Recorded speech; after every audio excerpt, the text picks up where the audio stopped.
Well, everyone keeps saying that this is going to blow my hair back, so I'm just getting ready for it. All right, let's talk to the Crystal Exarch. With your permission, I would make a brief stop at a sensor gate, just long enough to send the guard to Becklug's aid, you understand.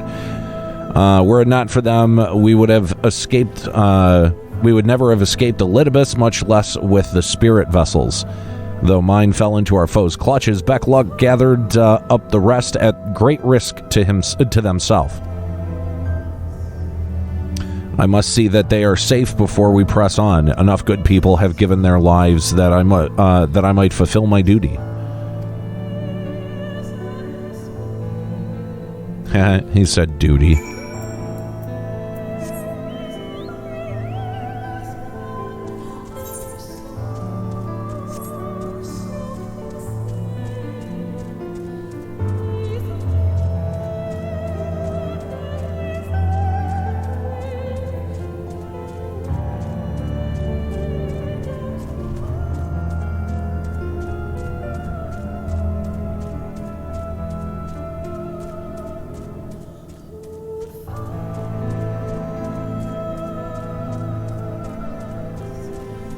Yeah, I haven't had a hat that I've liked in a while. The last one I had was like, I think I got it at like a military surplus store, like a Joe's Army Navy or something. And the brim has just completely fallen apart. I don't know. You guys tell me. Have you guys noticed any lagging?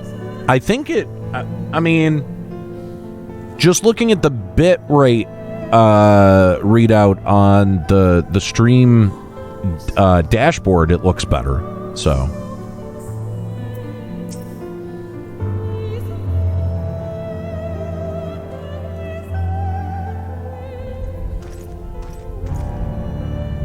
Warrior of Darkness, Exarch, forgive us this paltry greeting.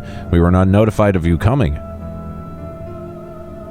It wasn't planned. I need you to assemble a rescue party. Our friend Becklug lies wounded in a clearing to the west. Pray go to their aid with all haste. At once, my lord. May I ask how they came to harm? There have been reports of enemies in our midst, specters who appeared after the star shower. Did they have something to do with it? Yes, the man who attacked Becklug is also responsible for the star shower and the appearance of the specters. I have no time to explain, but know that the individual in question does not seek to do indiscriminate harm. If you do not bar his servants, they will not turn on you. You are to leave this foe to us, understood? Meanwhile, I ask that you alert the rest of the guard and focus on maintaining calm in the city.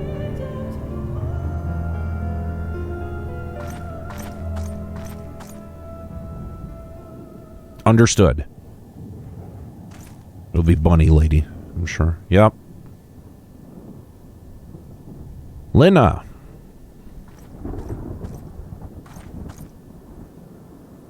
I shall take charge of the matters in the city. Find Becklug, now. Back up to 32. Almost all 35 people came back. I am very proud of you guys. Thank you. No time to explain, huh?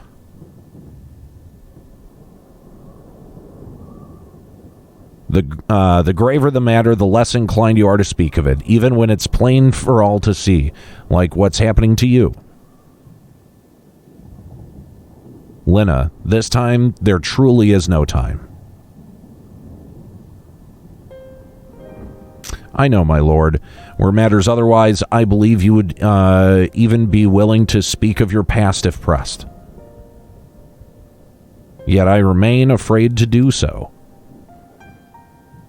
Afraid that I might learn... Sorry. Afraid that what I might learn would make a stranger of you. Forgive me. There is no time.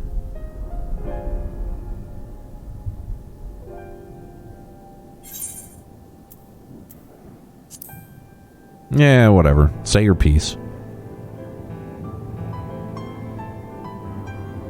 Indeed, time must be made.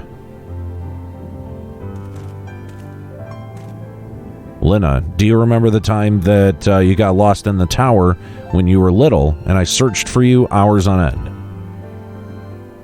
And the cake I baked for your 10th birthday, that hideous lump the good people of Mean covered up with such beautiful candles.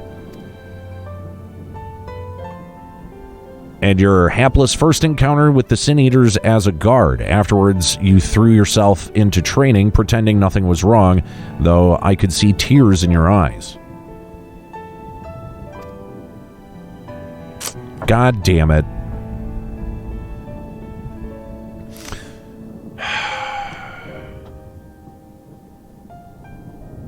I genuinely don't know, guys. This wasn't even happening.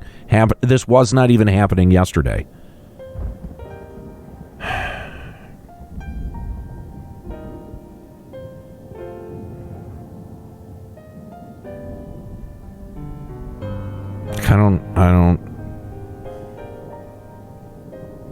I'll just wait for it to clear up until I continue on in the scene, but this sucks, man.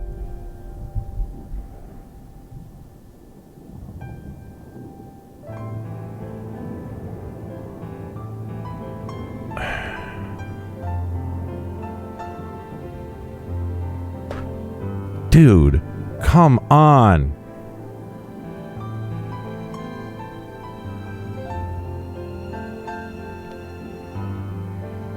Are we good now? What are we doing? Fucking hell. I'm really sorry, guys. This is really frustrating right now.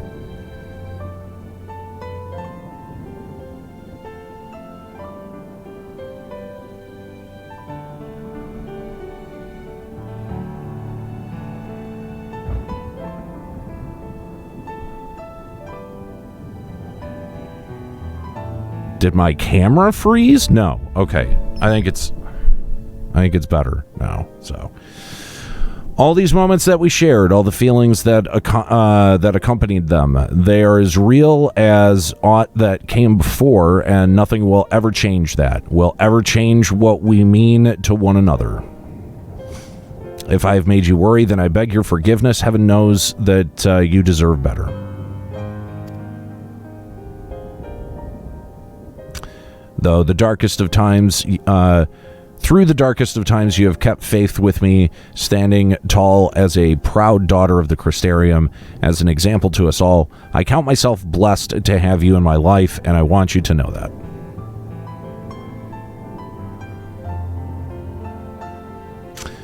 Why do you speak so? As if this were our last meeting. Truly, you have a knack for making people worry.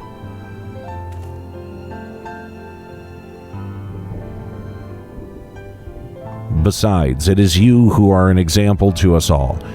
You who have led us through countless trials, and you who will lead us through countless trials to come. Go on, my lord. Do what you must, but take care.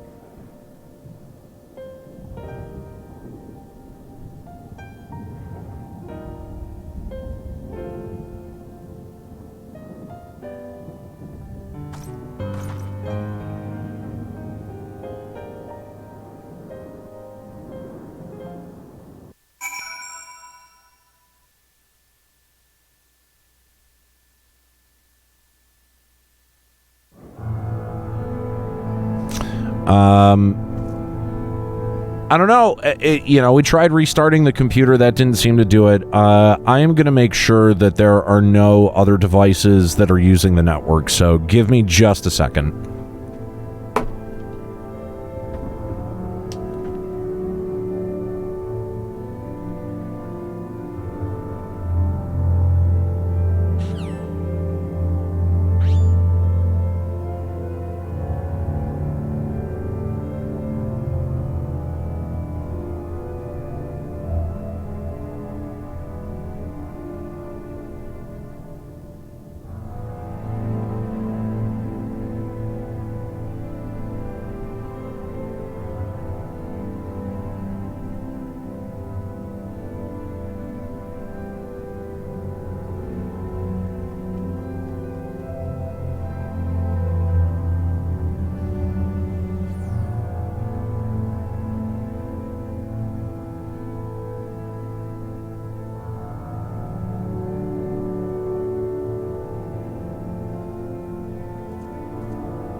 All right.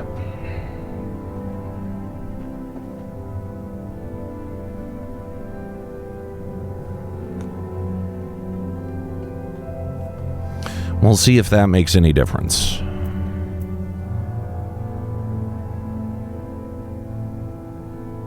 Really annoying, guys. I'm so sorry.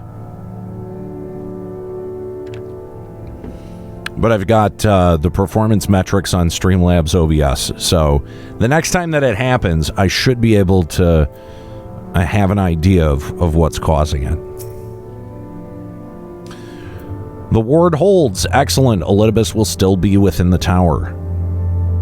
Our foe's sole purpose is to destroy you, and to that end, he has summoned heroes from other reflections, empowering himself with their hope, even as they occupy your comrades. You will not best him as easily as you did in the depths. By any measure, the odds are now stacked firmly in his favor. To wit, spare no preparation, my friend. I shall lift the ward only when you are ready.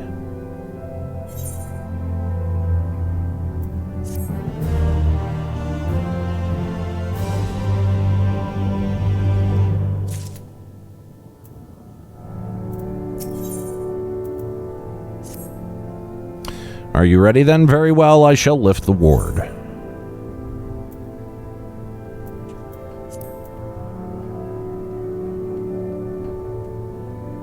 And finish it we shall, for no hero or foe could summon to his side shall ever compare to you. And as for me, well, no ally could summon to your side will ever try harder. That much I swear. So come, my friend, let us finish this once and for all.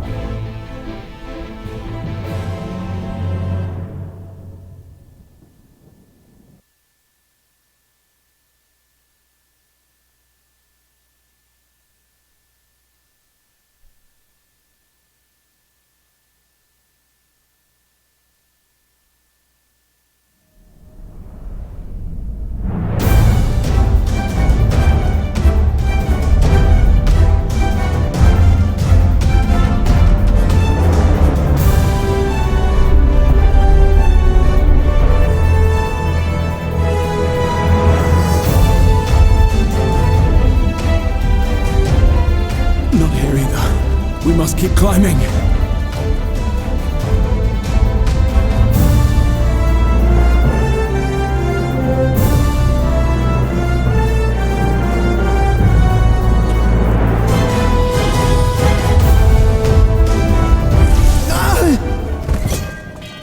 Aw, snap.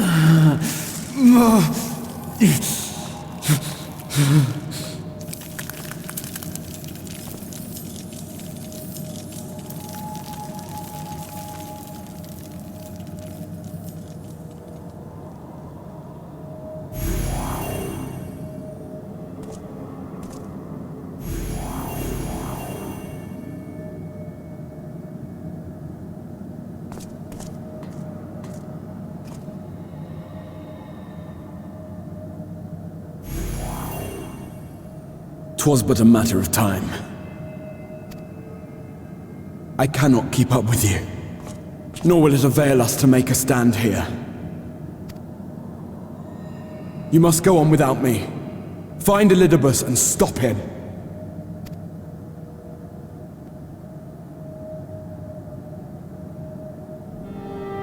Worry not, my friend.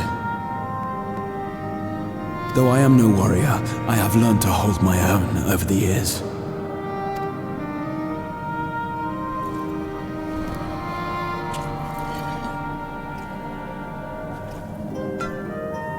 When first we explored this tower, you and your fellow adventurers formed the van, while I was left to follow in your wake. Suffice it to say, I was not best pleased with the arrangement. How yes, T-Money is right. If you'd like to join us, let us know.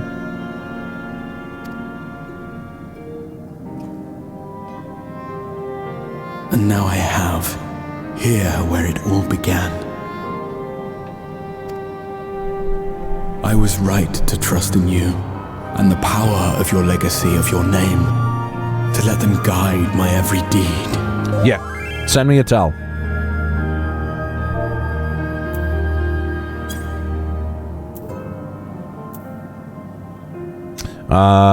I will get you once I'm done with the cutscene.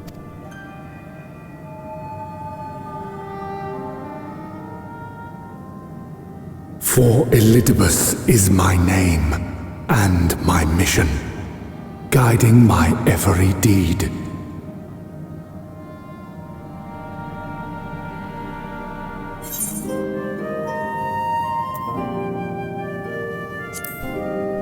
What?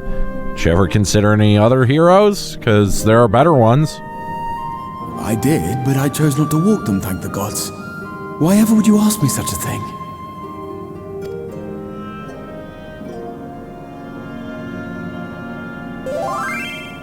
Elidibus spoke in similar terms, you say?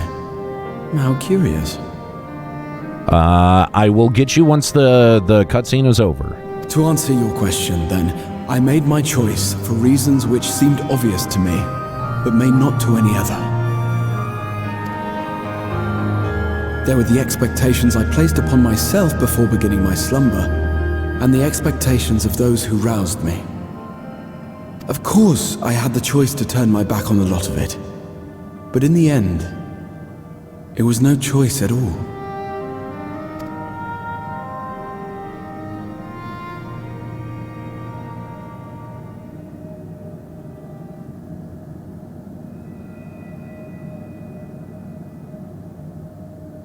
I cherish the time I spent with you and the others. What I wouldn't give to return to those halcyon days. Chasing ancient secrets, overcoming trial after trial with the aid of like-minded comrades. That's a little strong. And what remarkable comrades they were. More like In acquaintances. such company, I felt as if I were a character in the epic tales that had stirred my heart as a boy, as if my dream had come true.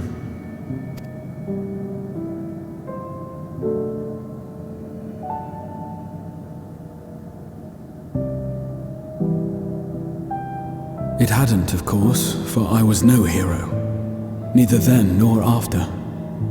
Though the world to which I awakened and the first were beset with myriad problems, I rarely knew how best to play my part. There was, however, one thing of which I was certain, that I could not bear to let those dear to me meet a tragic end.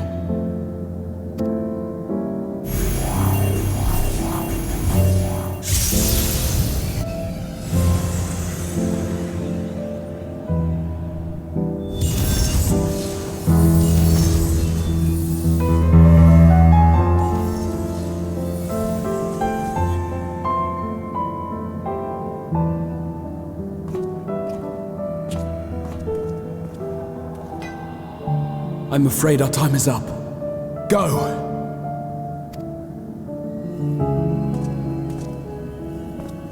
Rest assured you haven't seen the last of me.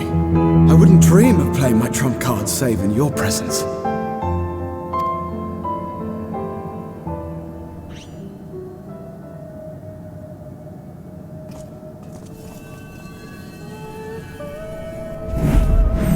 Break!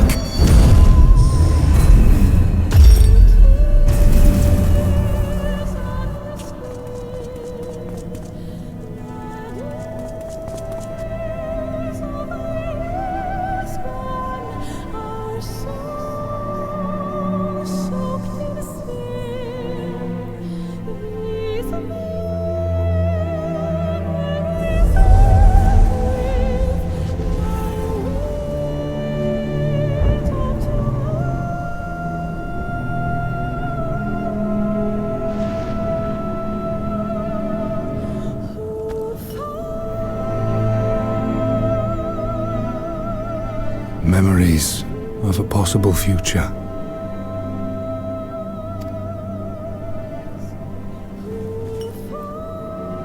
Worthless, all. Worthless as memories of the only past. Fated to fray and fade into oblivion. Really? God damn it. Okay. All right. I cannot see what is fucking causing it from my end. CPU, 61%, which, I mean, that's fairly normal for this piece of shit.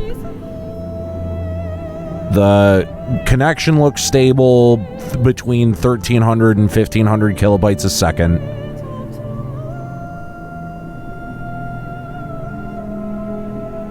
Dude, I don't fucking get it. I'm gonna try to wait out the lag. I do not fucking get this. This is really, really pissing me off.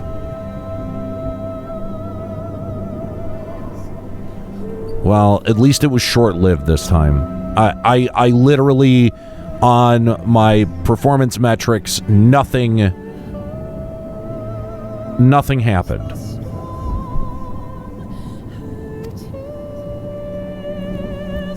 Leaving naught but a gaping void.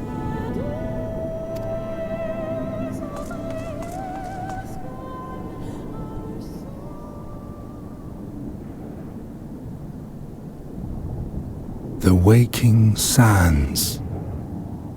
Yes, that was the place. The place I first made myself known to you and yours. T-Money, the only thing I have running on my whole computer is Streamlabs OBS.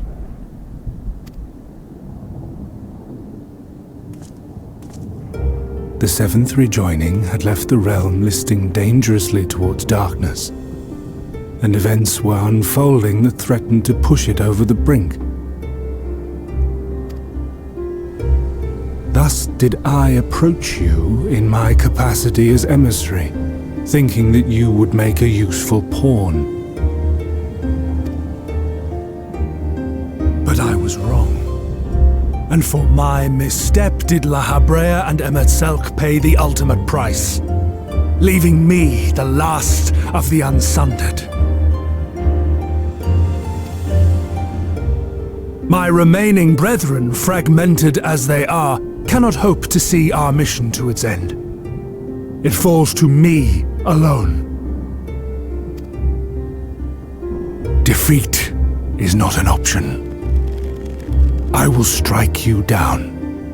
I will resurrect Lord Zodiac, and I will bring back those who sacrifice themselves to call him forth. Dolvik, it's only on stream. Though it take 1,000 years, upon my honor as Elidibus, emissary of the Convocation of 14, I will see this done. Dude, T-Money, you've said that now a couple of times. I get it. This is the first time it's ever happened. But know that his devotion is not without reason, even if he himself can no longer remember what that reason is.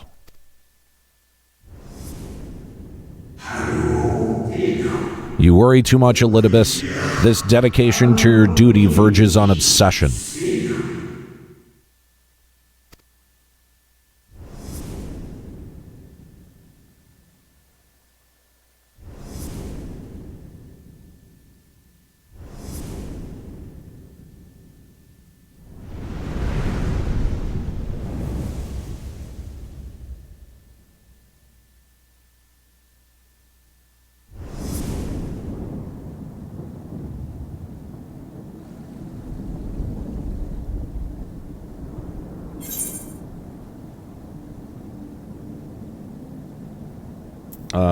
Sure, I'll go with the second one. No, however hard you struggle, you'll never bring back the Convocation. What of it? I have my mission. I am Elidibus, and it is my duty to steer mankind and the very star upon their true course. This I swore to someone. We spoke, and I swore. What? What did I...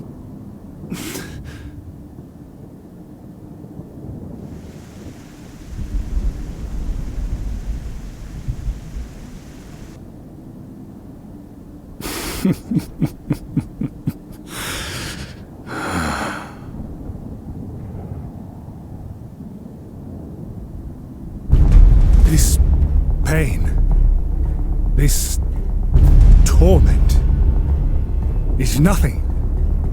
No more than must be suffered to deliver the world from its doom. No more than any of you malformed creatures have known. Even should you lose all that is dear to you, even should it cost you your life, you bear the burden and fight on, kicking and screaming until your last breath is spent!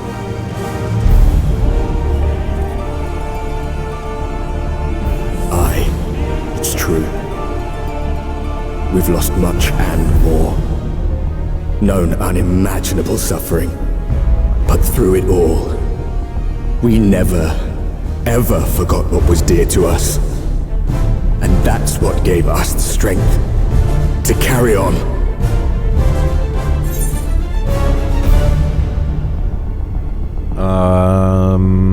You've no fight left to fight.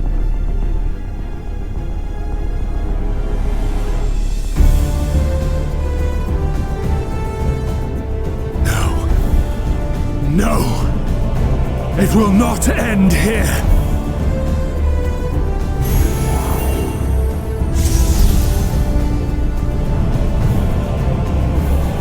Champions from beyond the rift, heed my call. The time is come to deliver your brethren from darkness. My heart's sole desire is a world free of sorrow. Join with me now in hope and prayer for the salvation of all!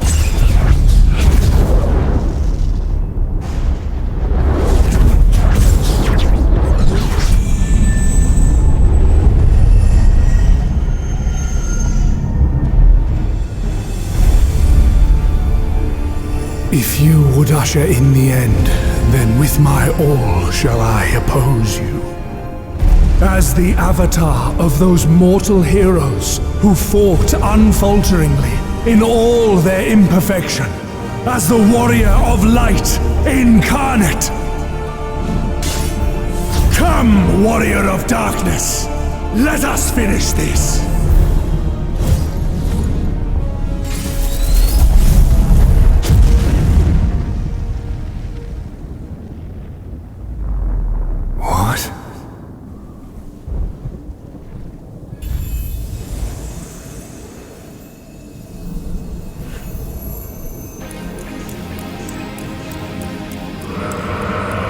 Herein I commit the Chronicle of the Traveler, Shepherd to the Stars in the Dark. Though the world be sundered and our souls adrift, where you walk, my dearest friend, fate shall surely follow. Don't call me Shirley.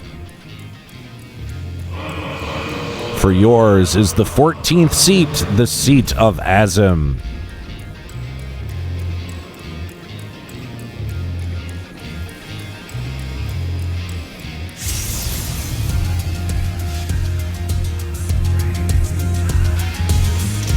Invocation of Eld, though not of Hydaelyn's making. What are you?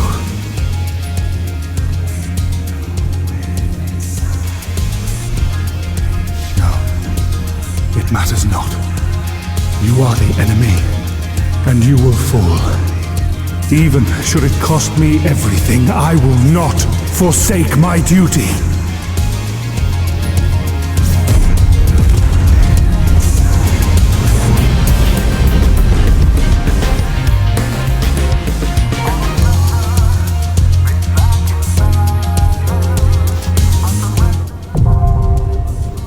All right, Seat of Sacrifice now accessible, and now I'll be able to invite Dragons and Satori. Sorry for the wait. All right, that leaves 2 more spots. Does anyone want to fill them?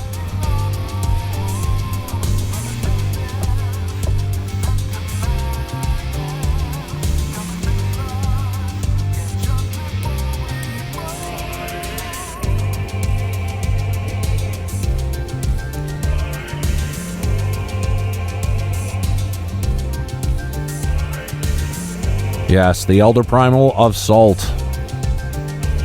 is here in the flesh. What is this staging area?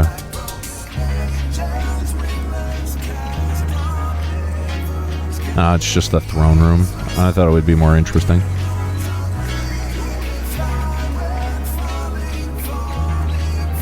Apparently we need 1 heal, 1 deeps.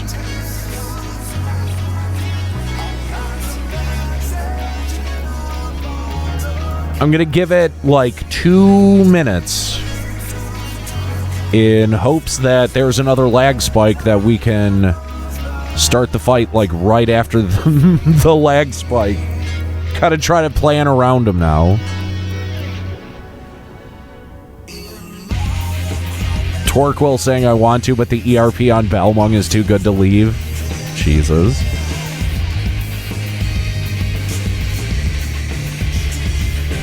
What up, YFlash22? What's going on?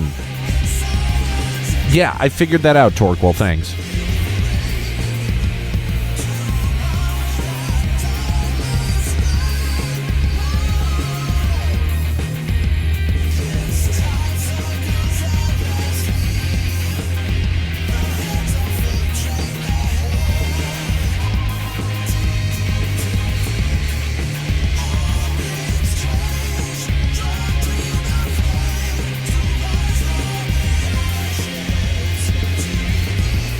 I'm definitely digging the music.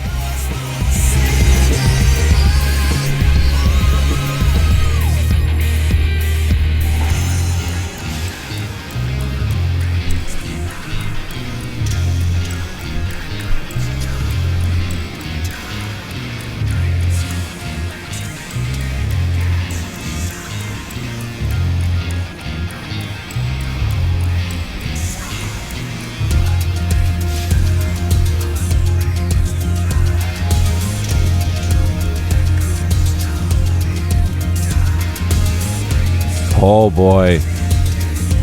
Why Flash? Why Flash in the chat asking why you like Final Fantasy? I'm sorry, I should say this exactly as written.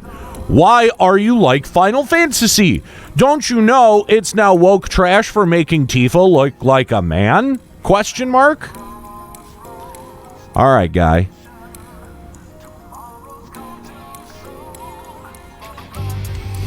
I did not, you know what? No, I didn't know that it's woke trash. Please, inform me.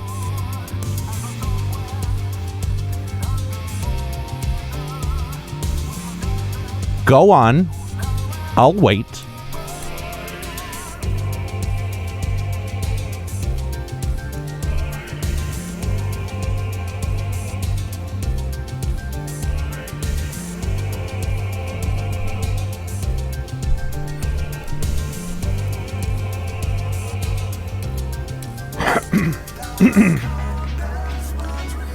Ninja said so. Wow, you seem like a fart smeller. I mean, a smart feller.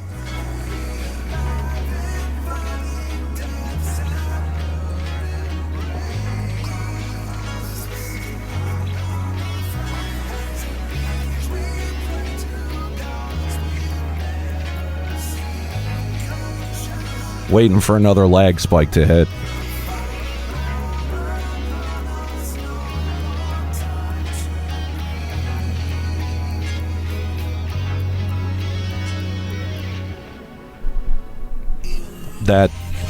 Is that the best trolling that you got? I mean, come on, bro.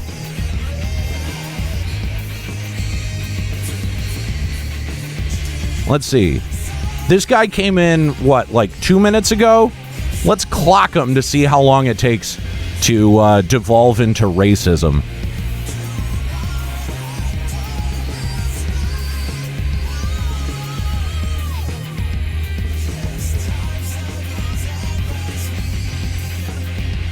Dude, I don't know what the fuck you're even talking about, much less I'm not trolling, I'm honest.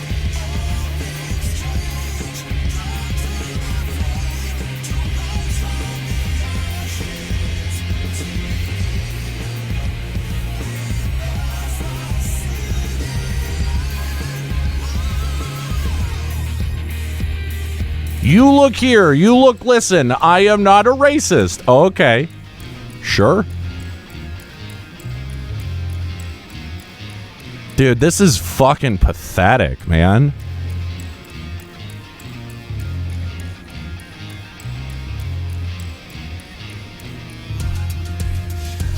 Lag spike? Is it happening?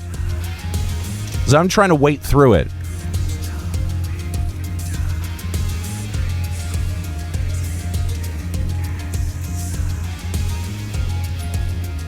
It looks okay on my other screen.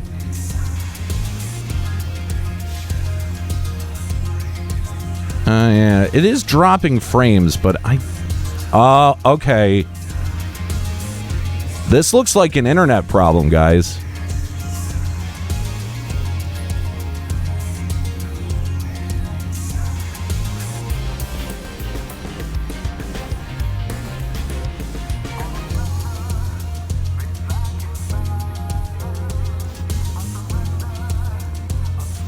Yeah, Y-Flash, this will not end well for you. Well, guys, here's the thing. All right, so we've definitively diagnosed what's going on here. It is Comcast for sure.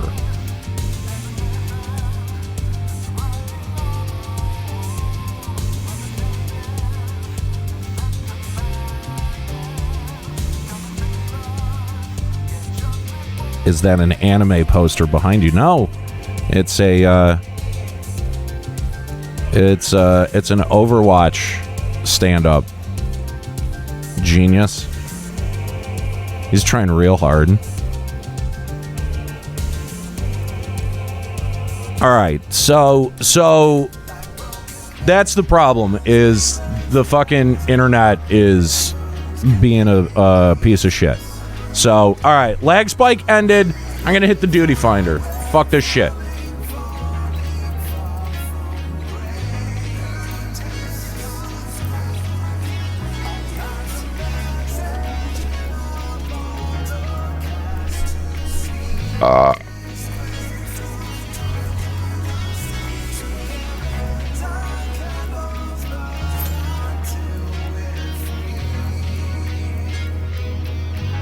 Uh-oh, my gear durability is noticeably low. Nah, I'll be fine.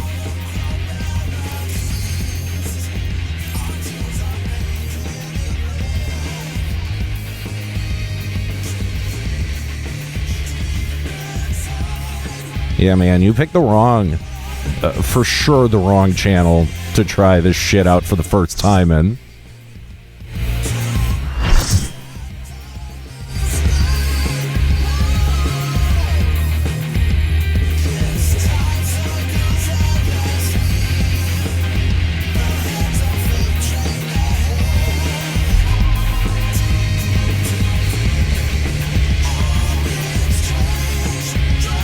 I will. For our world, I will strike you down.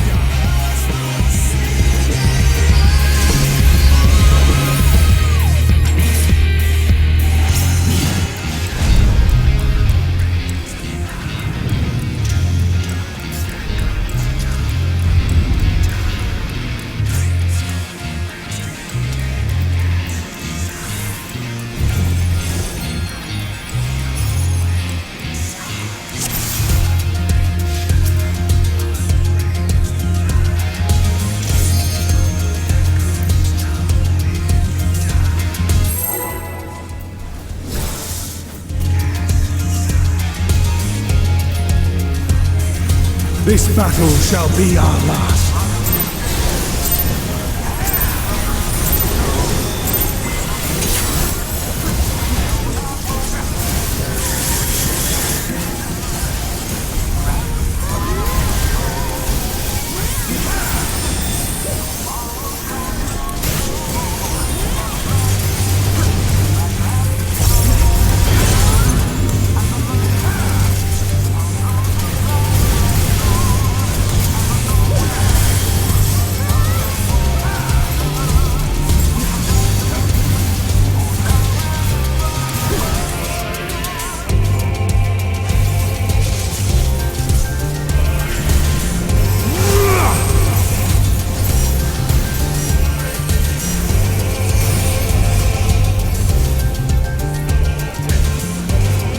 no idea what I was supposed to do with that, Mark, but okay.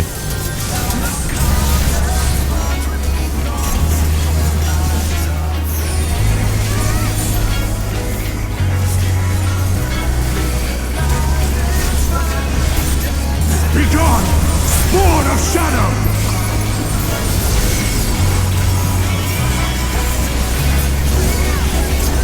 Darkness must be destroyed!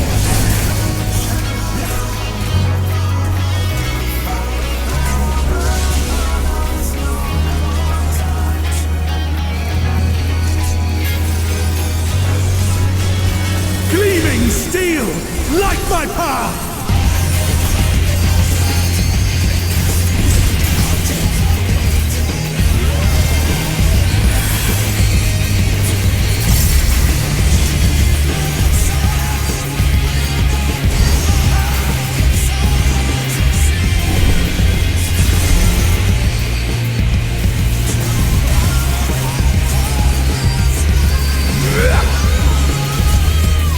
Oh, come on. I was out of the way of that.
God damn it. Come on.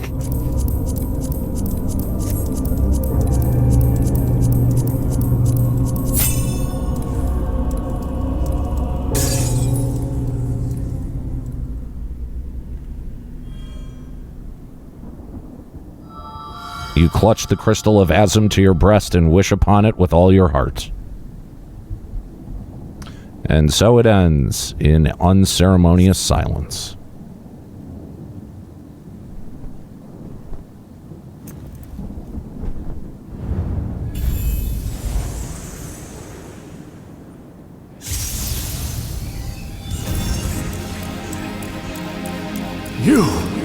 It cannot be!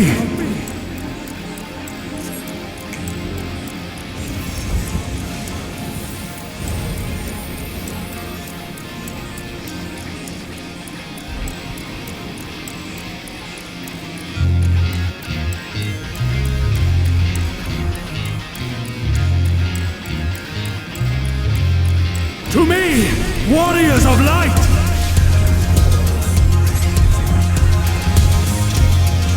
I am salvation given form. Mankind's first hero and his final hope. For victory, I render up my all. Your demise will be our salvation.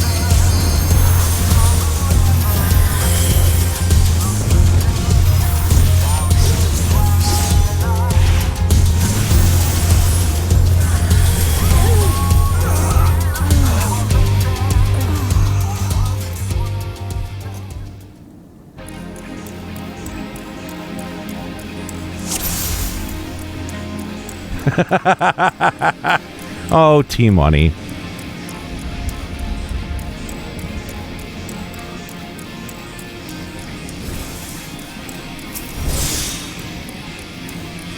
This battle shall be our last.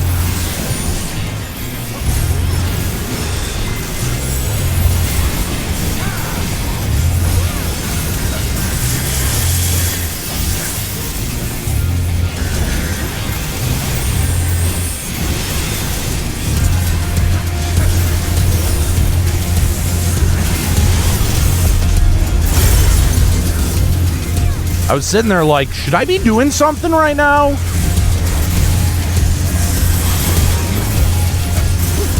Turns out I could have.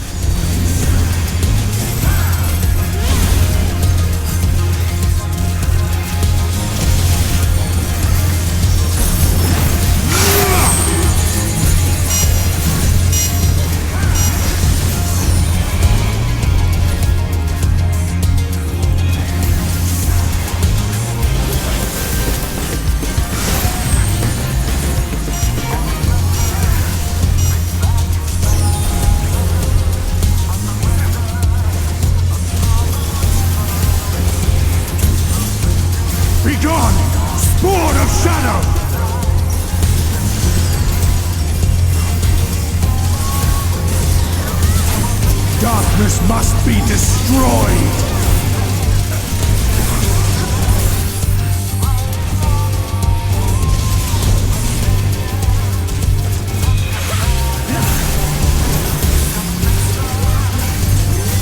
Gleaming steel!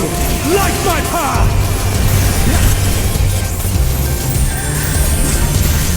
Bro, what the fuck are you even talking about? Did you even play the FF7 remake?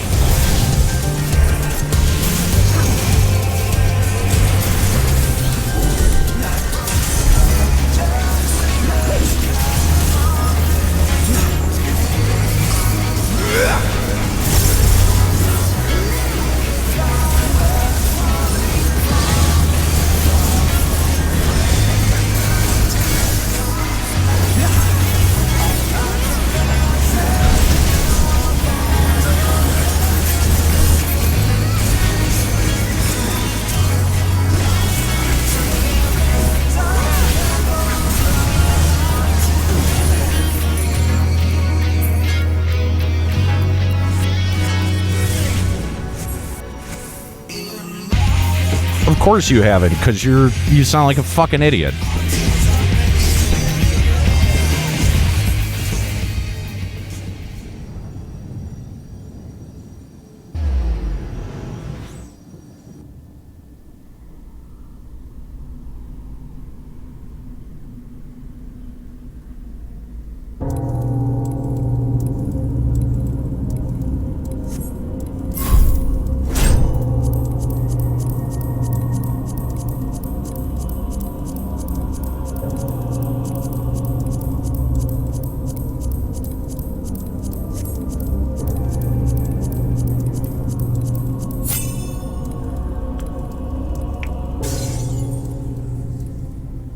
So what the fuck are you doing here? Go watch your dumbasses on YouTube. Fuck.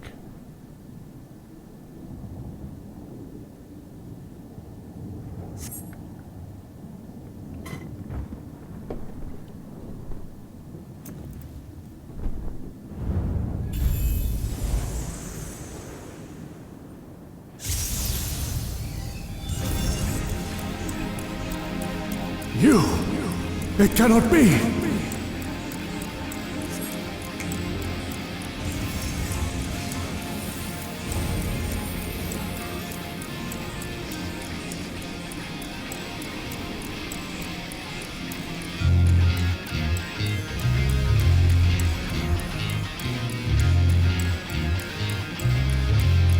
To me, warriors of light!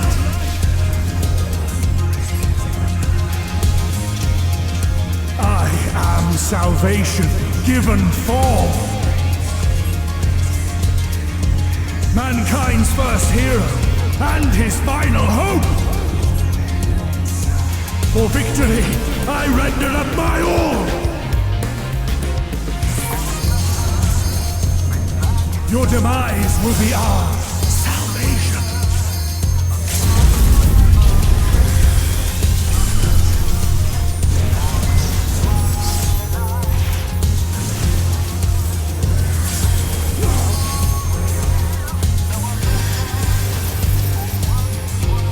You still stand. Very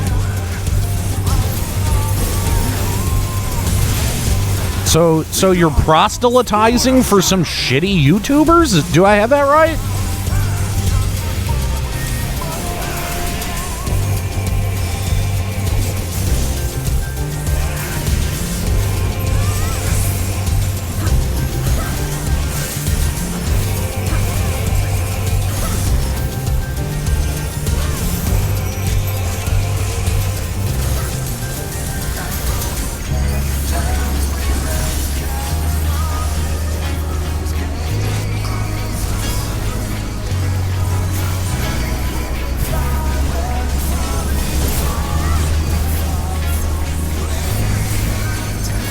Darkness must be destroyed. Yep, it's Comcastic.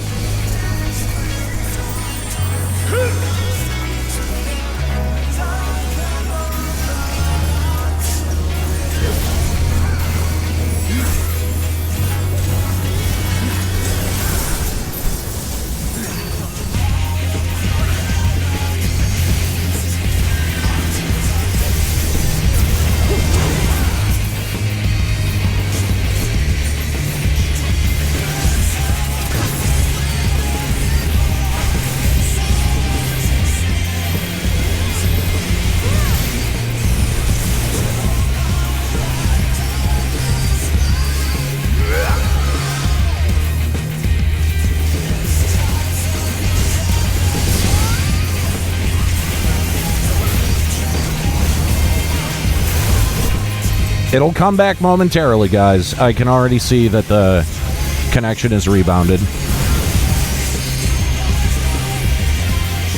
My soul knows no surrender.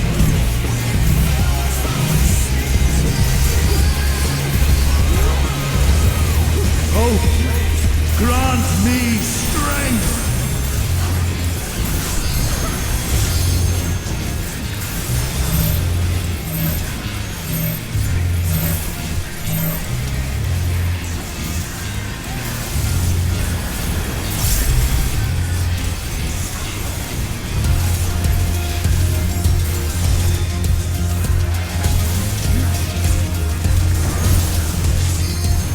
You and me both, Dolvik. You and me both.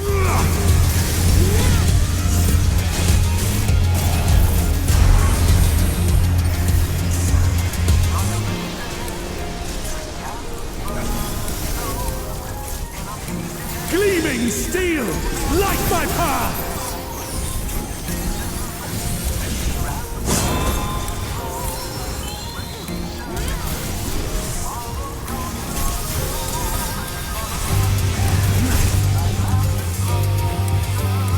Ah.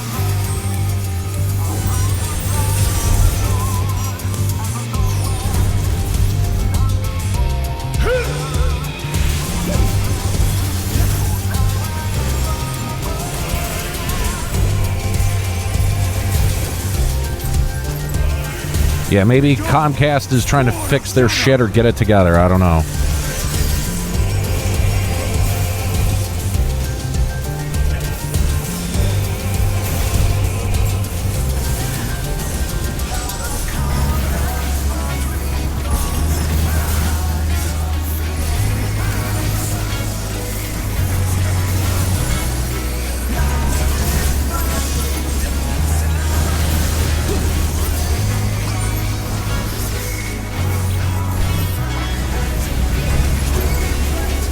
Darkness must be destroyed!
No, not yet! Clad in prayer, I am invincible! Yeah, I was hoping he would give me a bit better sport.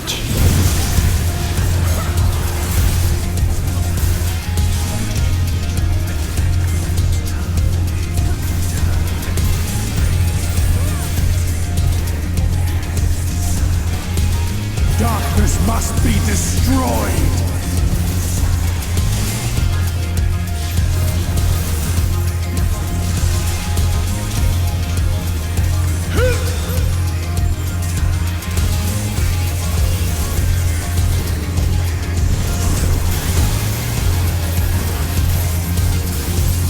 Yeah, sadly true.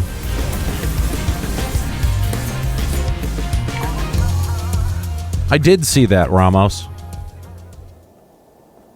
No, I cannot fail. I will not. Yes, it was.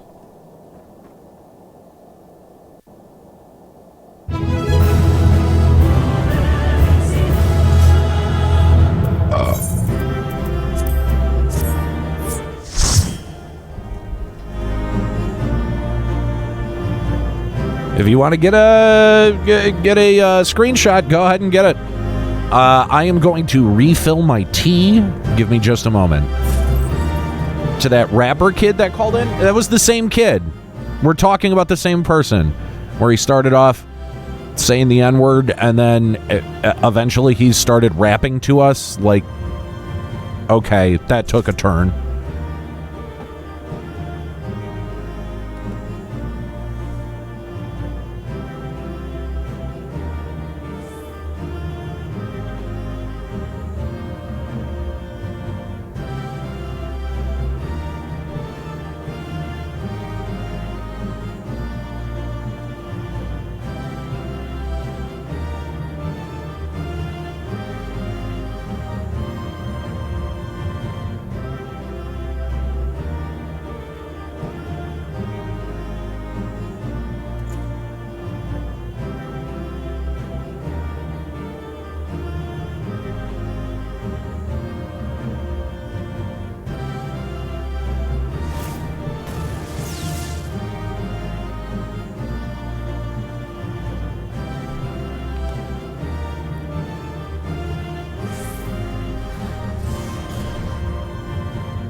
All right.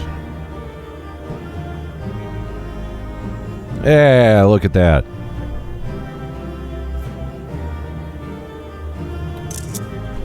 Even I took a picture. Look at that. All right. Did Troll Boy really leave? I'm kind of disappointed. I was going to try to make him feel really uncomfortable. All right. Cutscene time, I think. Hey, don't chew on that.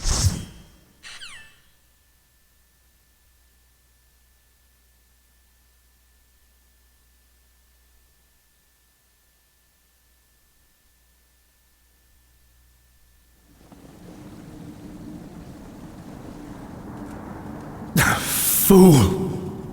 You have achieved nothing! I am immortal, yet I will never surrender!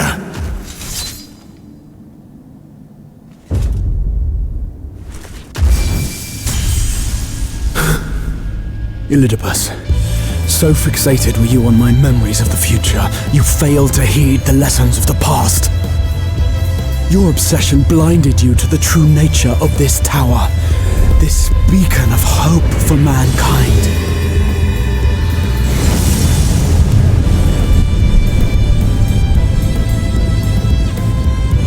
Created to serve as a reservoir for the limitless energy of the heavens. To harness and bind the boundless. Not unlike white auracite. Your ill-begotten power. Obtained by exploiting that which is best in us.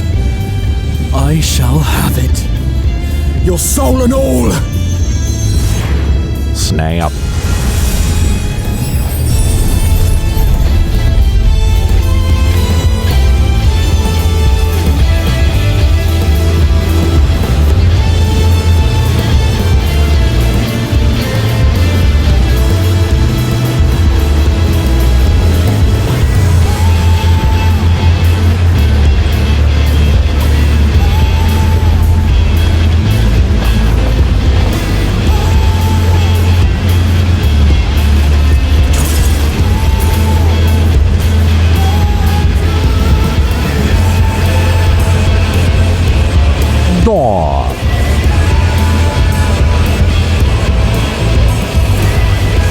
coming to help the friends.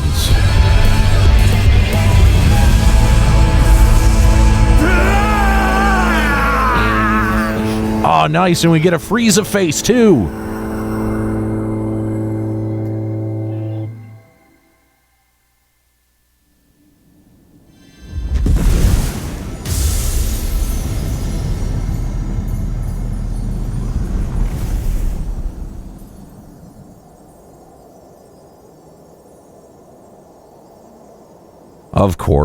Of course, it chooses now.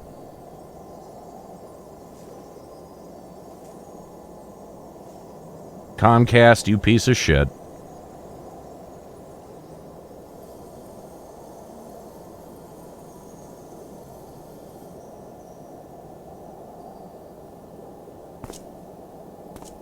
Alright, it's back, don't worry.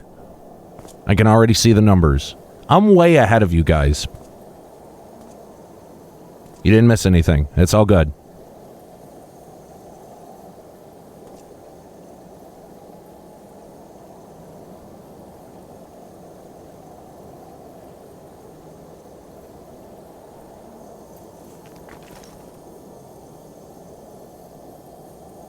This.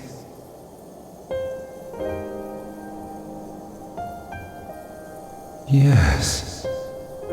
I would become him. I would save everyone. This, I believed. Yet still they cried out in rage and despair. Divided over the fate of the star. A rare occurrence, always fleeting. But not this time. Later, Torquil. Not this time. Reconciliation. Elidibus. I was needed. I withdrew myself from Zodiark. For them. My people. My brothers. My friends. Stay strong. Keep the faith. At duty's end, we will meet again. We will. We will.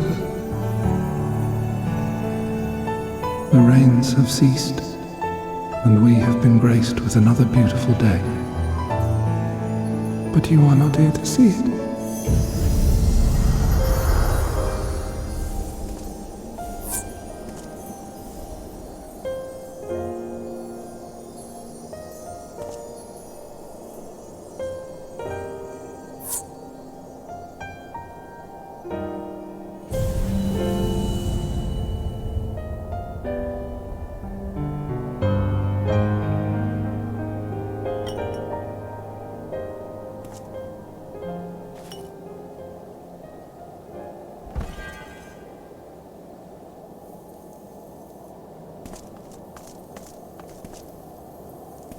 Later, T-Money. Thanks for the help. I appreciate it. I concede I may have overexerted myself.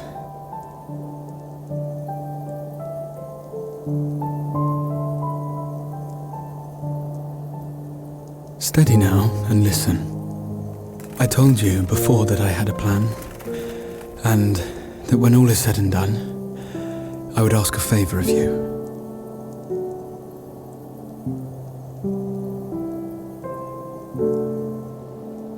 We have averted the 8th Umbral Calamity, found a way for everyone to return to the source, and, last but not least, we have secured the future of all the people of Norvrend. We have won, my friend.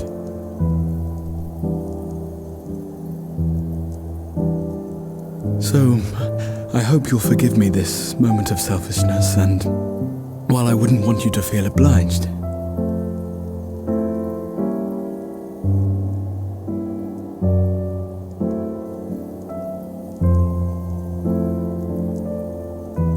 promise me you'll take me on your next adventure.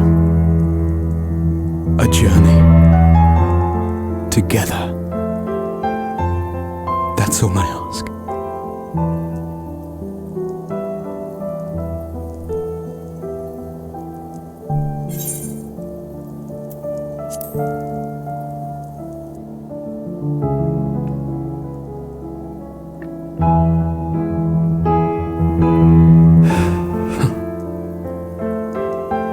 If I were to tell you that this isn't the end, that we will meet again, would you believe me?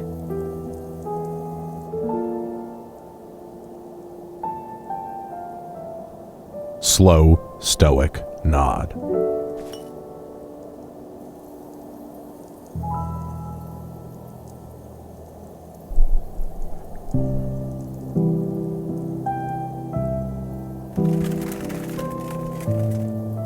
Thank you.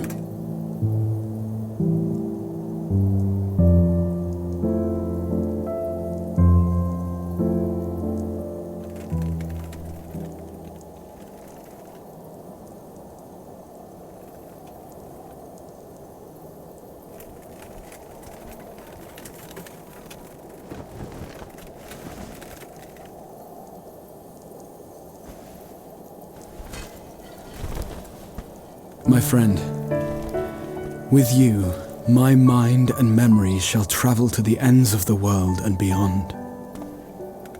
But in this place shall my body stand immovable. May it serve as an undying promise, not only to those who look to me for leadership, but to any soul who has known despair, that hope is everlasting.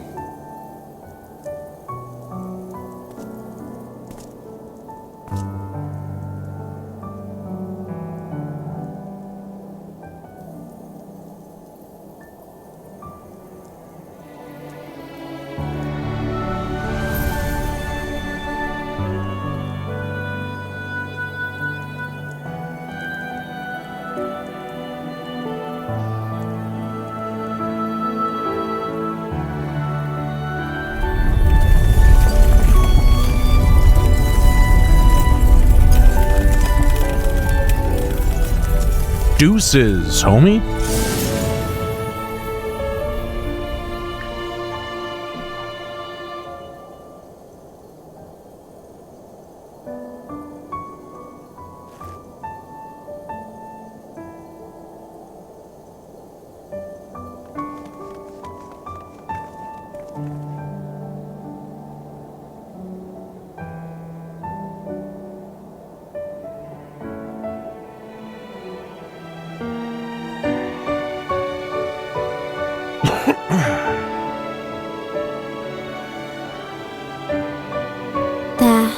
The Exarch would remain, keeping his silent vigil.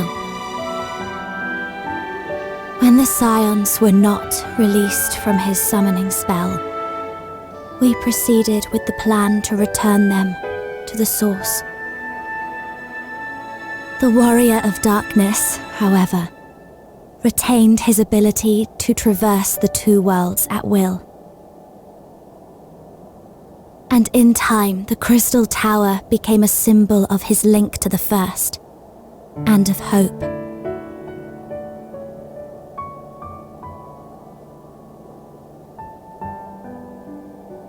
Jesus, it only took fucking 4 expansions, but finally we get a payoff, full payoff, to the Crystal Tower.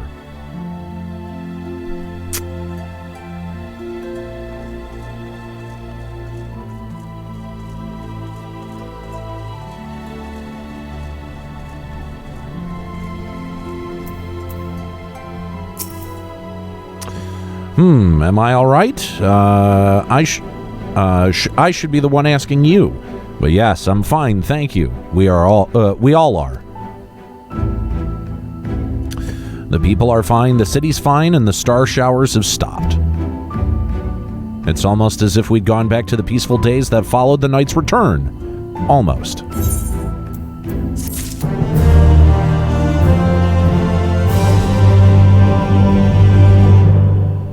Yeah, I mean, I would say that that's a pretty damn good payoff, right? You know, when we were talking about Crystal Tower initially, you know, when we first saw it in some of the promo images for A Realm Reborn, it felt very shoehorned. And, you know, I think I still have questions, like where was the Crystal Tower during 1.0?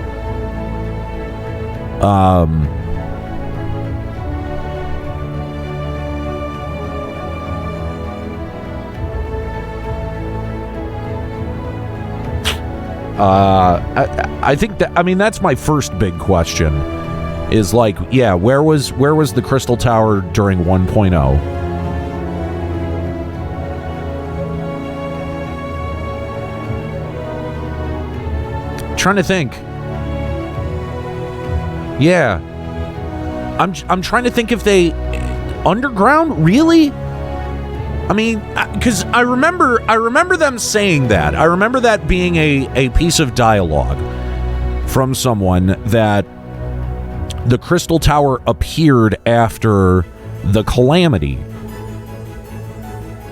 And that it was, some people thought it was unearthed, but I don't think that was necessarily 100% canon.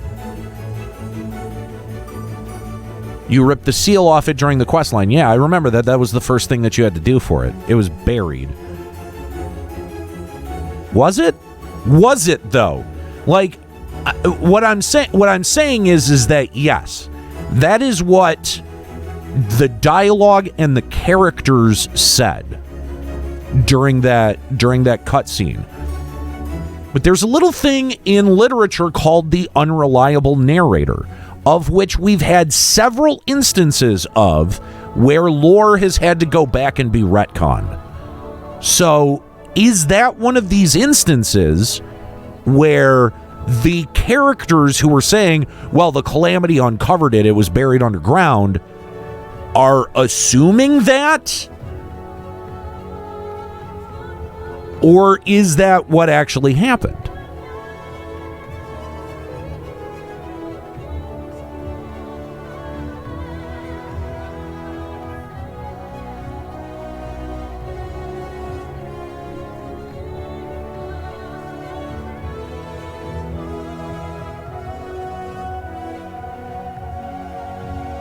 See, this makes me wish that I still had the A Realm Reborn lore book just to cross-reference it, but that was Juxta's, and I'm fairly sure I gave it back to him.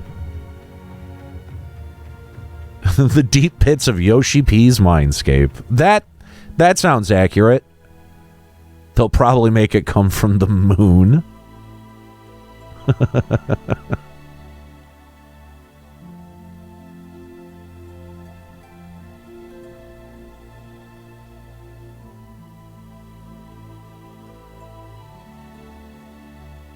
Garlean Space Station, yeah.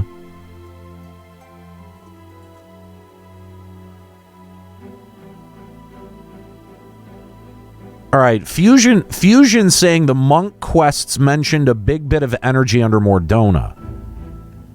Was that the 1.0? Which then end up being the tower in 2.0. Really?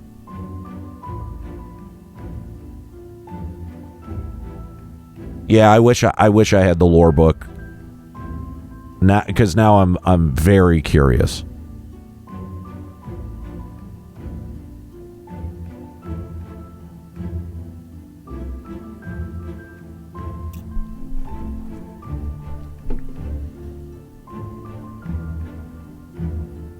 Okay, so does that now mean that because Elidibus has been defeated, whatever he was doing on the moon is now moot?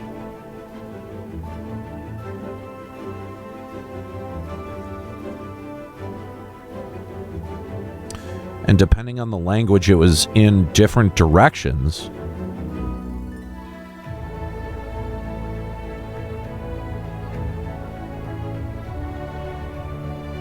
NATO, yes, that was a good fight, and the music was fantastic. The music, really, for this entire expansion has been top-notch. I mean, just the pinnacle of quality. Oh, pizza and wine. I want some pizza. Damn.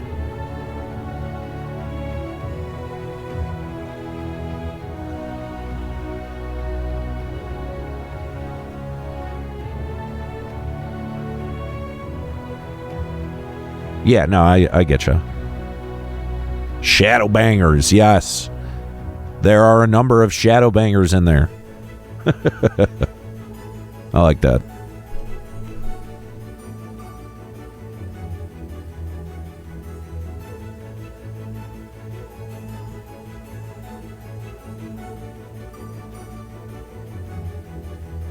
Honestly, if you think about it, you uncover Allegan ruins in every expansion except Heaven's Word, where it was in the sky. We'll likely be finding a new one in 5.4 or 5.5.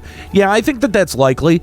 I mean, especially if we're going to Garlemald, you got to think that, you know, with the Ascians connection both to Allegan society and their direct descendants from Ascians, that there's probably some kind of Allegan machinations that are underneath Garlemald or something.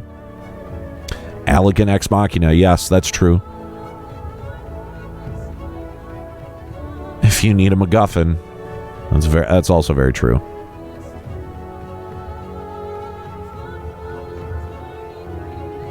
So the next expansion will wrap it all up.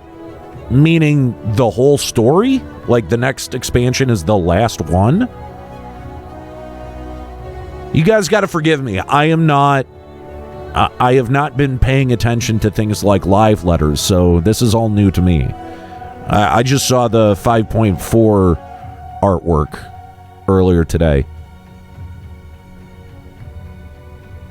The whole Empire arc? Okay, I could see that. Yeah, because, I mean, I'm trying to think of like what sort of like left out there as like a dangling participle.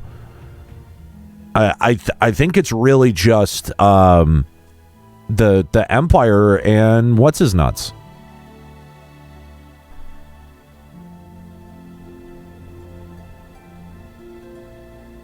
Next expansion is basically pre-content for 6.0. Do you mean next patch? All right, finish. Okay, all right. So I got to finish before we start speculating. Okay, fair enough.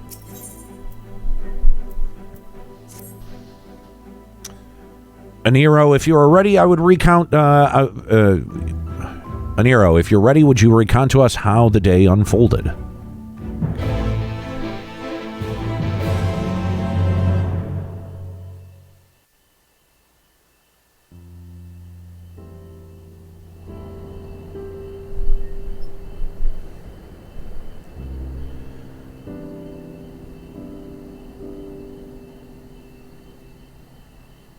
That'd be great, Kooky. So you reached out to Elidibus at last, and his heart was moved.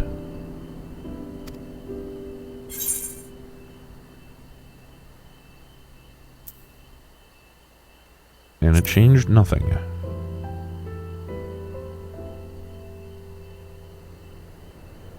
Perhaps not. Ultimately, you had no choice but to strike him down.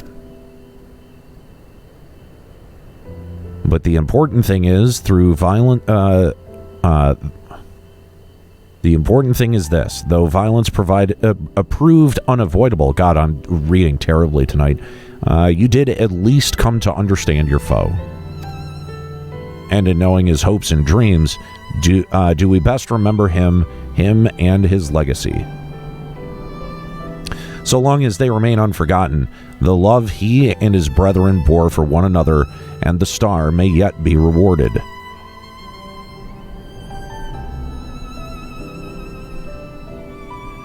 You said that an ancient came to your aid, but how is that possible? A gift from Emmett Selk. He knew of Elidibus's plight.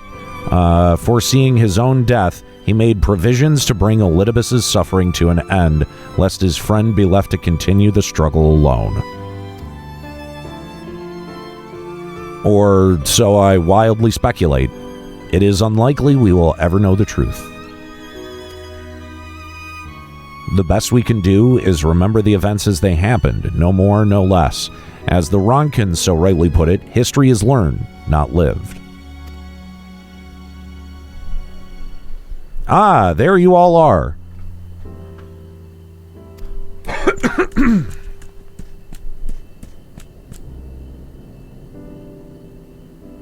My friend, we were given to understand thou wert injured. Shouldst thou not be abed? Lie down at a time like this? Don't be absurd. I would have come sooner had the guards not made such a fuss. Now tell me, what's happened? Where is the Exarch?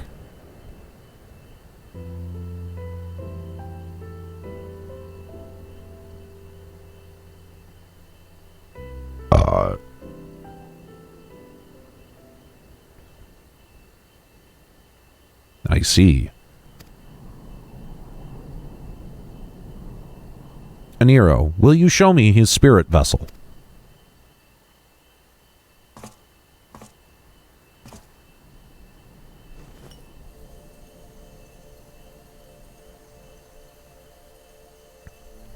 Yes, both his soul and memories seem intact. Good.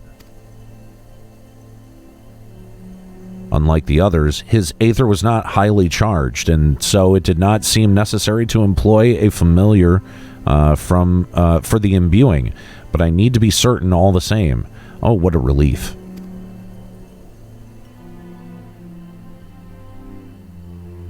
Then 'tis but a question of restoring his soul unto his flesh. And as thou didst lately tell me, the success of this process resteth on no more than our friend's soul recognizing his flesh as its own.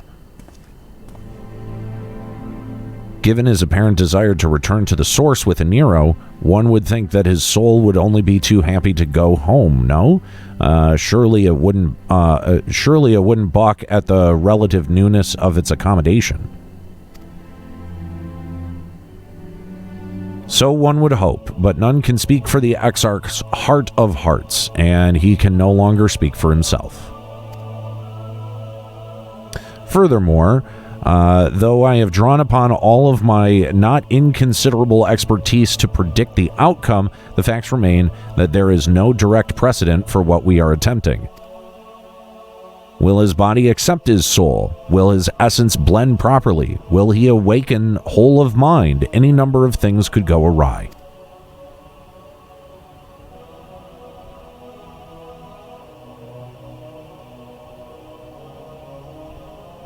Assuming I have succeeded in tempering your expectations, I should probably add that I did ask the Exarch if he still wished to return to the source in full knowledge of the risks. A simple enough question, one would think, warranting a single word reply, yet the answer I received was rather longer than that, almost comically so in fact. Regardless, out of respect for the man, I shall attempt to recite it with a certain amount of poetic license. Ahem.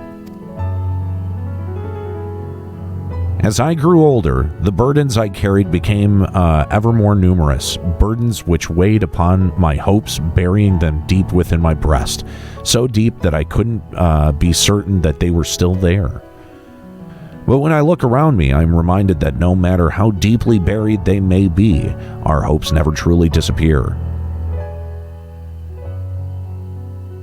No, they are always with us, guiding us, driving us.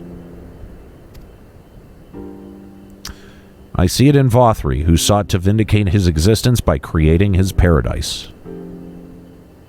I see it in Ranjit, who forsook his life, his life's cause, in order to protect that which he held most dear. I see it in the people who chose to struggle rather than surrender to despair.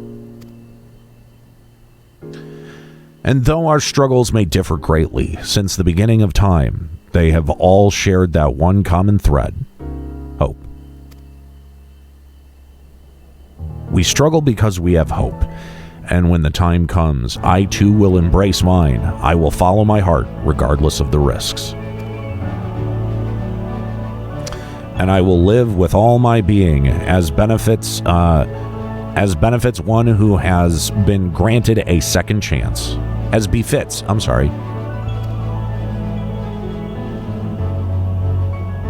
There, I told you it was long and unspeakably sentimental to boot.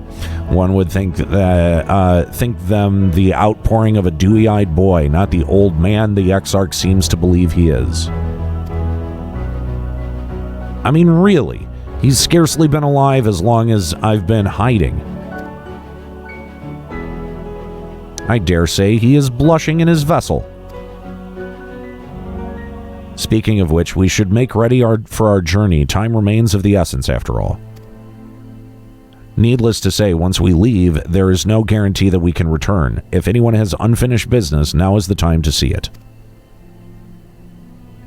I must pay visit to Slitherbow. Let us reconvene here anon.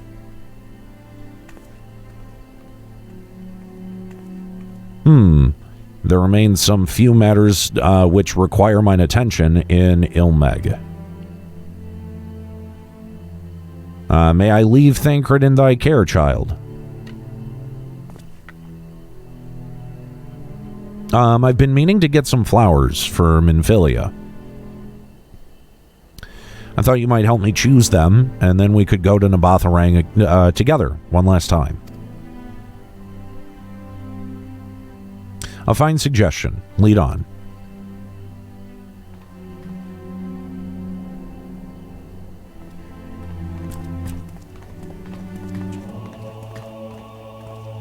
Well, it's back to Yulmore for me. Amongst other things, I owe the mayor an apology about his airship. Please tell me I'm not going to have to collect all these motherfuckers.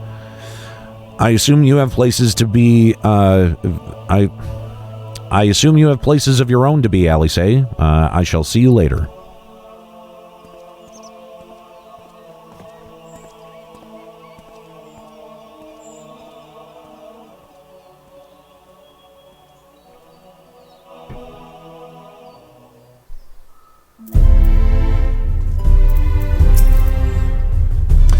As you've probably guessed, I'm going to pay a visit to the inn at Journey's Head, but I want you to come too.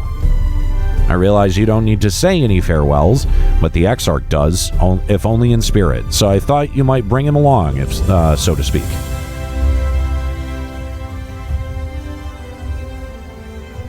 I'm sure he'd love the thought of being lugged around on his hero's back.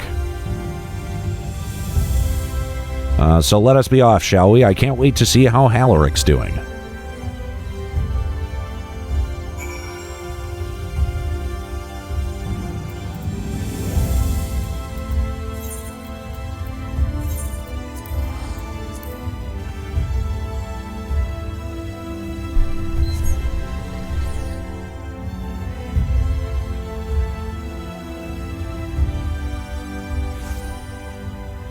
Apologies for the lag spike. Nothing I can do about it. Halaric? Halaric? Oh gods, don't tell me he's gone wandering off again. Quickly, Aniero, we have to find him. Oh, Alice, I didn't see you there. If you're looking for Halaric, he's gone for a walk with one of the others. They were planning to visit the graveyard, if I'm not mistaken. Well, that's a relief. Shall we adjourn to the graveyard, then?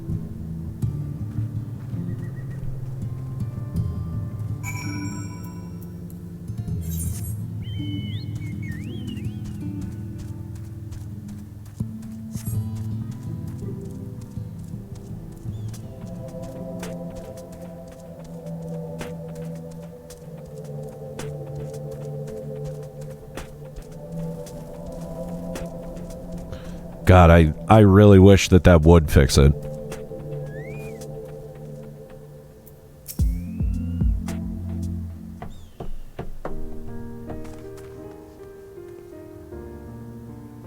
There he is. I was afraid he'd wandered off again.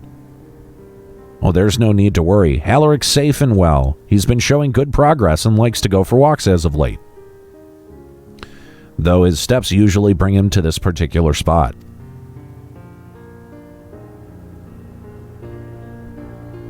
No, I wasn't aware he had family here.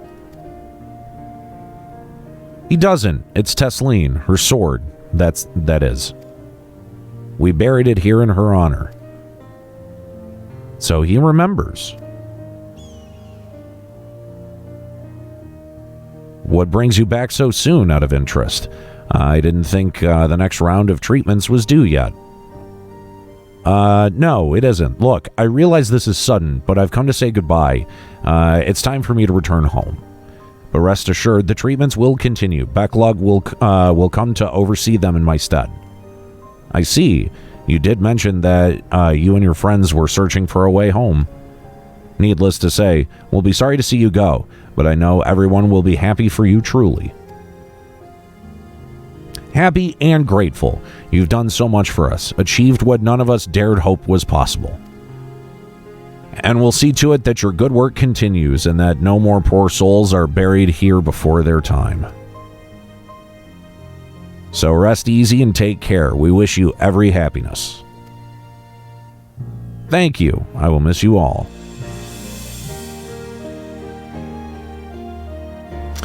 But it isn't time to say our farewells quite yet. So if there's any task that need doing, hunting beasts, fetching water, and whatever you have, just say the word. I mean to make use of every last moment here. After all, there's time left. The time left to you is precious.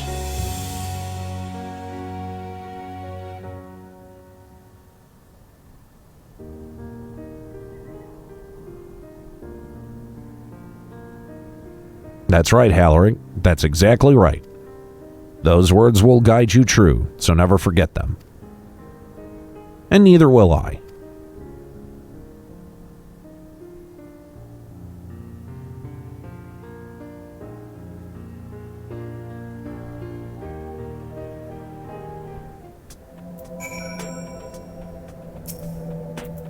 What? I'm not crying. I must just have sand in my eye, that's all. Ahem. As I mentioned, I mean to stay here as long as possible. In the meantime, perhaps you could go look in on the others. God damn it. Alphino, for instance, if anyone is crying, it'll be him.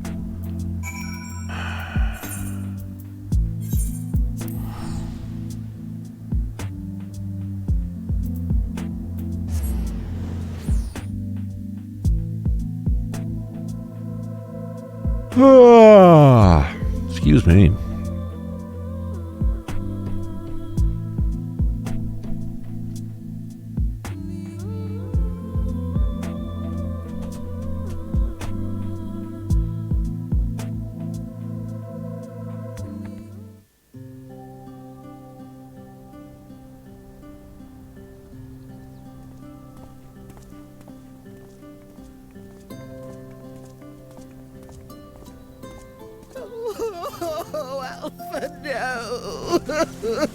This bitch.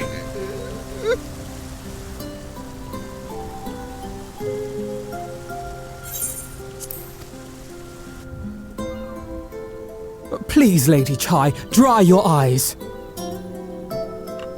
The thought of never seeing you again is more than my poor heart can bear.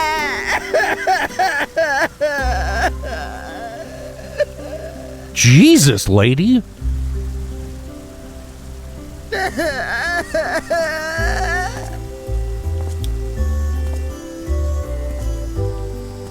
Oh, it's you. As you can see, Alphino has broken the news. I don't know how to console her. She thinks we'll be lost without him. Aw, Robin, thank you.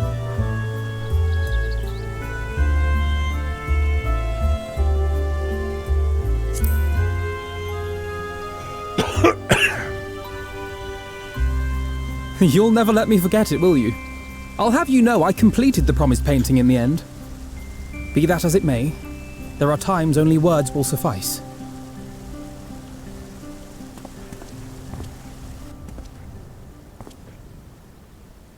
Lady Chai, I have a confession to make.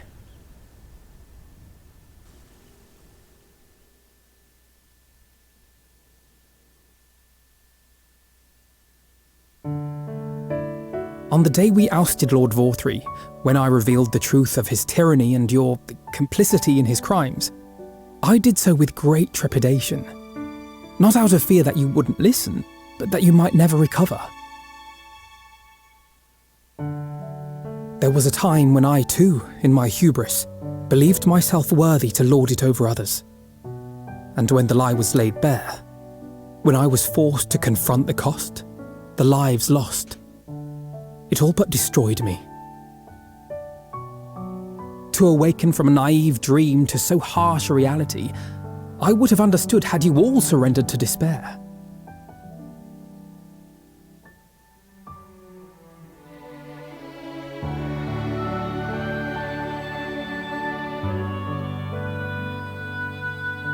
Ha! But you didn't surrender. Far from it. Crimson. You picked yourselves up and rose to the challenge. You found a path forward and the strength to walk it, and to keep walking it, day after day. But what struck me is how much faster you found it than I did. Really? That felt pretty slow to me.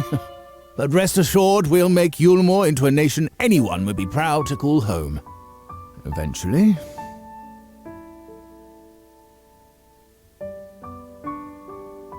You can still come and go as you please, I believe. When we have good tidings to report, I may trouble you to be their bearer.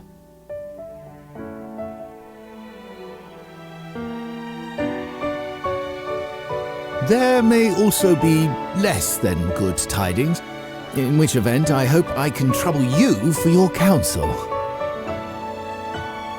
I should be honored to provide it, Master Chai.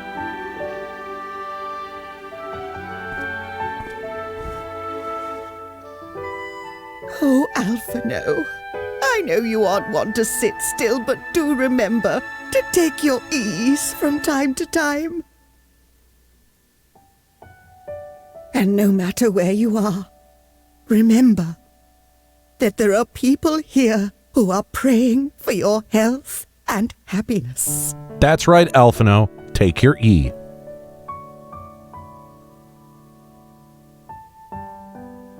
Our brave and gentle artist. You have our love, now and always. This is, like, weirdly intense. Did they have, like, some kind of weird relationship that I don't know about? And you mine. Please take care.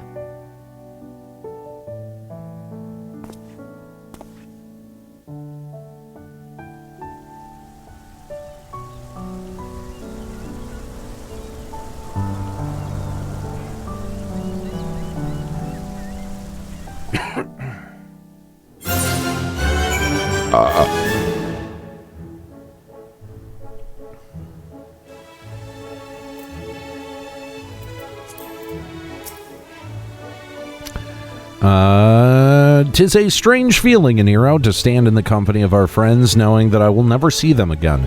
I struggle to reconcile it in my mind. But this I know, I shall cherish my memories of Norvrent, of every soul I met here, for the rest of my days. And I shall look forward to your tales of their endeavors.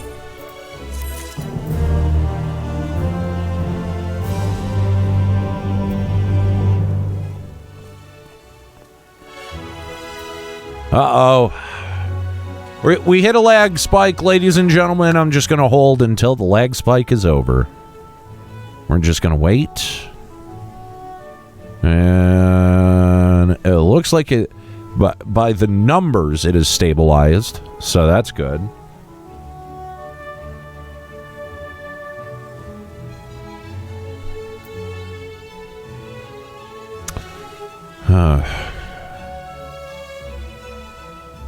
This is starting to get very frustrating.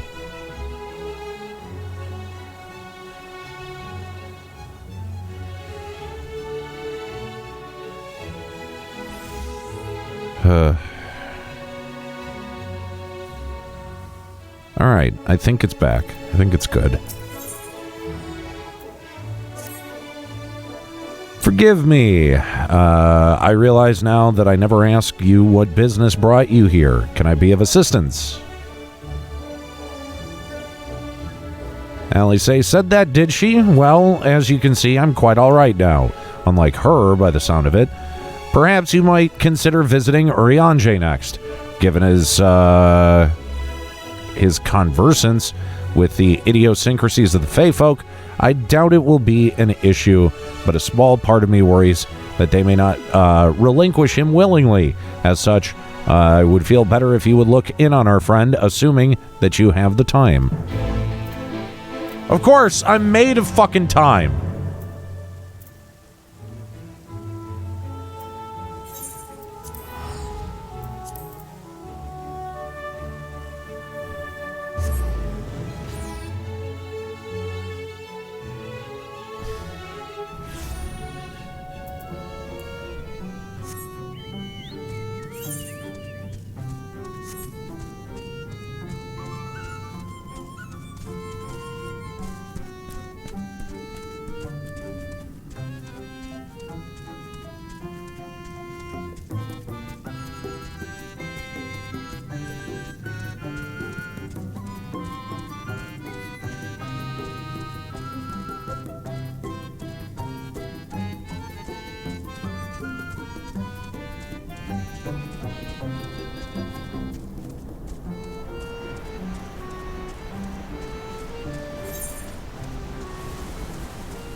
Wow, I did an entire expansion without getting all of the aether currents in any of the zones.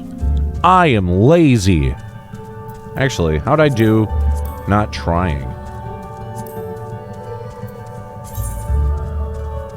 Not good.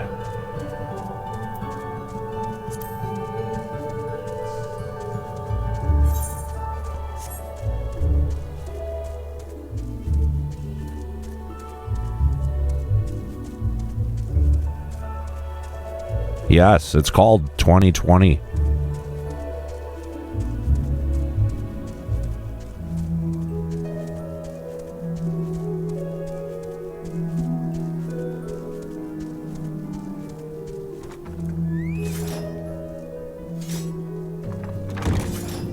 I want to kill him. Can I kill him?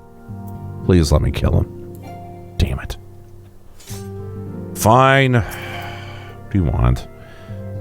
That I could have the pleasure of welcoming a guest, even as mine own occupation draweth to a close. What bringeth thee hither, my friend? So thou wouldest grant the Exarch a final tour of the realm, which hath been his home these 100 years. A noble gesture. Yeah, sure. That's what I'm doing. As for Master Alphinode's concerns, thou mayest rest assured that all is well here. Far from detaining me, our Fey friends have agreed to assist me in transportation of these tomes unto the Cabinet of Curiosity. Not more remaineth to be done. Regardless, 'tis well that you didst come, for I had been meaning to show you something to thee. An object I chanced to find after thy victory over Elidibus.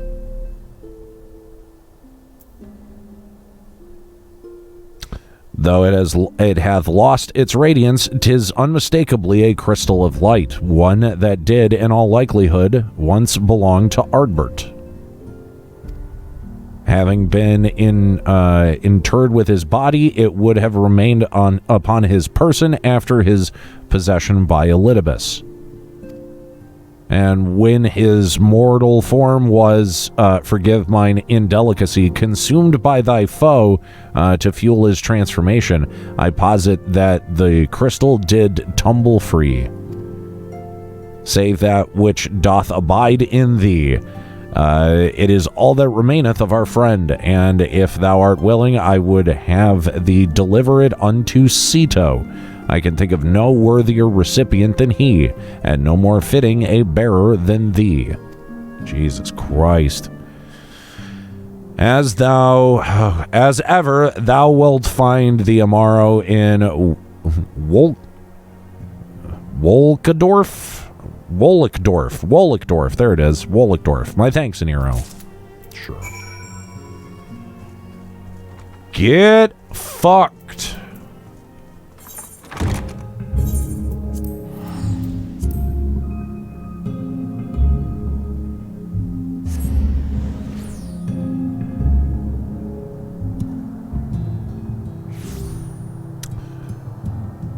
Why Flash asking, do you like kombucha? I love kombucha. Drinks like pee and smells even worse. Do I look like a motherfucker that drinks kombucha? No. Jesus fucking Christ. This fucking guy.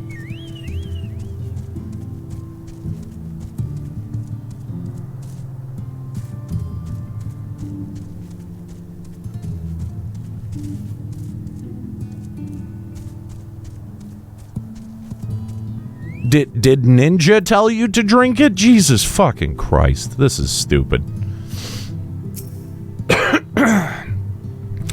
Full glad I am to see you safe and well. Rumors spoke of strange spectral foes bent on your destruction. But with the sky returned to normal, I assume all is well again. So what do I owe the pleasure of this visit?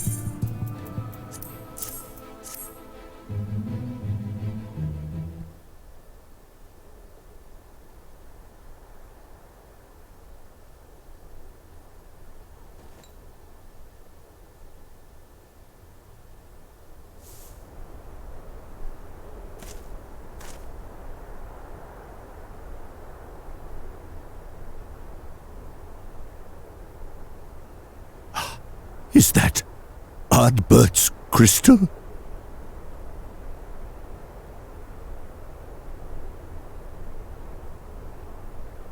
So it is. It has changed, but I would know it anywhere. However, did you come by it?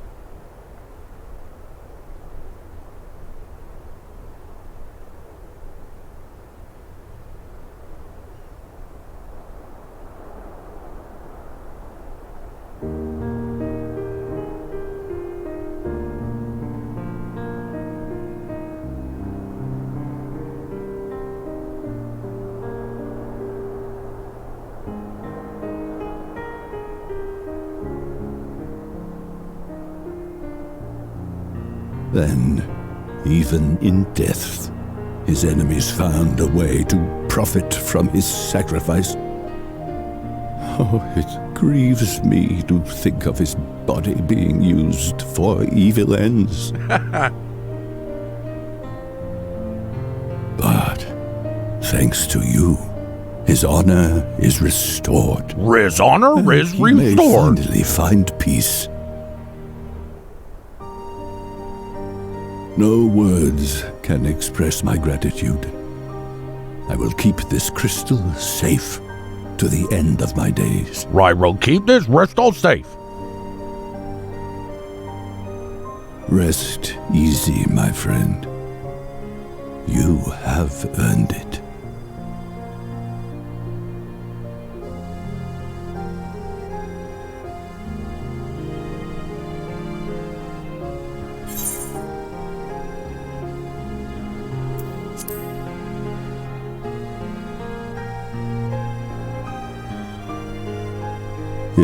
Your soul?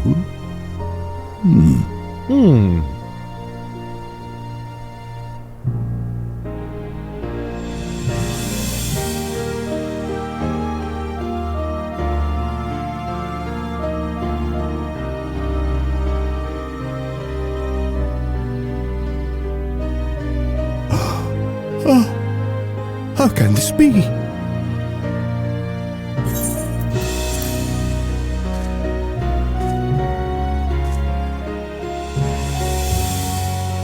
Seto, my old friend. You've grown. I see the spike happening. I'm waiting till the spike is done to resume. Hang on. No. Hang on. I think it's come back now.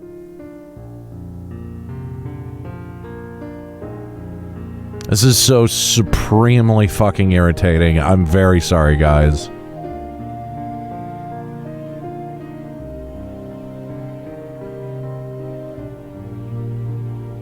I think it's back now. Oh, Artbert, how I've missed you.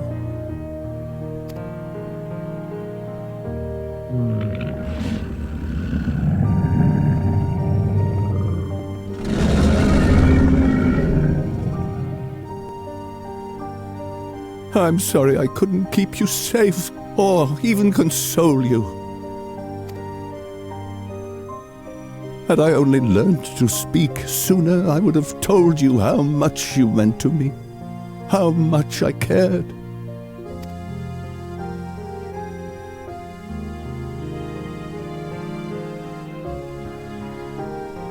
I knew. I always knew.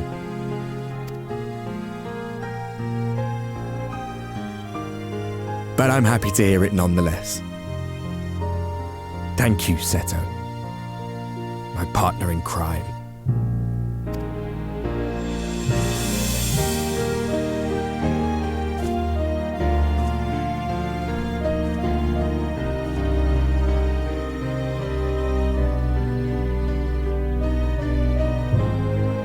I see.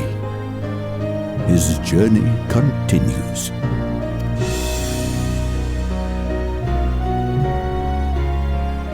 Then I will not yet bid him rest. With you, he may look forward to many more adventures. Yeah, he's my dick now. I made him my dick. Just so you know. It has been a while since last I flew. Perhaps I too will go on a little adventure. Ride the winds, seek the horizon. Yes, I think perhaps I will.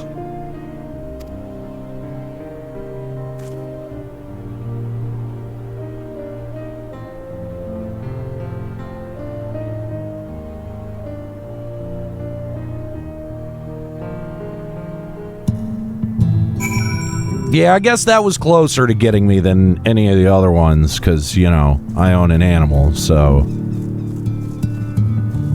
Cheap, That's cheap, fucking, what do you call it?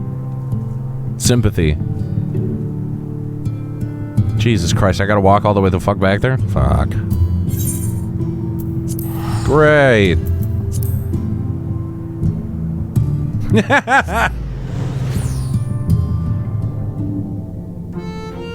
Oh, Jesus. I'm knocking shit over. Hardbert. Love it.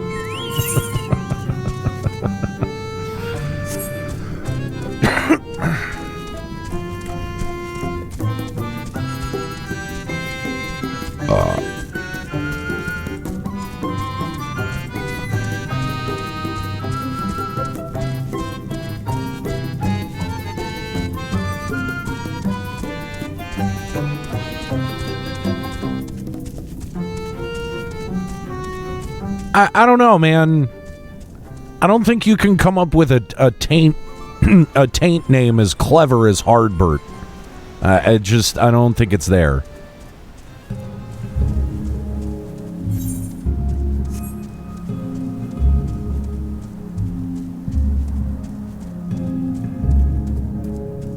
I love how the lag spikes are pretty much only happening on cutscenes now.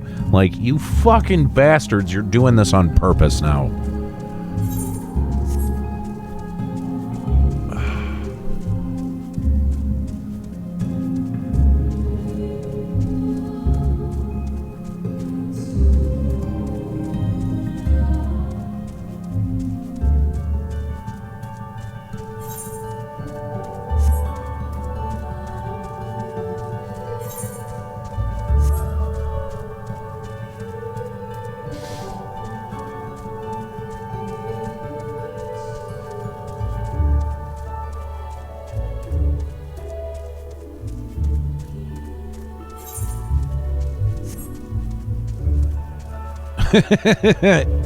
Goochert. That one's just goofy. God, why do I have to go talk to Urianger again? Like, I'll just meet you at wherever we're going. Asshole. Urianger's an asshole. Thou art returned. Tell me, how did Cedo receive thine offering? Remarkable, 'twas fated that thou shouldest be the one to undertake this task, I think. As Ardbert liveth on in thee, so too shall he and his comrades live on in the hearts of the people of Norvrit. And their tale, now rightly told, shall inspire new warriors of light for generations to come. Whatever.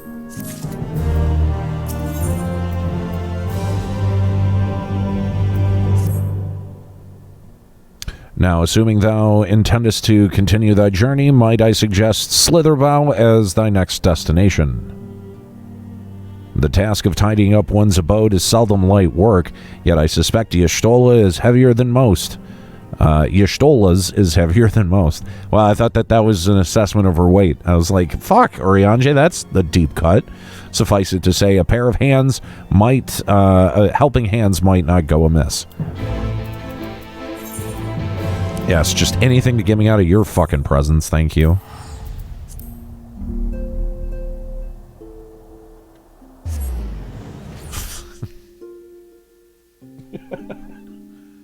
Ardbutt. Jesus Christ.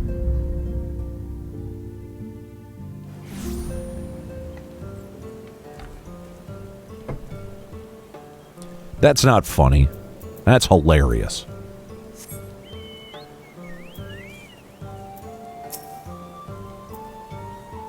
And what is this? Have you come to spy on me? Does Urianger truly think me so slovenly? The nerve! Loath as I am to disappoint, I put my affairs in order some time ago. I've even bade my farewells. To everyone say Runar, that is. He's nowhere to be seen.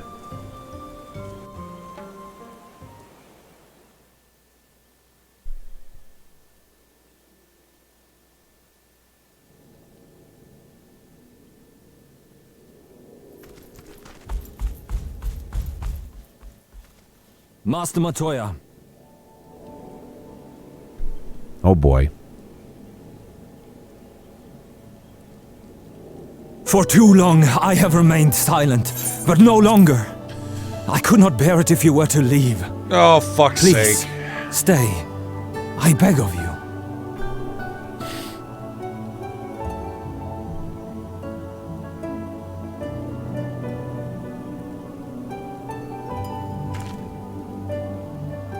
Runar, please.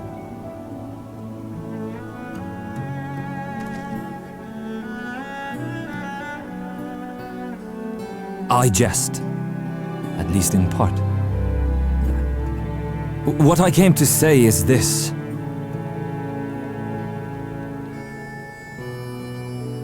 Thank you.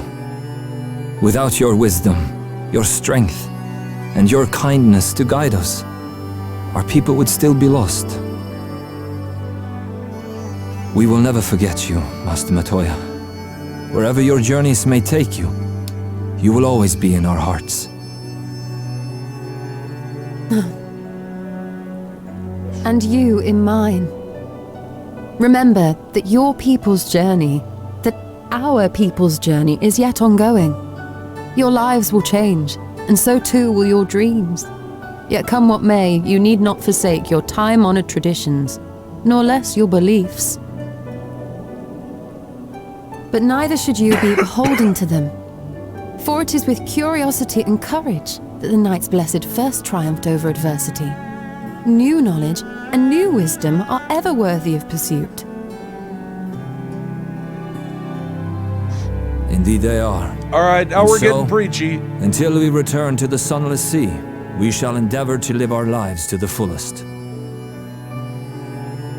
That is well. But however great your strides, there may yet come a day when the challenges you face cannot be surmounted alone. On such a day,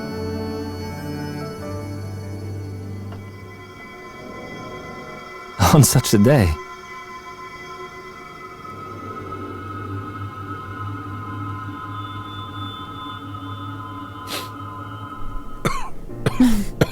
Excuse me.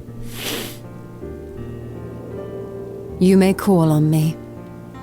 Since a means to travel between worlds exists, you can be sure I will find a way to employ it. And there remain so many mysteries here that want for solving. Master Matoya! Runar, really?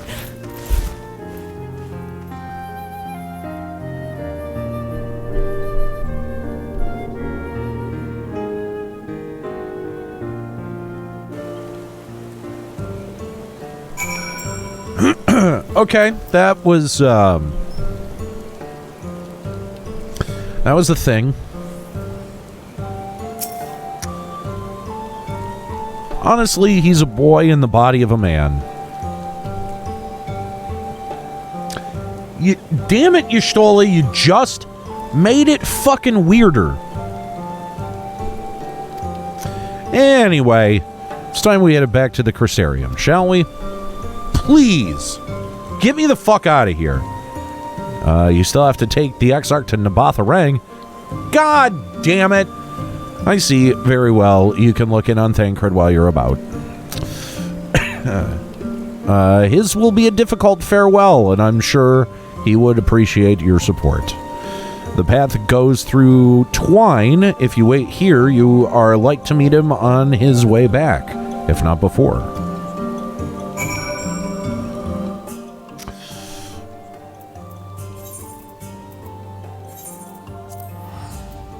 Okay, I'm going to leave here and forget any of this ever happened.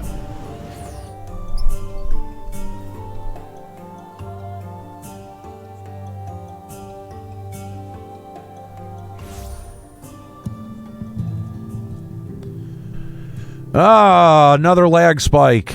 Well, at least it didn't happen while I was in cutscene.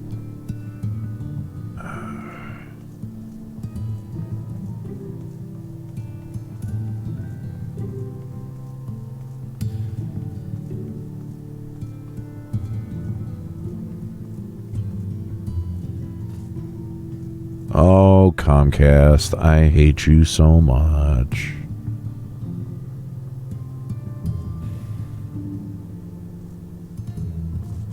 Alright, looks like we're back.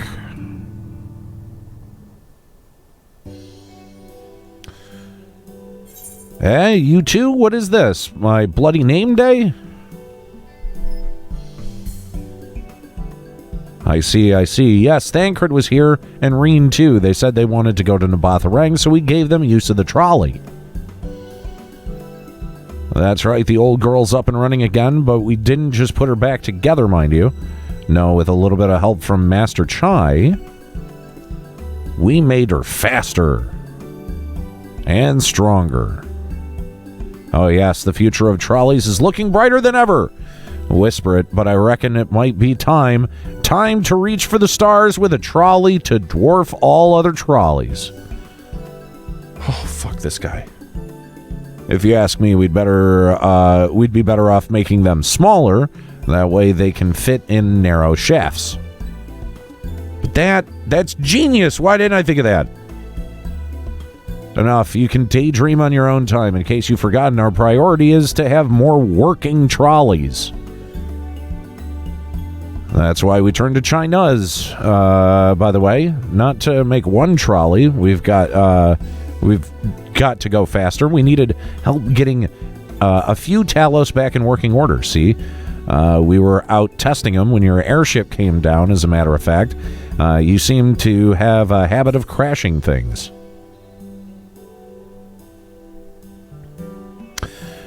We're back. Our thanks for the loan of the trolley. Oh, there he is. Thank you. Aniero, what are you doing here? Don't tell me the others are waiting for us. That's a relief. At any rate, we've done what we came to do, which means I'm ready to leave. Or as ready as I'll ever be. Not to pry, but what's going on? You off somewhere? You could say that.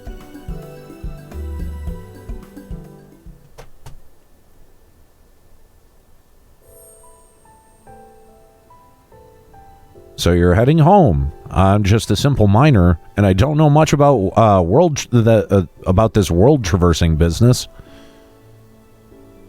But the young lady here, she'll be looked after, will she? I'll be fine, thank you. I have a place to stay at the Crystarium, and don't want for anything. Besides which, I've no shortage of friends I can turn to, friends like you lot. So please don't worry, I'll be fine, really. If you say so. It being a matter of life and death, I suppose you have to leave. But I, for one, would still be torn if the choice were mine. I'm not sure I could bear to be parted from my family. No, but it's for the best. Reen has chosen to walk her own path, and she doesn't need me under her feet. Besides, I have my own responsibilities, and I wouldn't be setting a very good example if I neglected them. Perhaps not. Either way, I envy your dilemma. I envy you your dilemma. Well then, young lady, if there's anything else you need, anything at all, you call on us. It may surprise you, but we can do more than simply offer you trolley rides. Thank you, Magnus. Everyone.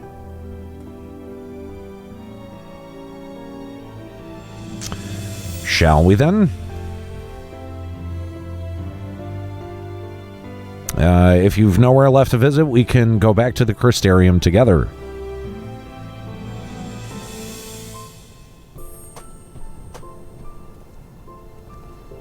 I like that it uses the old Ul'dah theme at night. That's great. I love that theme.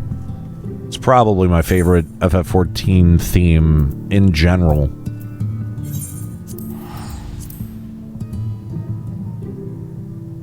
Is Fusion X still here? I wanted to ask him something.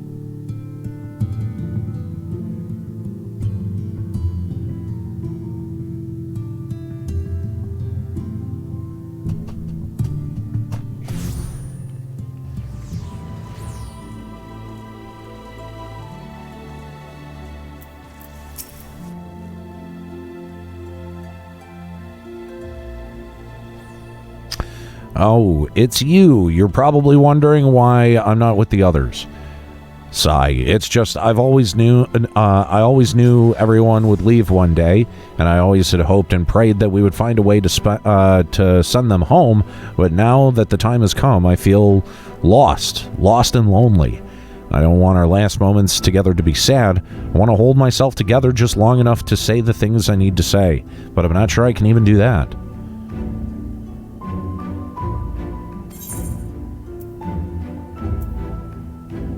Yeah, whatever, kid. Right. Thank you, Aniero. I feel braver already. Go on ahead and join the others. I'll be along after I've taken a few deep breaths.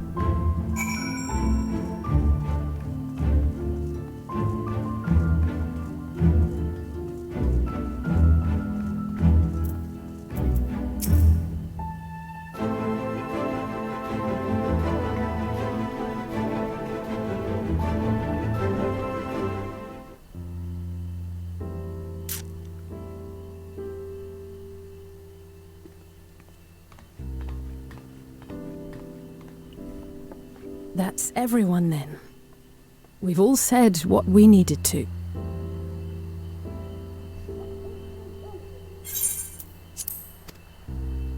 Even as we speak, Backlug undertaketh their final inspection of our spirit vessels.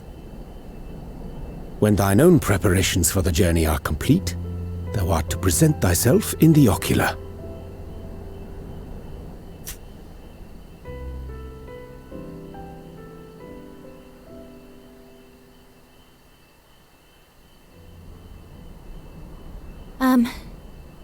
Everyone? Great. What does the teenager have to say? I want to thank you all, on behalf of the First. You, and Minfilia, and the Exarch. Without each and every one of you guiding us, fighting for us, we wouldn't be standing here now. There wouldn't even be a here. And no words can express our gratitude.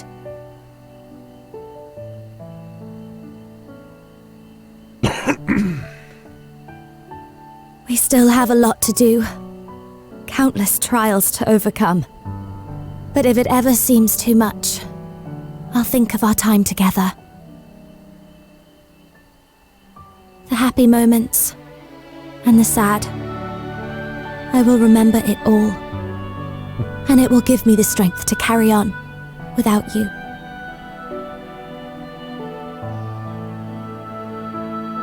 Because you made me who I am. Minfilia. Reen.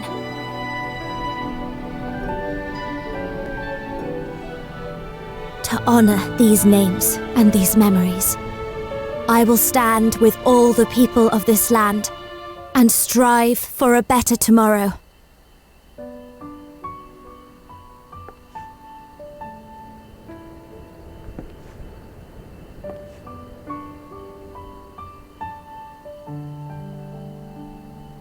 All right, kid. Thancred, I believe the honor of responding should rightfully be thine.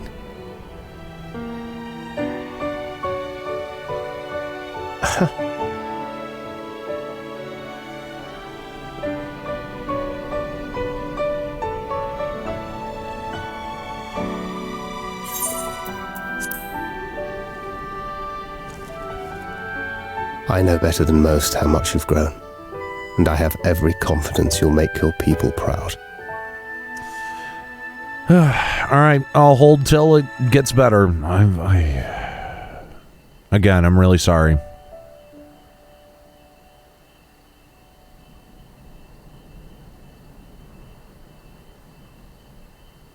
All right, there we go.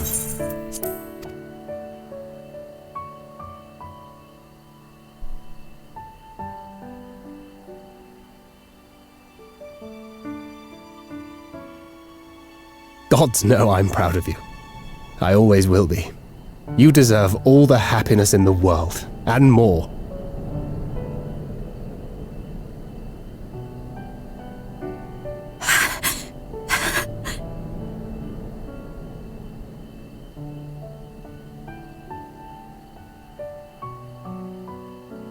Might we also say a few words? Oh, God, please don't.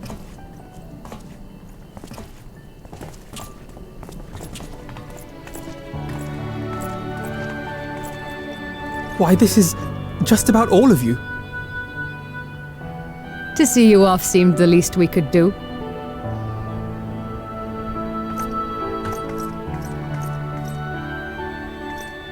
You risked your all for us, fought for a realm not your own. Before you came, we had never known the beauty of the night sky. Or the joy of your company.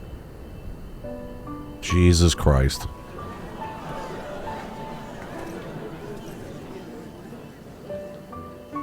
Though it saddens us deeply to bid you farewell, it has ever been our way to send off friends with a smile. Wherever your road should lead, we shall pray for your safety. And following your brave example, we shall continue to fight for the Crystarium. With or without us, you've always taken good care of this city.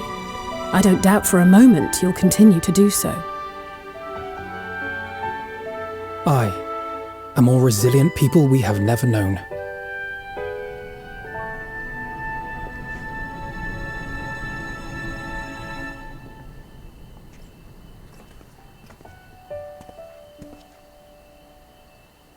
As resilient and enduring as the tower that watches over you. Okay, this is overwrought as To the fuck. last, we did not question the Exarch about his past. It is only now, when he can no longer tell us, that we believe we know the answer. Oh, do you? We have heard what became of him, and what is about to be attempted.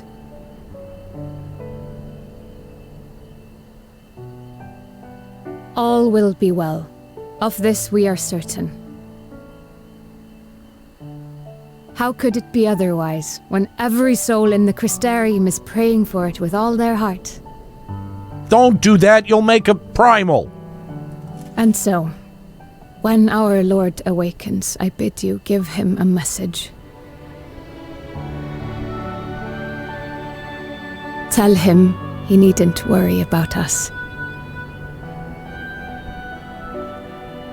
That he need no longer hide who he truly is. That he should live his own life to the fullest. And that if he should ever find himself reminiscing on the past with a smile, we shall be smiling with him. Yeah. We done here? Jesus. Will you tell him this? No.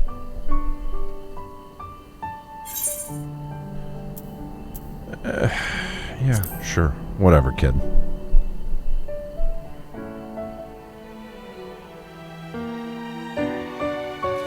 No should have been straight up one of the answers. I'm sure you will. Yeah.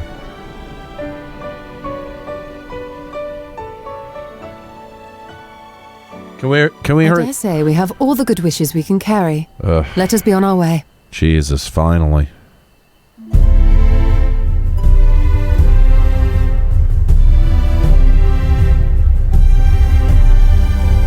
Yeah, they give us 3 options that all say the same thing.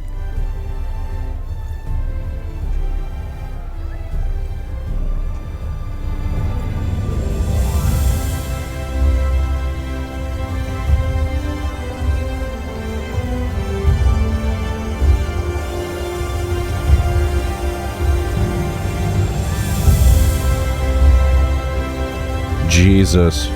This feels like the end of Star Wars. Fuck. Like A New Hope, where they do the medal ceremony. This is fucking overwrought. Wind up missile. Okay, great.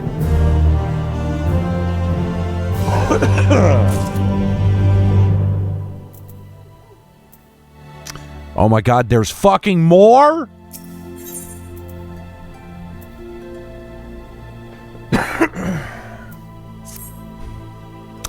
Well, I suppose it's time. Are you ready, Aniero?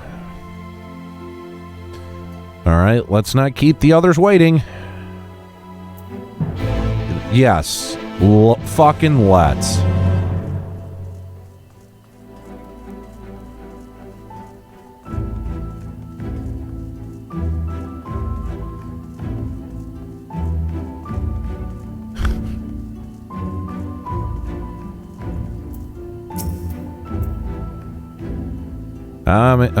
You know what? Fuck off.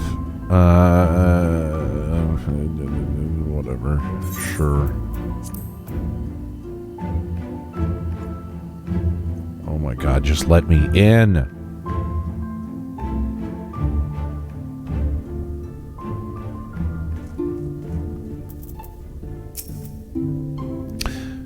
There you are. I take it you are ready for the journey. The spirit vessels are primed and our company complete. At a word from you, we shall begin. Upon speaking to the soul, upon beginning the soul imbuing ritual, several cutscenes. Okay, yeah, sure. I do need to pee, and I'm gonna get some tea. So, guys, give me a moment.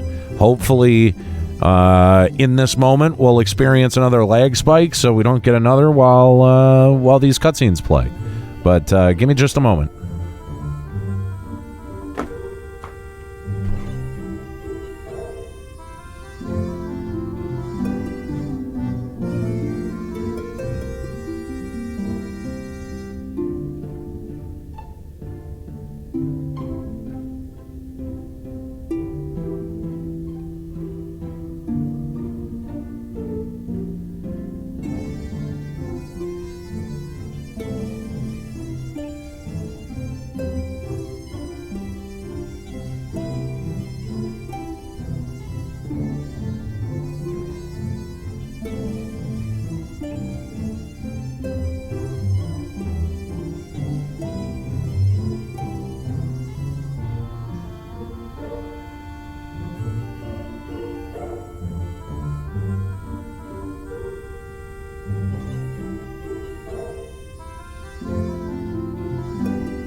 All right.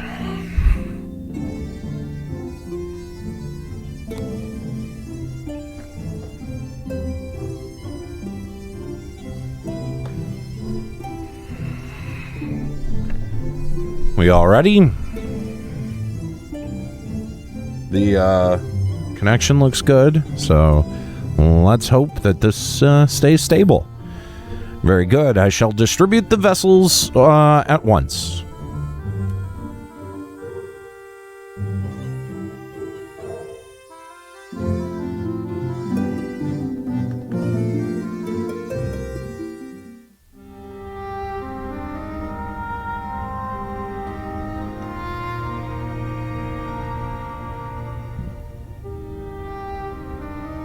All right, then. Pray proceed as instructed, beginning with your memories.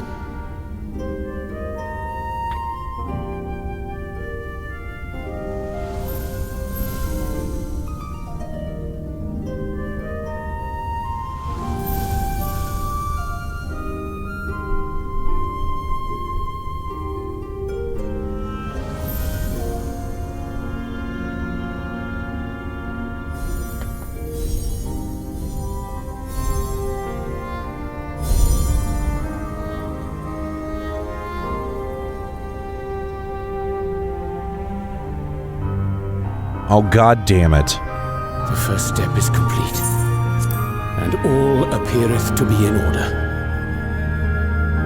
All right, we're gonna wait it out. God, I hate this so much.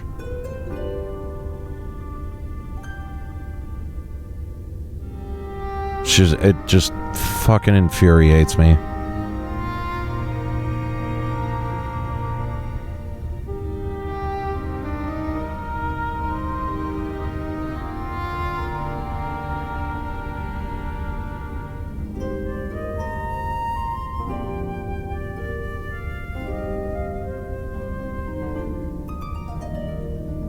This is excruciating. I am so sorry, guys. Comcast customer service is going to get a fucking phone call for me later. Alright, looks better now. Well, that just leaves our souls then.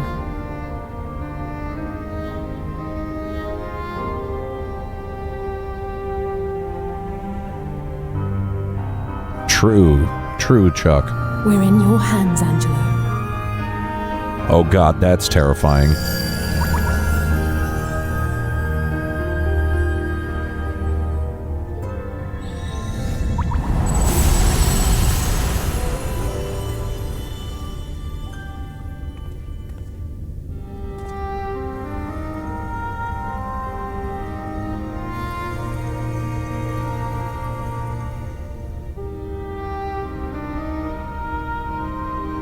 It is done!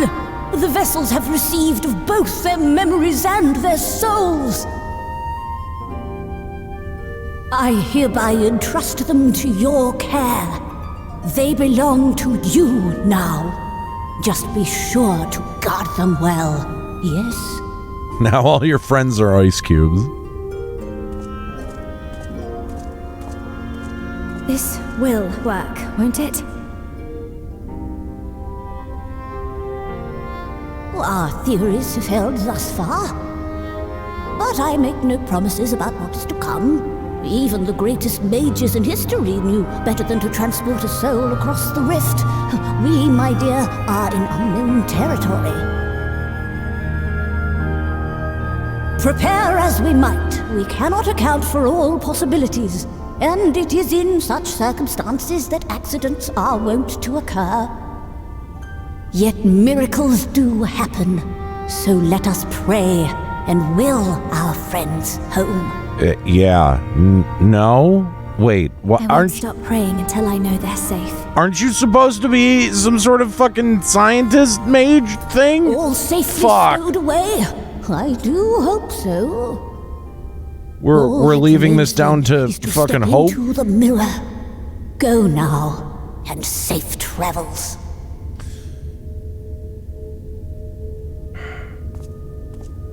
Oh, damn it. I was hoping that they would let me go do irresponsible things while holding them.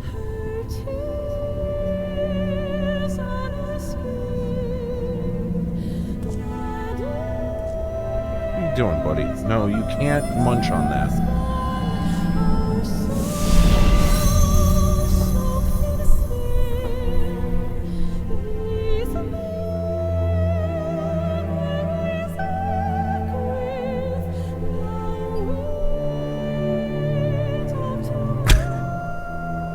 I don't think so. Yeah, that's a great question.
Did it?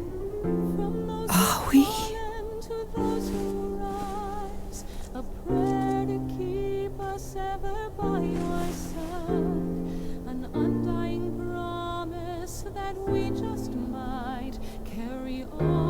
We're home.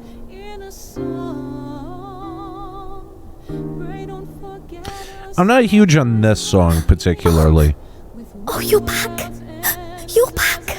You're all back!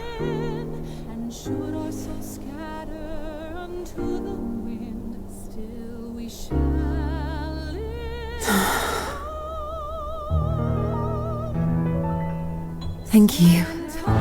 My body feels like a sack of potatoes, but otherwise, I have never felt better.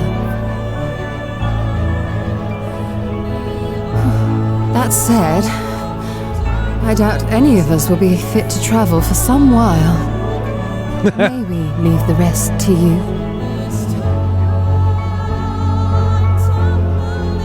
Yeah, no, I'm not tired at all. You just laid there in fucking bed for our comrades' blood. a year. With it in thy possession, the way will surely open before thee.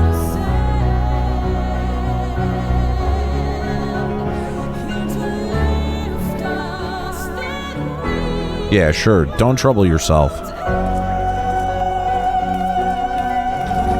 What? But you've only just got here.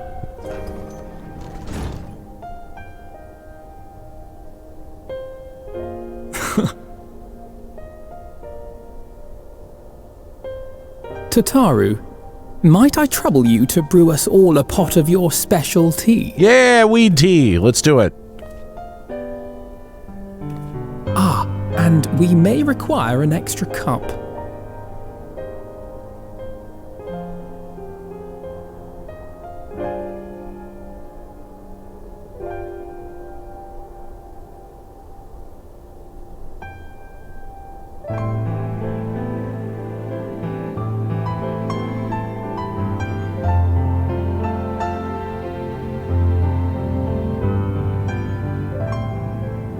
Yours is a long road, my friend, and it stretches onto places beyond imagining.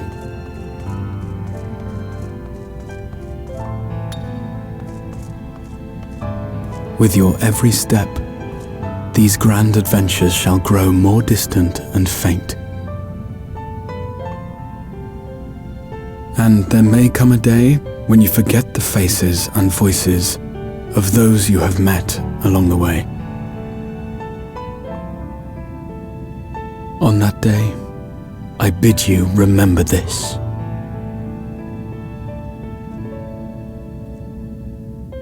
That no matter how far your journey may take you, you stand where you stand by virtue of the road you walked to get there.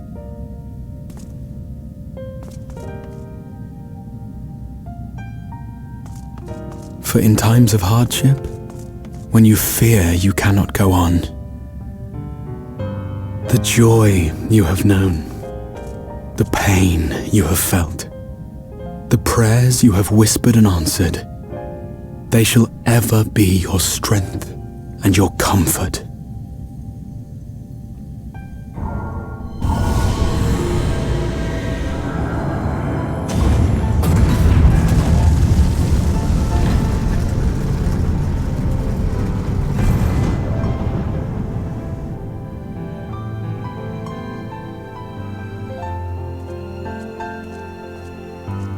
Nice. It's a garage door opener.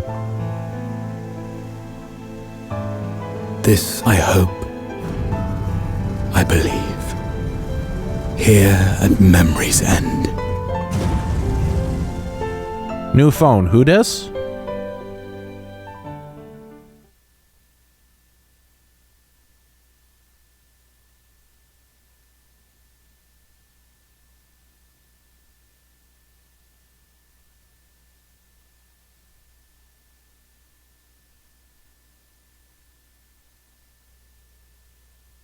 Some days later.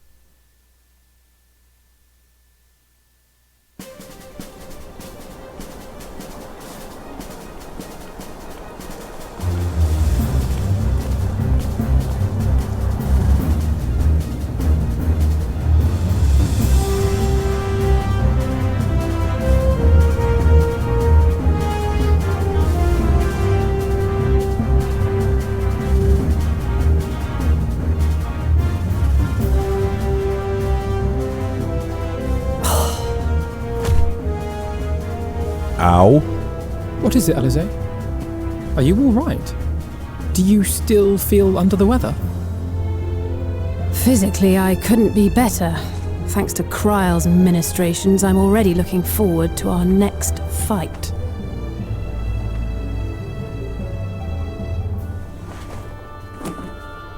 But seriously, don't you have anything to say about that?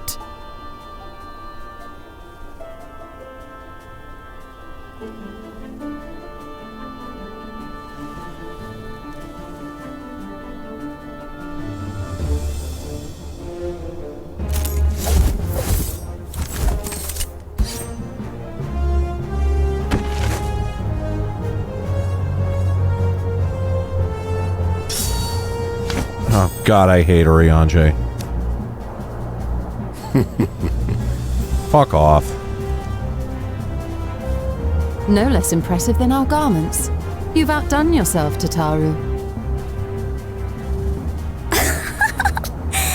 To give credit where it's due, I had help from a certain fiery pixie who visited me in my dreams. They gave me all the information I needed to get the details just right. For your weapons, though, I needed a lot more help. Thankfully, our favourite heads of state were happy to place their finest craftsmen at my exclusive disposal.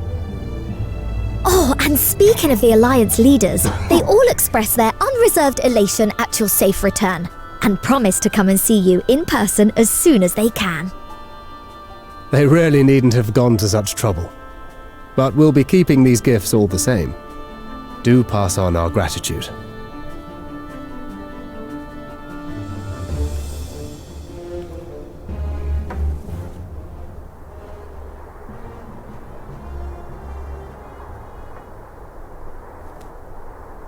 I realise we haven't taken up new martial arts, nor have I ever been one to set much store by appearances.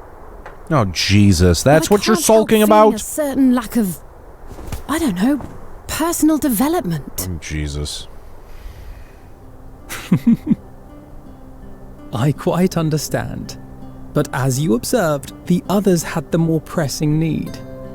Rest assured, our turn will come.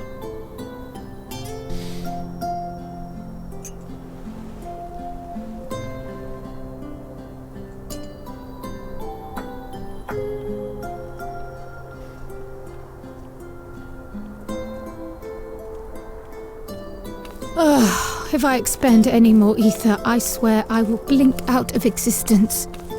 I need a bite to eat.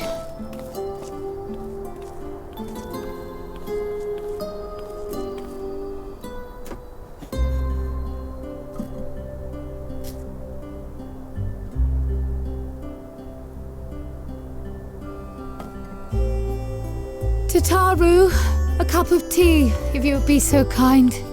And something sweet.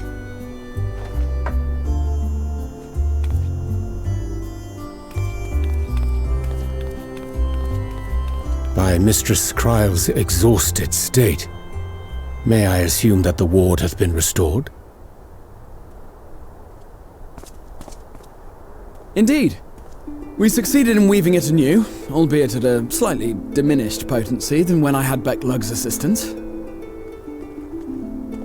It is no cause for concern, though. The tower is not easily reached, never mind breached. And even should some few succeed, their presence won't escape my notice. No one ever dies. Excellent. Said duty thus discharged, thou art free to go wheresoever thy fancy taketh thee. Upon which note, hast thou perchance come to a decision? The offer remaineth open. Well, if you're certain that's what you... I mean, if you think I...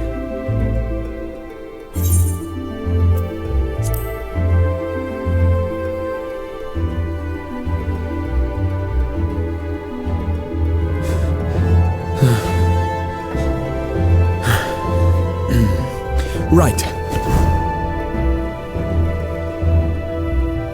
I accept. Henceforth, I shall count myself a scion of the seventh dawn. No one ever dies. Gratia, at your service. No one ever dies. When I was a boy, many long years ago, I yearned to stand tall as the heroes of Eld.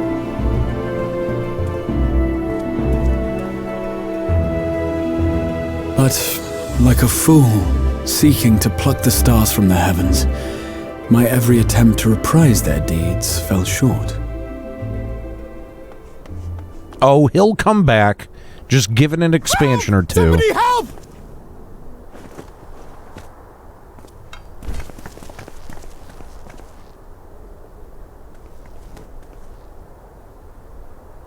Hippogriffs! Hippogriffs on the rampage! A giant flock of them! Please, we need help!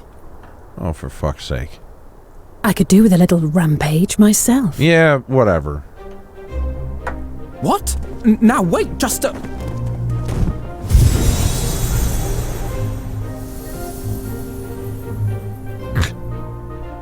Here we go again. Jesus Christ.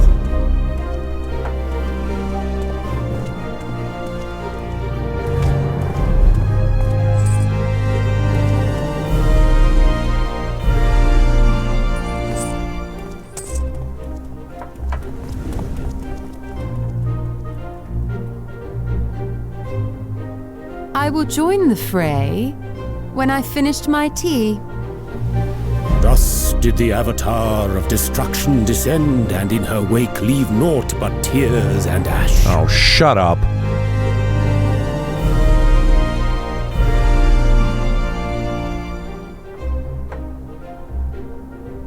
And then, one day, an all but forgotten dream from my youth stood before me, in the flesh.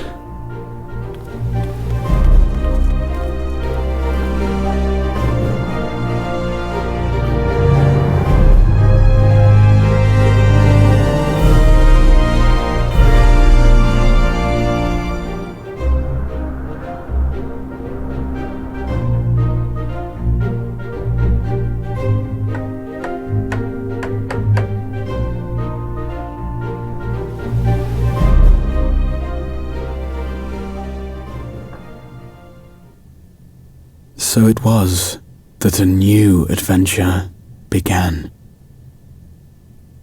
That was kind of an old adventure.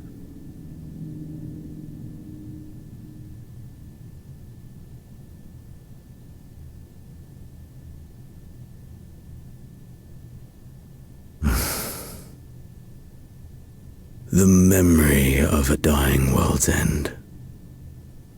Night after night. And I thought it but a tired old dream.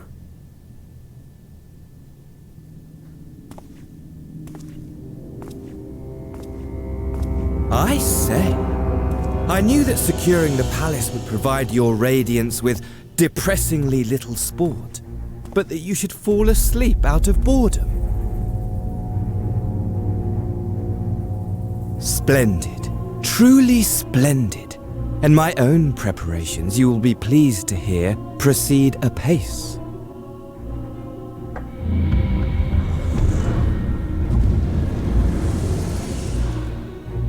Oh yes, they proceed very well indeed, frighteningly so. And we owe it not least of all to this singularly useful body I chanced to find. With the Populares now all but destroyed, it will be the simplest of tasks to discredit their groundless assertions that I met with a grisly end.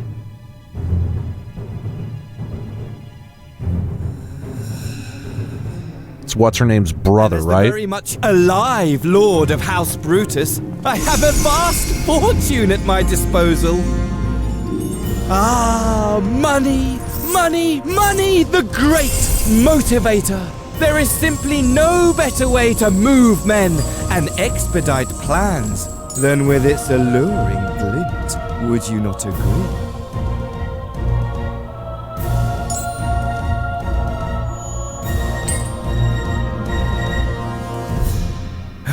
But wait, were we not acquainted, you and I?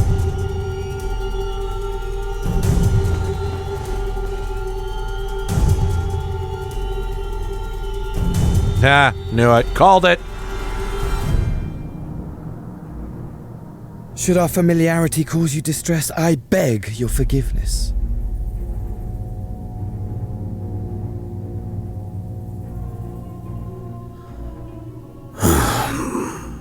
What did you say your name was?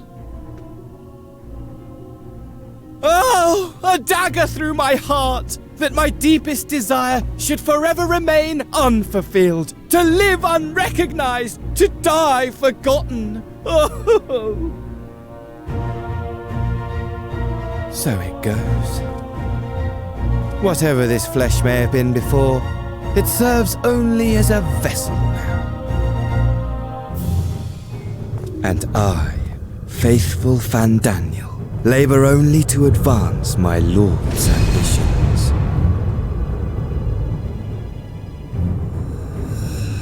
There's another one of these fuckers? Speaking of which, with the palace in our hands, we may now proceed with the next phase of the plan. But how very odd. Despite all our havoc-wreaking, old Elidibus did not deign to appear. Dare I hope that the last of the unsundered is gone?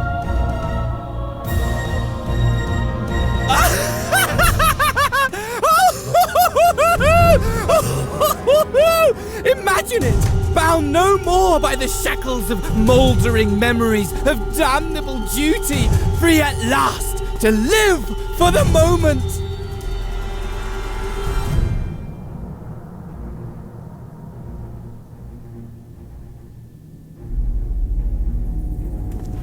Your radiance, but give the word, and I shall go forth and prepare for you your hunting ground.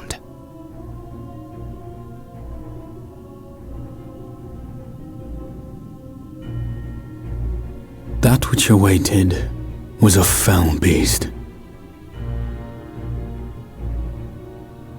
Ferocious, ravenous, remorseless. Do as you will.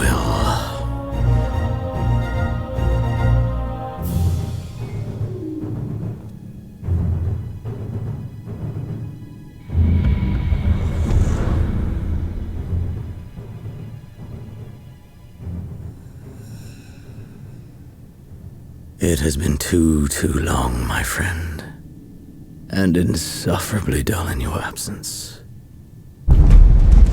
When you return to me, you will share everything. Every blow will be a story unto itself. Every triumph, every kill. Rest assured, we shall have a fitting stage for our reunion.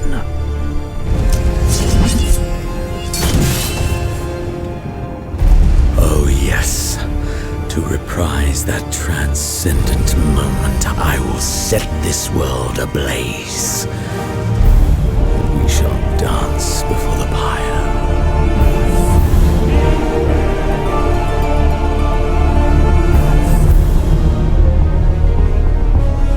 The beast shall kindle the flames of the apocalypse.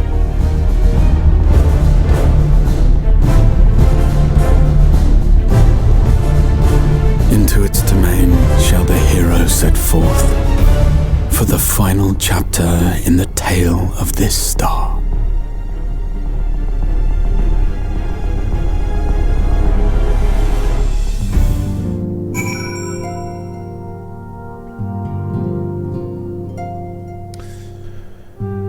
All right. Well, that was the thing. Ah, you're back.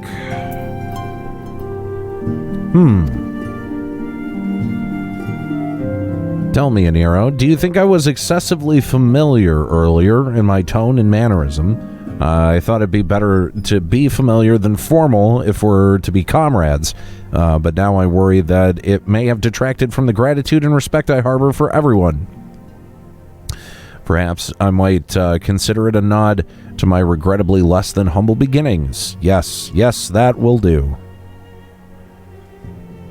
Being free to live as one pleases is not without its challenges. In a way, it was easier when I had a mission that consumed my every waking moment. It provided me with a focus, a constant push in a singular direction. By the way, was casting spells always so draining? I had quite forgot what it was like to do it without the tower. I've rarely felt so exhausted or hungry. Yet, if all I did was bend the bow, I would be of limited use on your adventures, so I shall preserve. Whoever I might have been before, I am now a scion, and an inexperienced scion at that. Oh, motherfucker.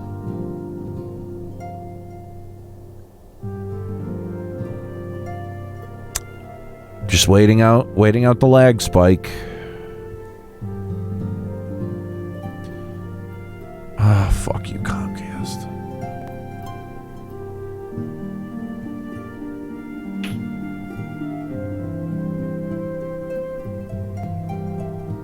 This is ridiculous.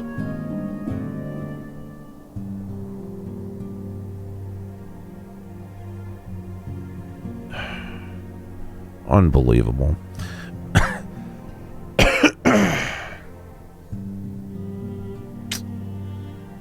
Whoever I might have been before, I am now a scion, and an inexperienced scion at that.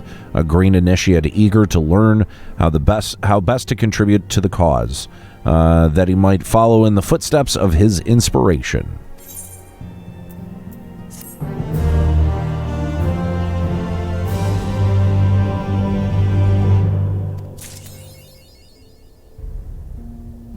All right, and there we go. Yay! We finished the MSQ. Let's see. That line right there is the reason speculation has been interesting lately. Which line? Oh, lots of people taking it to mean the next expansion is the last. Okay, interesting.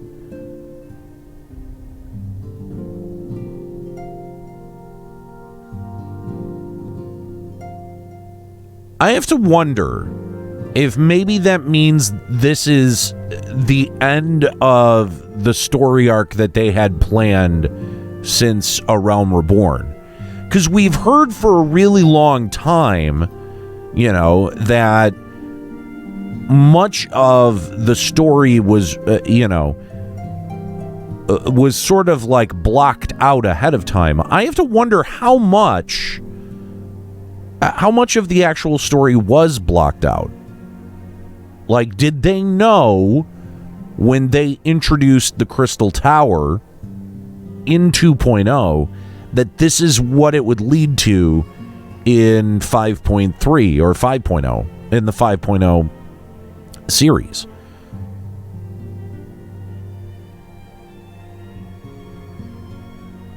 Yeah, I know 5.4 comes sometime in December, right?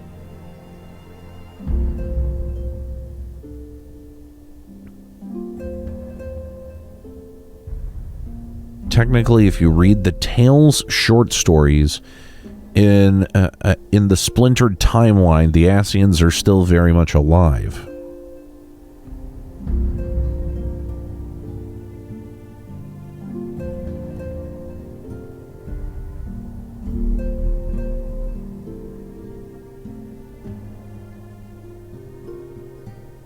Because it seemed, I mean, listen, I'll give them this. The Crystal Tower story from, 2.0 to 5.3 is rather complete. I mean, it does seem like that would have been hard to kind of cobble together, right?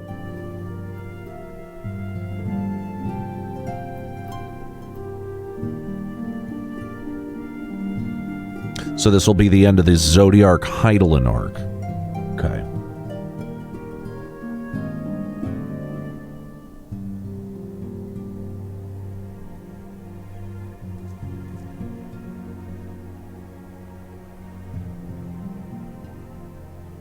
Well, the Alexander part of it, right, was to allow it to travel.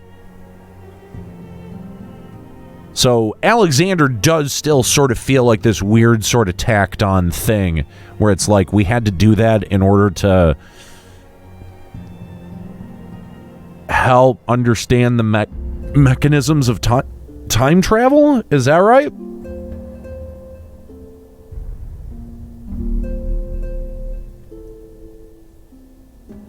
Fucking heartburn.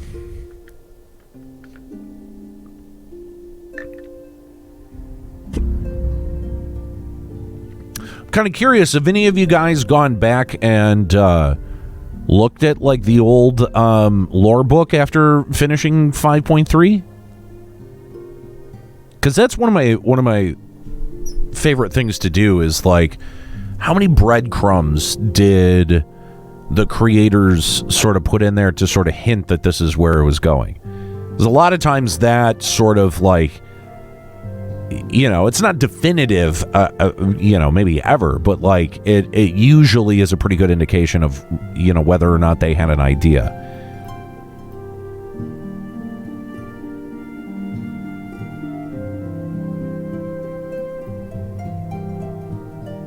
Alexander and Omega, time and space travel.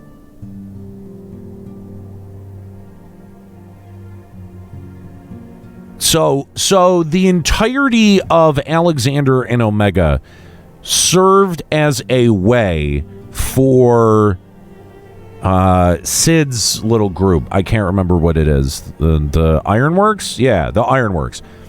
It just served as an Ironworks, served for the Ironworks to figure out the mechanism of time and space travel.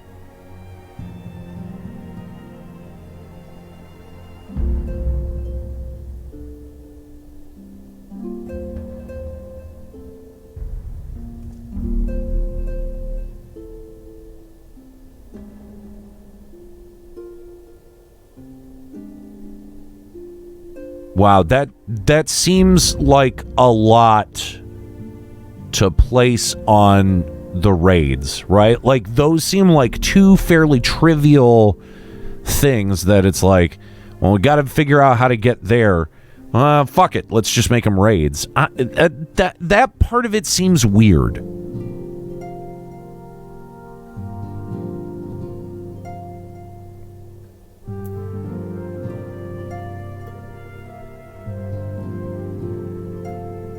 I mean, granted, I haven't really even finished Omega.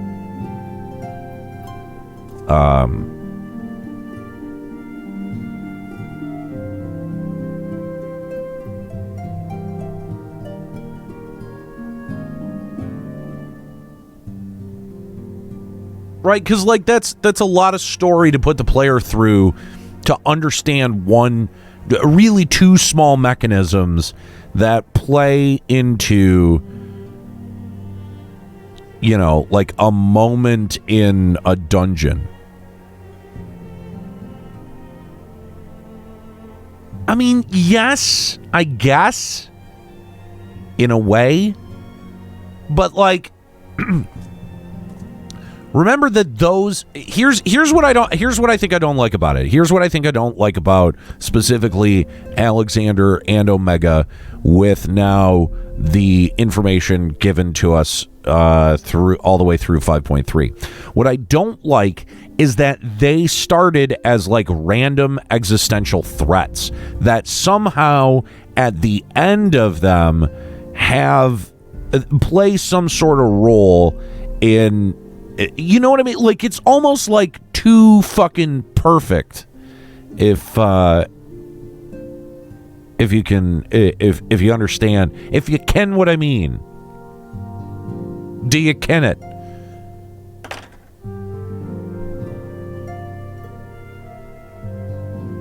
You know, like fucking Alexander just appears in the middle of whatever the fucking place outside of Idleshire, right?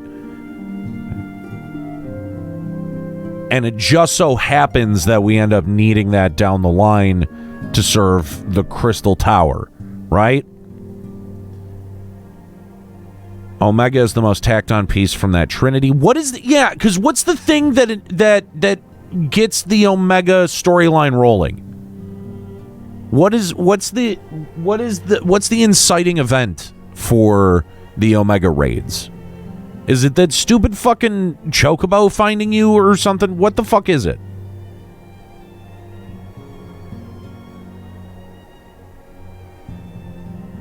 Yeah, Alexander was weird because it also retconned that 1.0 storyline with the horn. Omega was to close Nero Sid. Really?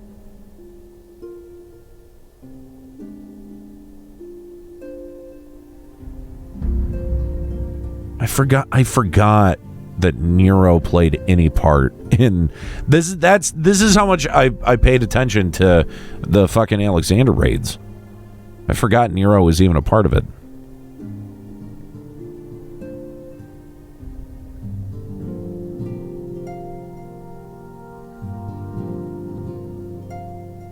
So someone, okay, yeah, and Midgar Somer, which kind of makes me think, like, now knowing some of the history of the Ascians, does that sort of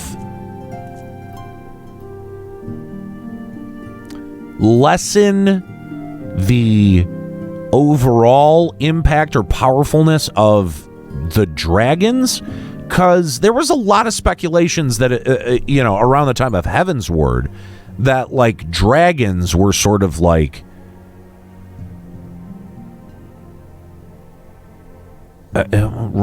fuck. Remind me. God damn it. Now I'm getting all my lore confused. Fuck me. I'm not Ethis Asher. I don't know all this shit. The dragons are plot holes when it comes to Ascians. Or they came from some other solar system. I think that's what's speculated, is they came from another... I think they say that. They came from another star.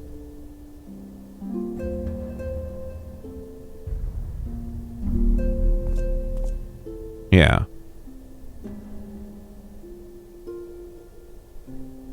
Okay, dragons are aliens. Okay, yeah.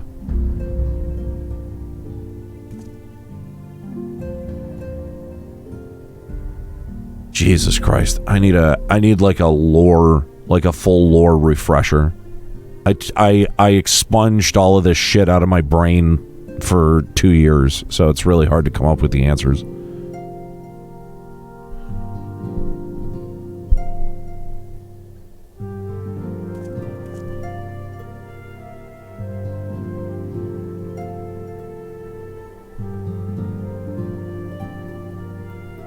Yeah, Dolvik, that's a pretty good question. Because, like, the whole sundering thing now raises a whole bunch of questions. From what they call the Dragon Star. Okay, well, did they come here before? No, they would have had to come to the source.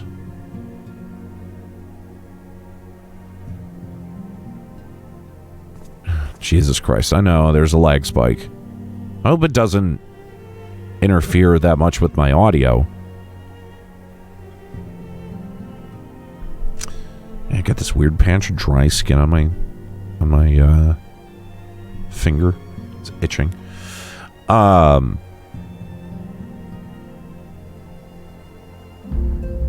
Okay, the reflections are also planets.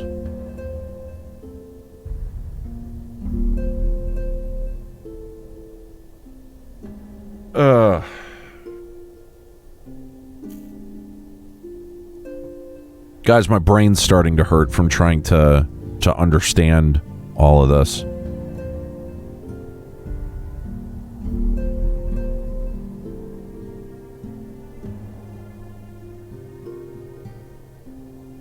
All right, so the reflections, so the other,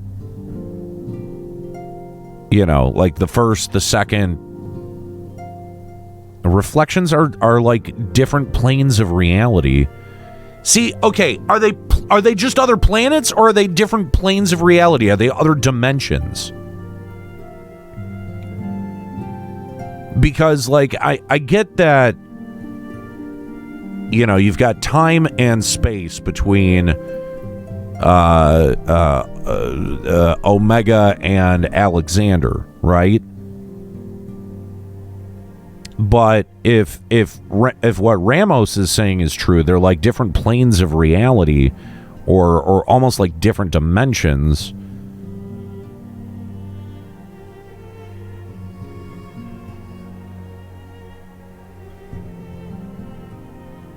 Okay. They haven't committed to an answer. Interesting.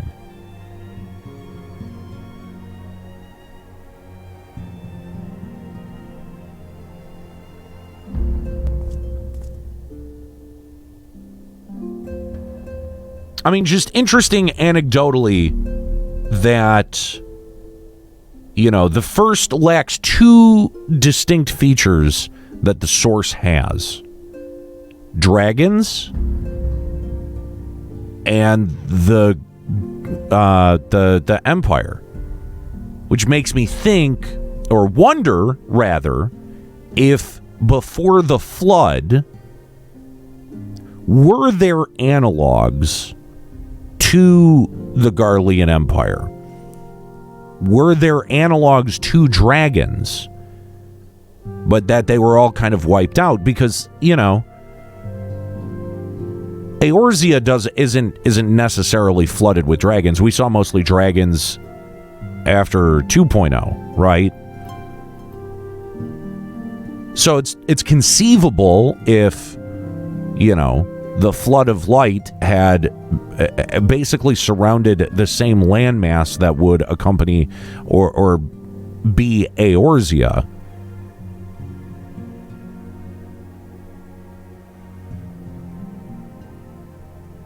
Ronco was their Alag. Really?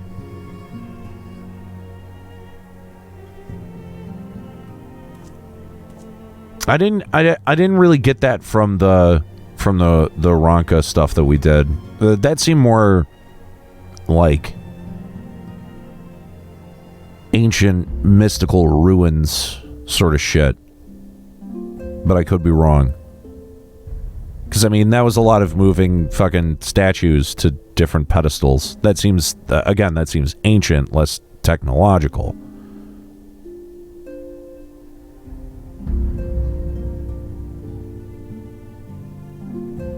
Emmett Selk founded the Garleans since he had a hand in the first It's Possible. Yeah. That's why I want a Volume 3 Lord book, yeah. Yes. Dark Flux, I agree with that. Ronkin seemed more like stuff you would find in Karn. Very much so.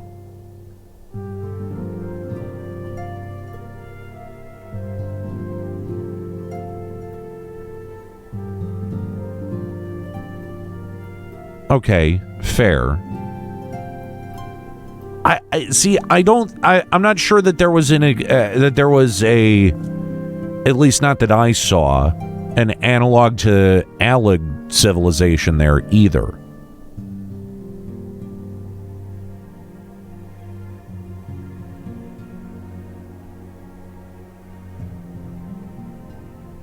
They have tombstones in the first.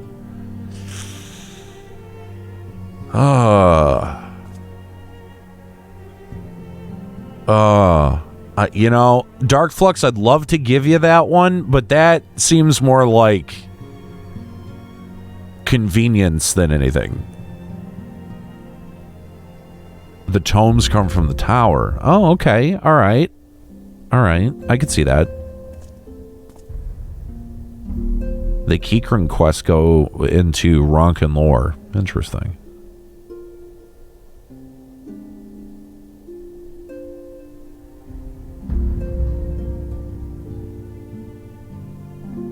But I mean, there was no even reference to anything like an empire, a Garlean empire, or an invading force.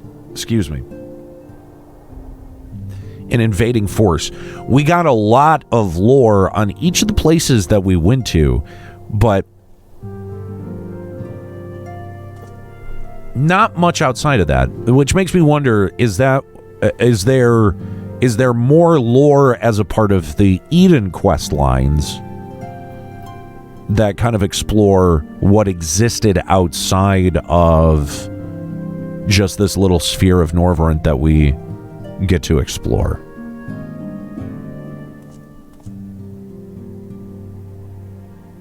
They do talk about the Ronka like Alig as this superpower that control a lot of land, just not directly. Interesting.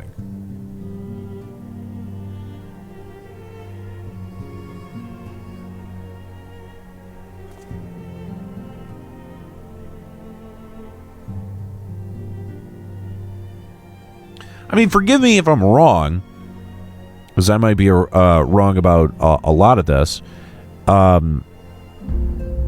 So Emmett Selk had significant,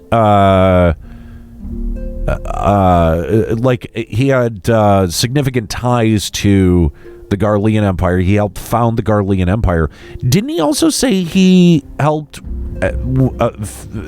the Allegan Empire as well?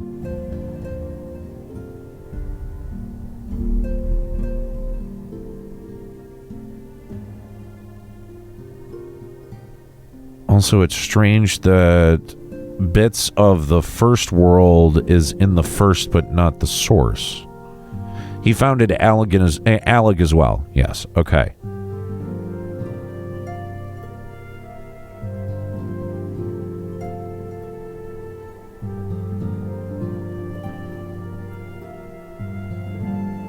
They explain that away by saying calamities destroyed the remains of the source. That's why he was so intrigued by the CT and Graha.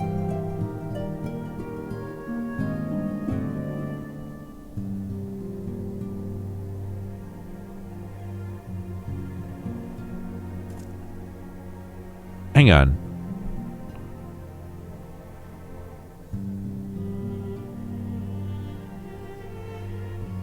They explain that away by saying calamities destroyed the remains on the source. Remains of what?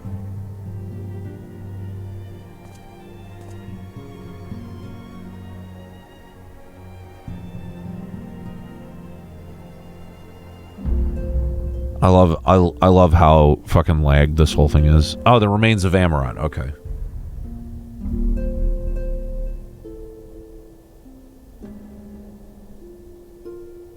It was him or La Habrea that showed Dragon's primal magic. Okay. That was in response to Evil's comment about the remains of the original source in the first. Got it.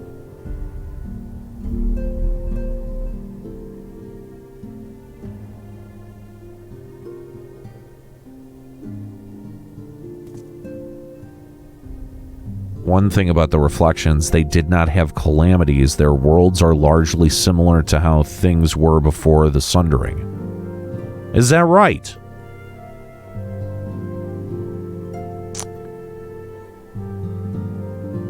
Well, because when they do have a calamity, they're reabsorbed back into the source, right? That was what the rejoining was supposed to be.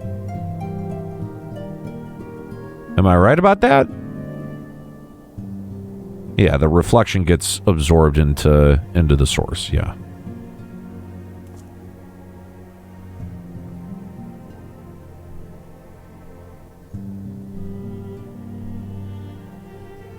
The reflection itself doesn't suffer calamities. Yeah, because the calamity that it suffers is what draws it back to the source, right? Yeah, okay. That's what I thought. So every time... okay. And do I have this part of it right? And that every time one of these reflections was joined back to the source, that in the source, that's what would cause a calamity, right?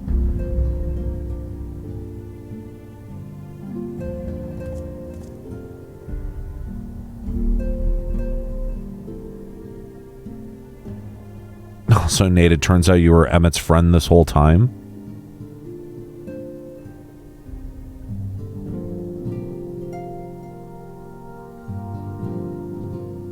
Was I?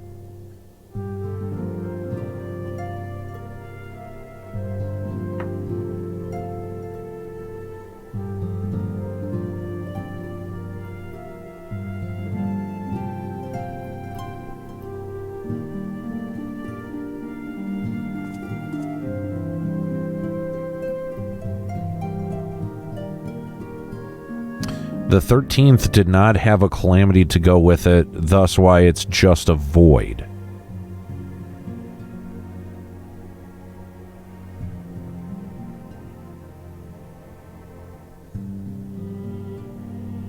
Okay.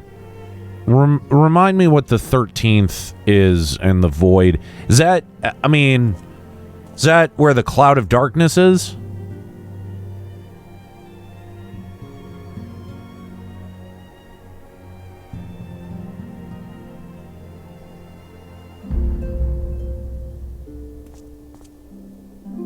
Okay. All right.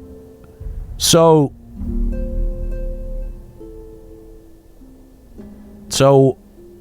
who's to say that there wasn't a calamity there and that the aspected element, much like the flood was a flood of light, what if theirs was a flood of darkness leading to a void?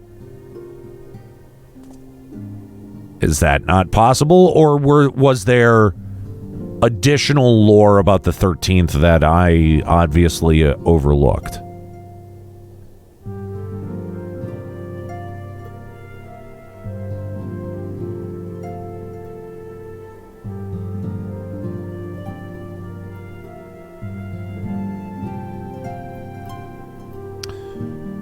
But they didn't okay.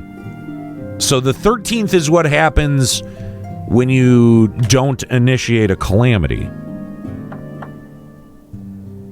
Or element-based, yes. I got that. They basically need to inflict a large amount of damage on the source, thus forcing the planet to absorb a shard that also happens to be flooded with a matching element to rebalance. Okay, Eden gives more lore on 13th. Okay. All right. Well, that's going to be my next project, is to go through Eden.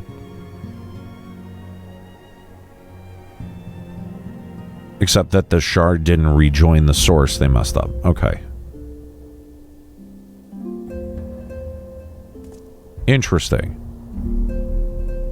I gotta hand it to Square Enix. I mean, I feel like they really went to some pretty great lengths to tie up all of these sort of loose ends that I know that on Limit Break Radio we used to bitch about quite a bit.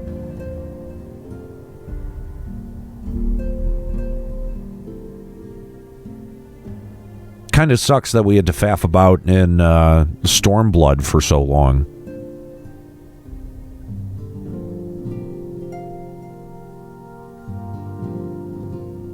Alright, I don't need to stand in the middle of the fucking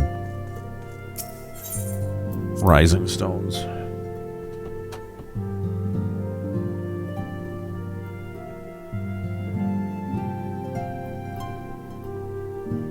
Yoshi P said he gave the writers free rein to reveal 90% of the Celestial Hydaelyn Zodiac story this expansion. Interesting.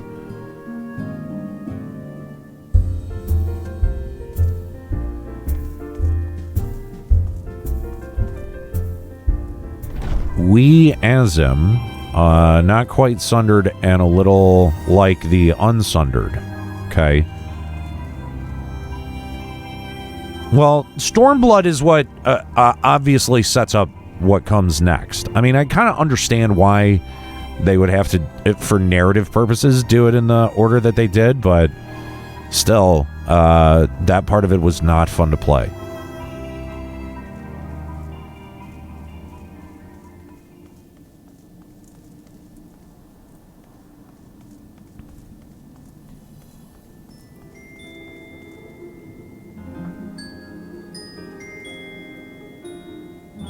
Yes, I will agree with that. It is essentially to set up plots. Yes.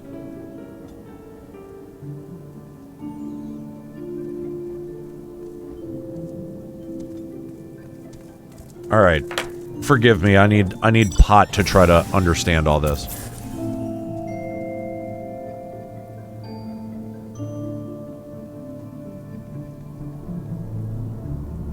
So you can understand the back and the source cutscenes. That's actually kind of funny.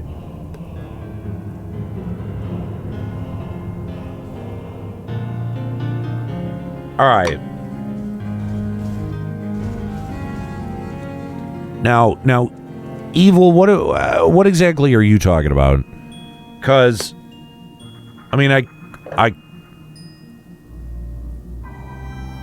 the Azim stuff. I don't want to say it was over my head, but I don't know that I was catching all of it.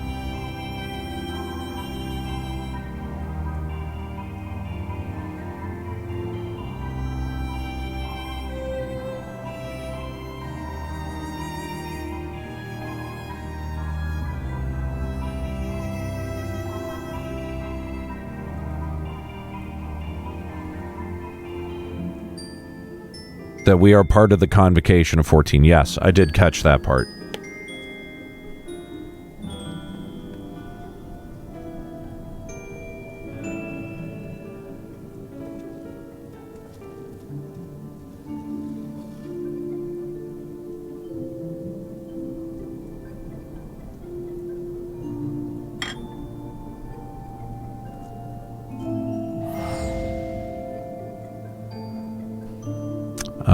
There was who defected from the convocation. Azim, they basically went around helping people. It's very, very strongly implied that we are a sundered Azim, as was Ardbert. Yeah.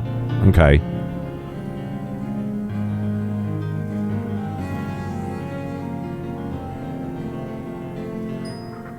Okay, yeah. That's kind of what I thought it was implying.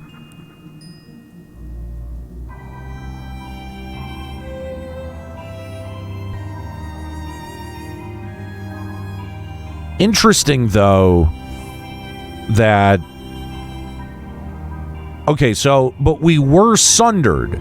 Because if we weren't sundered, then... Ardbert, right? Yeah, Azim is the original adventurer. Fair enough.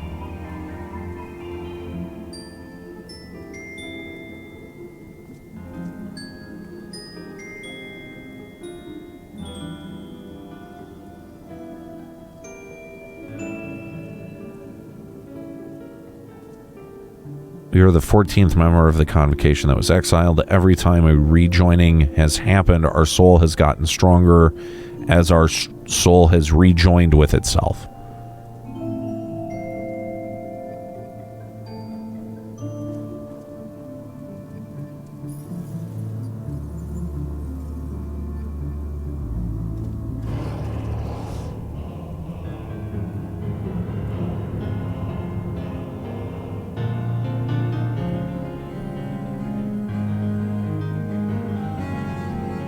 So,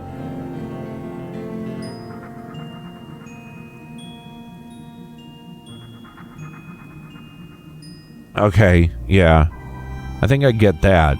What's sort of weird though, is as a member of the convocation, right?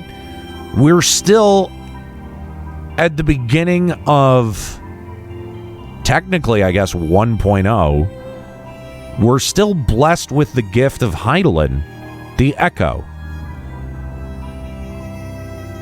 I mean, we talked to Hydaelyn at some point. At a few points. That makes all of that very confusing.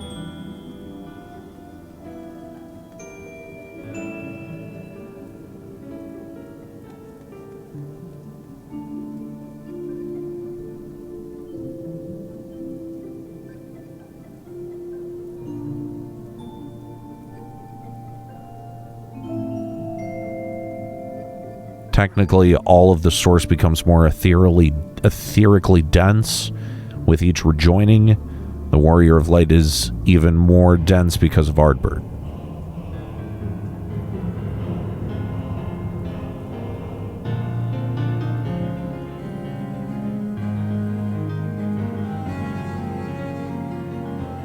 Okay.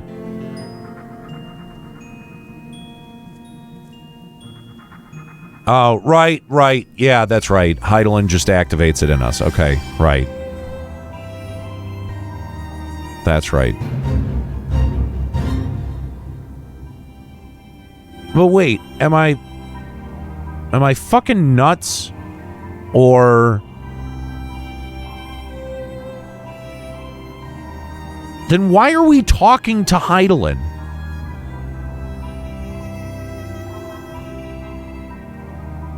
Yes, even in 1.0, our soul would still be 6 out of 13? Interesting.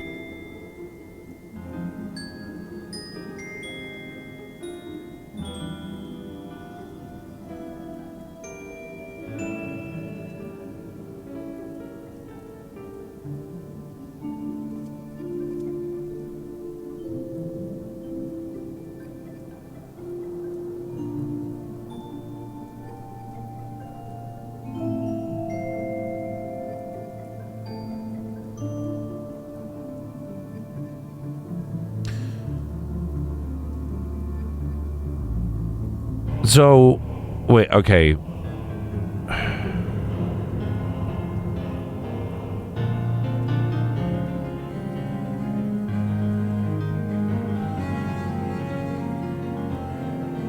So what was the blessing that Midgar Somer removes in Heaven's Word?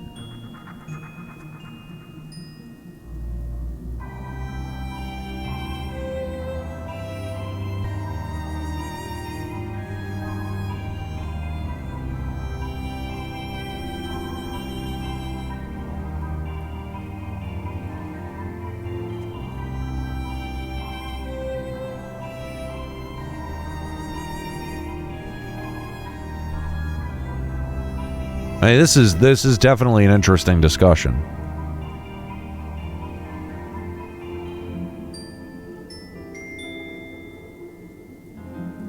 Blessing of Light is Hydaelyn's protection. Okay. All right.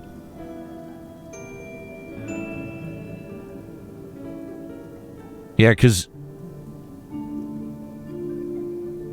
the Blessing of Light from Hydaelyn. Okay.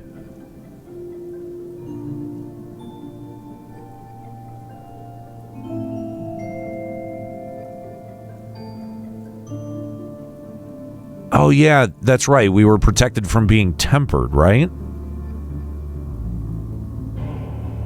Like when we fought Ultima Weapon. Yeah. Okay.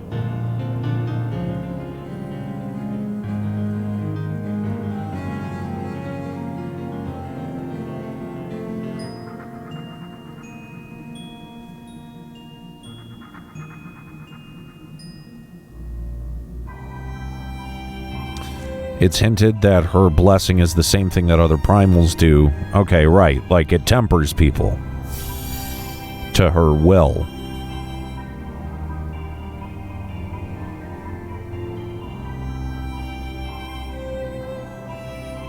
Zeno says it gives them mastery over the primals.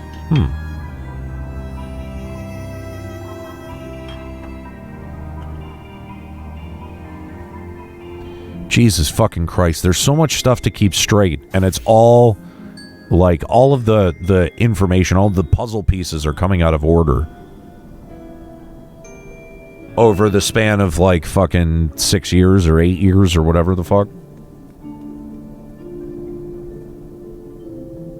Longer if you go back to 1.0.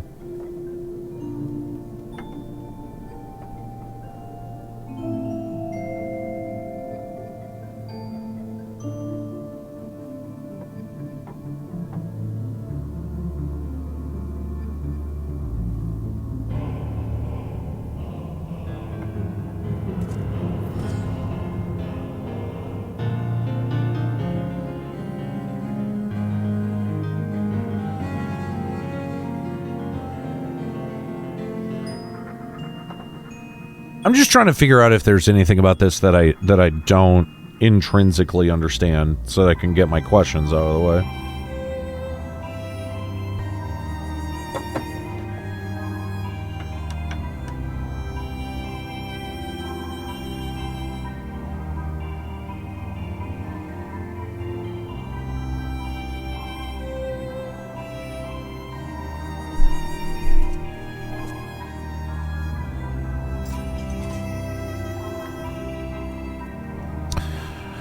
But remember, we're not sure what prayer she was summoned with. That affects how tempered people behave. The echo isn't being tempered, though. It's a portion of the power everyone originally had.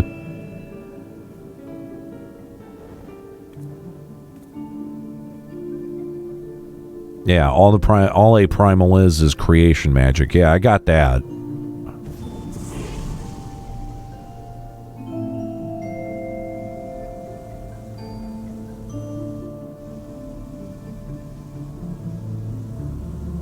If the blessing doesn't even protect us from tempering, what does it do?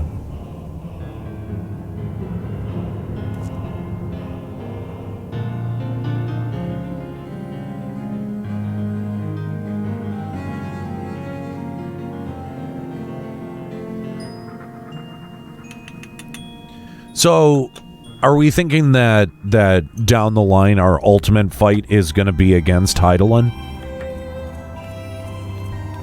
Do we actually get to fight Zodiark and Hydaelyn?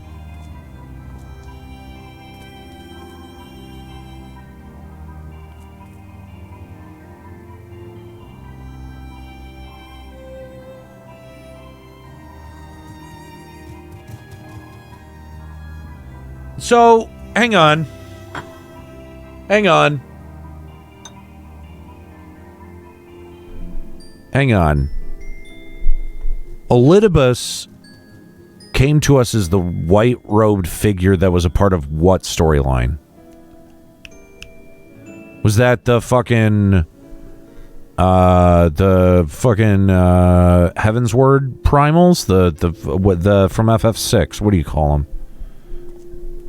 The Triad? The Warring Triad? Was that them?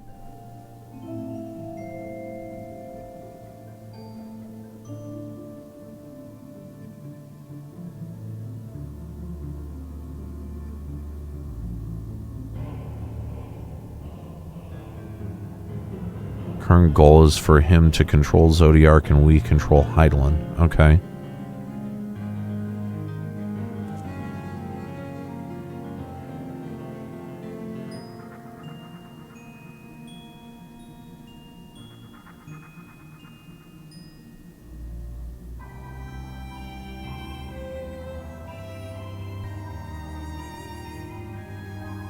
Elidibus was in 2.x. Now, I know that he's been involved in the story for a long time, but who was the fuck? There was a white-robed character that was like a part of something.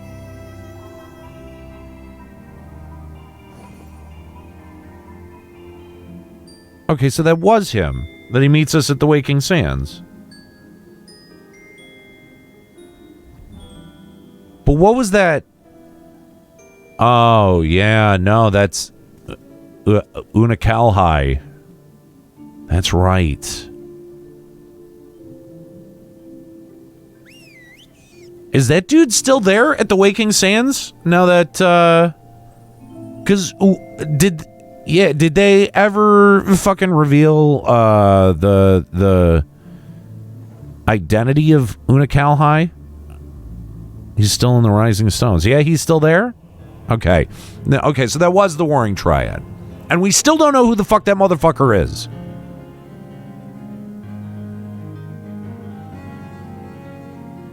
He does have updated dialogue. Oh, fuck off, all of you. And make me go to the goddamn Waking Sands. Where the fuck is the Waking Sands? Go talk to him. He has new dialogue. Where is it? I forget. Yeah, I know that. I know the. Whatever. Fuck off. Rising Stones. Where's Rising Stones? Where is it? He was a warrior of light from the 13th. What? Really?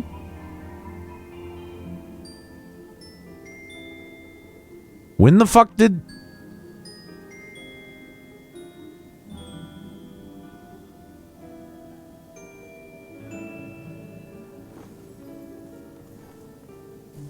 When the fuck was that revealed? And how the fuck do you guys remember all of this?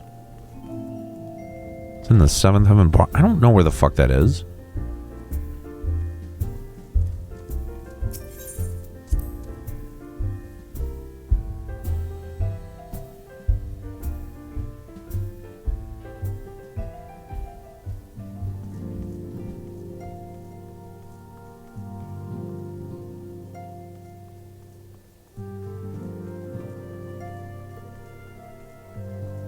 These assholes.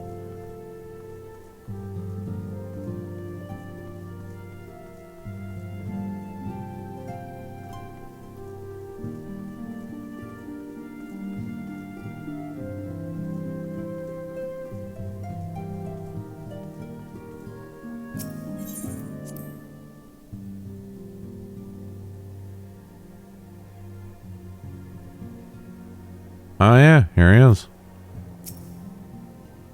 The Lord of the Hive crouches within Thokast, sharpening his blades in it. Oh, yeah, that's right. I didn't do his shit.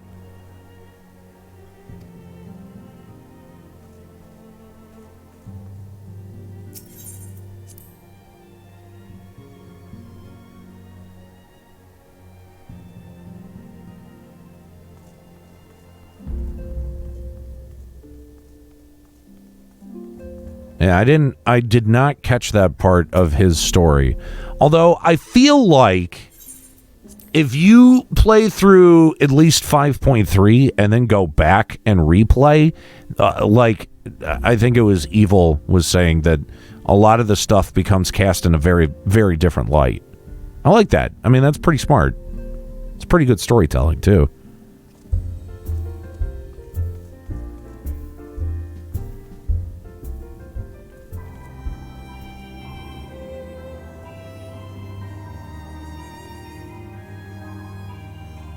Well, very interesting.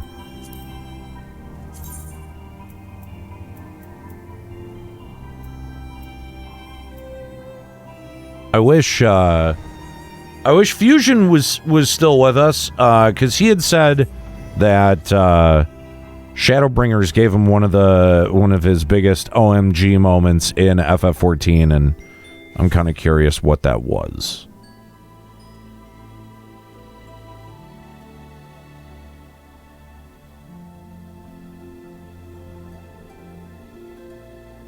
There's a huge connection with him, another person from the 13th that also survived.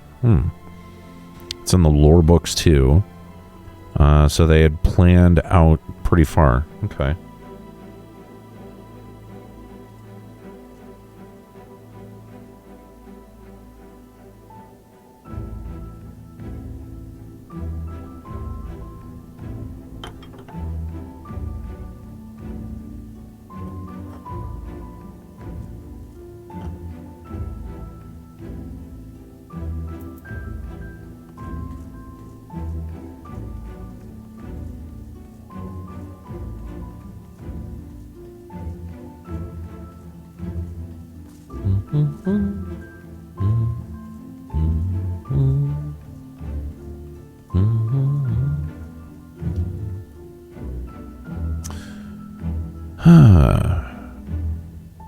This has definitely been interesting. A lot to think about.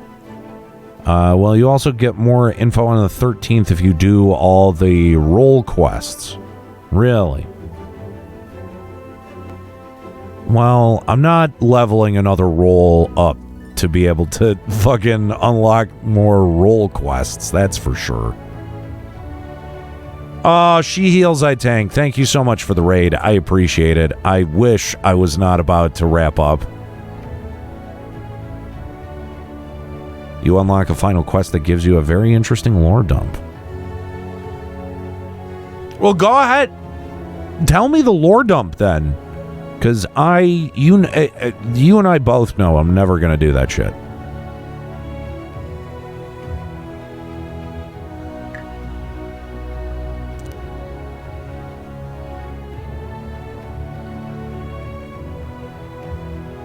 All right, so I mean, in a lot of ways, I'm still wrapping my head around the entirety of 5.3. What are some of the stuff moving forward, because you guys have been a little bit more involved in playing the game on an ongoing basis? What are some of the things that you want to see addressed by content moving forward from a story perspective? Are you doing the weapon quest line or the Bazosha stuff? No, I am not.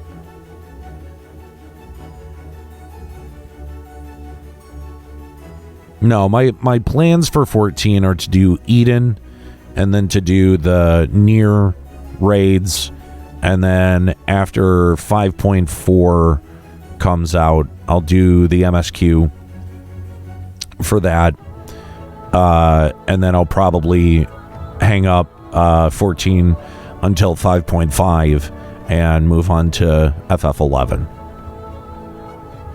I think that's my plan at the moment.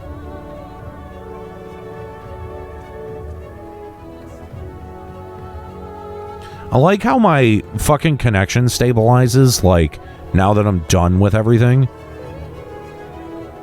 Thanks, Comcast. The Elizin lady in the bar is actually a former Warrior of Light from the 13th who is basically sent to help push the first Warrior of Light to cause the flood by Elidibus. Interesting.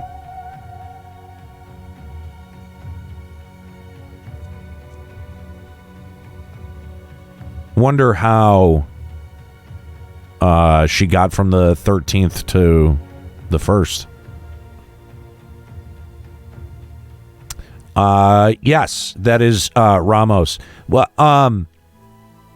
Avix Rim, I think, donated $300 and had the specific request that I play FF11 next. And so I really wanted to, be able to give some sort of continuity to what I was doing, to my return to FF14 and kind of close, where we left off. But to honor his donation, FF11 is next. Although the Final Fantasy VII remake is definitely on the list of games that I want to play on stream, for sure. Comcast peeps and my static have been having problems as well. Well, yeah, see, maybe it's not just it's not just a me thing. It's probably, a bunch of Comcast customers.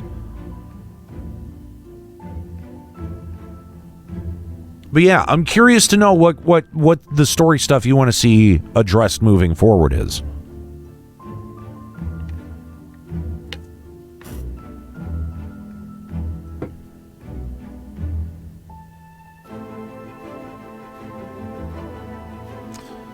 I believe I'm still on Odin, though I could be wrong. It's been a long time since I've played 11.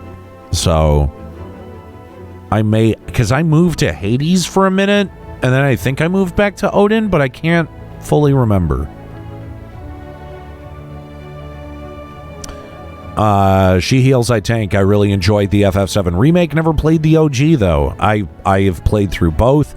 I stopped playing the remake right at the point where they dropped, I believe it's the Sector 6 plate. And I thought it was done really well. It's just, I had intended on playing it on stream, and I heard past that point in the story it deviates from the original, and so I wanted my reaction to it to be genuine when I played it on stream. And I still haven't had it spoiled for me, so.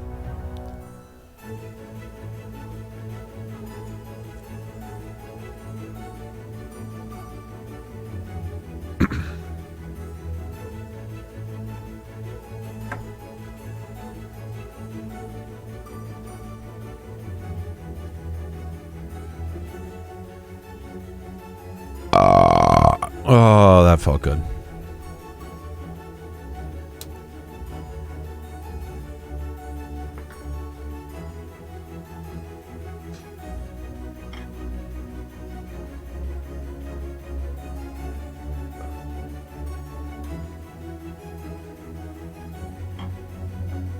And by the way, I'm not trying to poke holes in the Shadowbringers story whatsoever. I'm really just trying to understand it and make sure that I have it correct.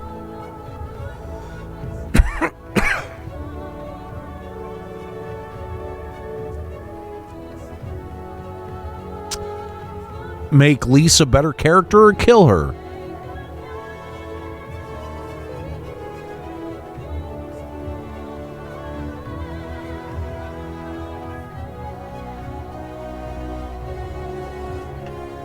So I've got a question, right?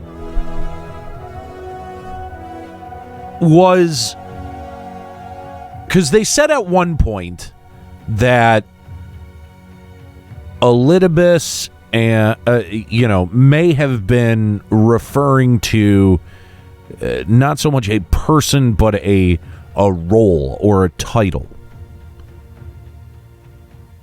Was that the original Elidibus? Because at one point, he said he removed himself from the heart of Zodiark, which would imply that was, in fact, the original Elidibus that we defeated. Am I wrong?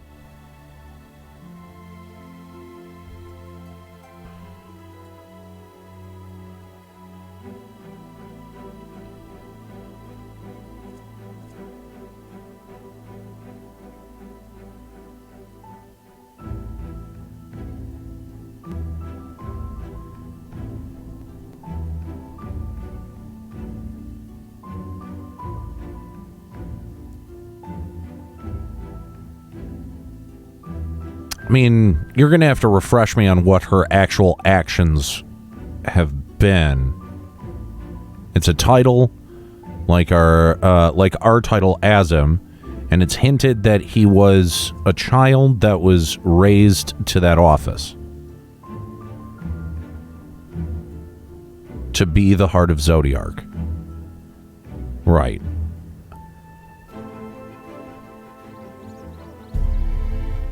But that it wasn't...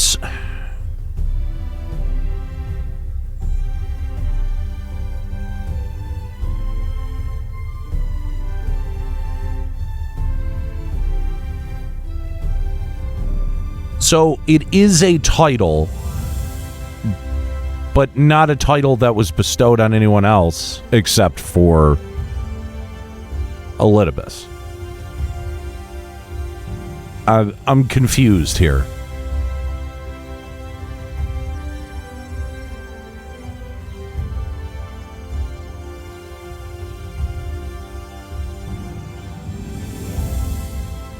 I think the removed myself from the heart bit was his attempt to free himself from the influence, but primal temperance is not so easily set aside, which is why he became so single-minded in his duties and started forgetting.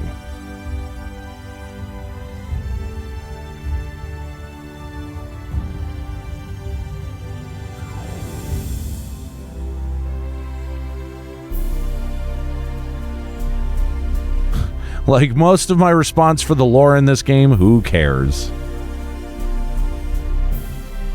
There might have been Elidibuses before the last one during the peaceful existence of the original source.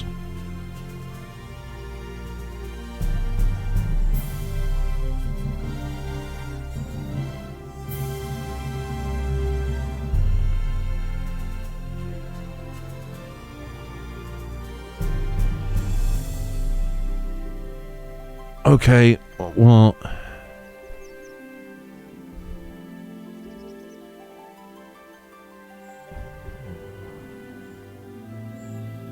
That's very confusing. Because I... Am I wrong, or was the Convocation of 14 not specifically called together to try to avoid the coming calamity?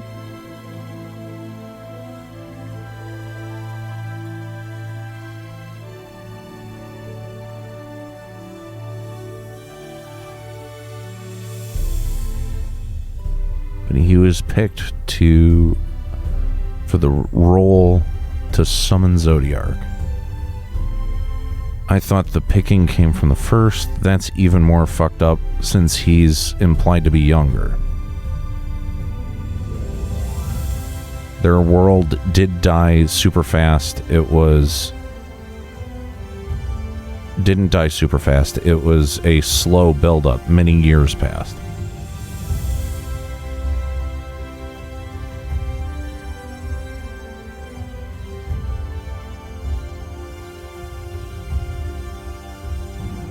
See, that's what I find very confusing, that they imply that the name Elidibus is both a role, that it was a role named after a person. And I thought the reason that role was named after the person was the great sacrifice that they had given of themselves to become what is revealed to be the Heart of Zodiark.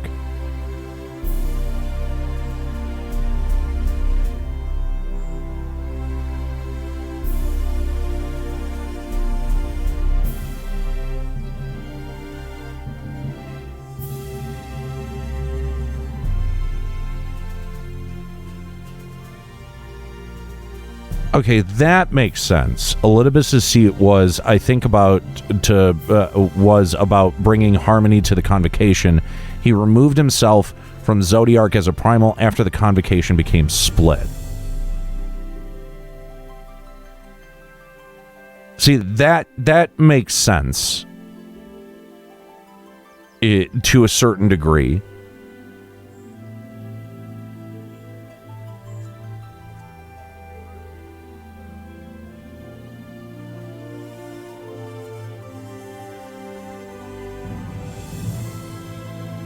Man, all of this is just really fucking hard to get your head around sometimes. I think when people get inducted to the Convocation, they set aside their original names, and the first Convocation's Harmony person was actually called Elidibus. It's kind of like Caesar, it was a person's name, but then it became a title.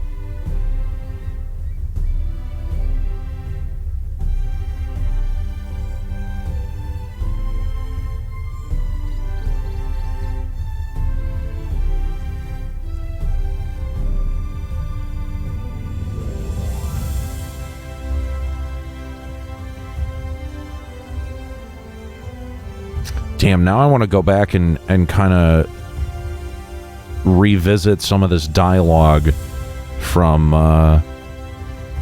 old Elidibus.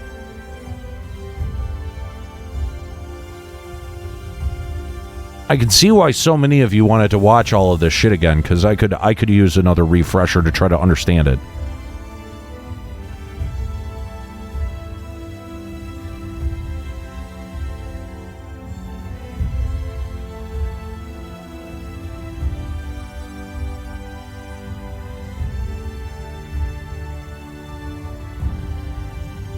So the role of Elidibus in the Convocation of 14 was to be an emissary. That's what they kept calling him, an emissary. And you seem to think that he felt he needed to retake that mantle or retake that role after... Okay, so... Hang on. Remind me, what was the series of events here? That there was a calamity coming. They summoned Zodiark to avoid it. And then summoned Hydaelyn to keep Zodiark in check. Or did they do the Zodiark... What? Fuck. Now I can't remember the impetus.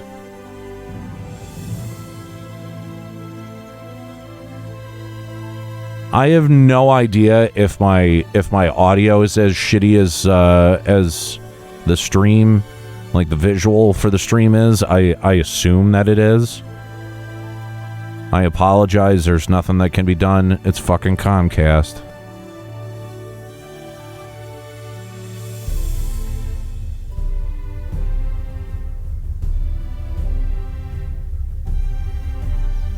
All right, I think we're back now. I think we're going to learn a lot more about the first world in 6.0. Interesting.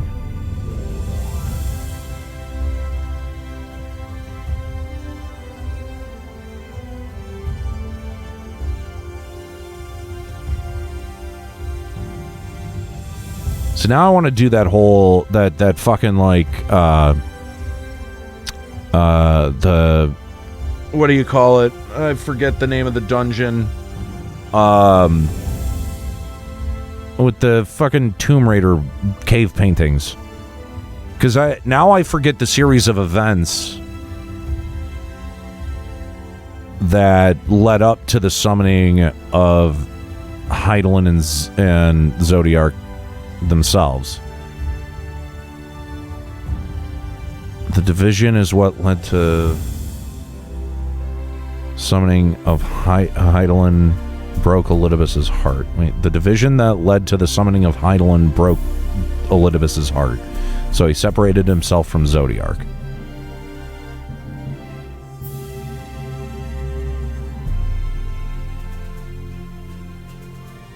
Something to the effect of their magic making it turn against them.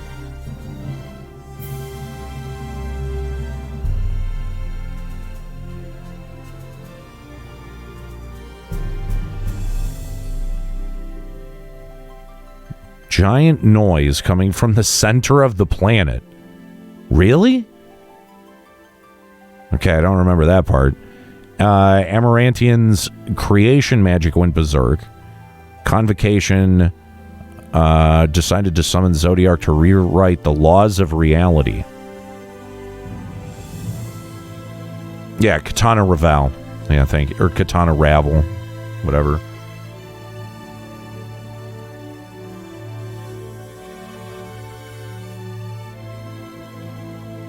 Did they ever find out what the giant noise coming from the center of the planet was?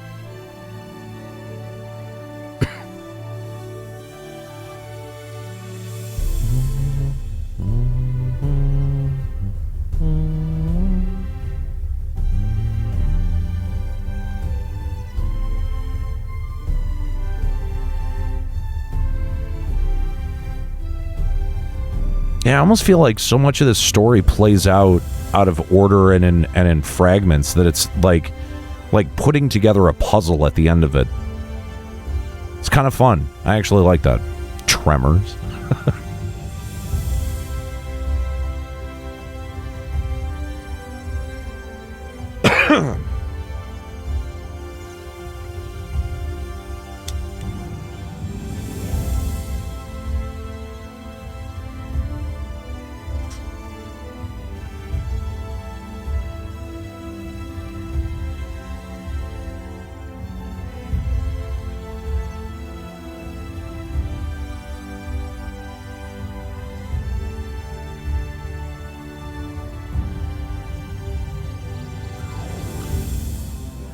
No, that is how we went missing.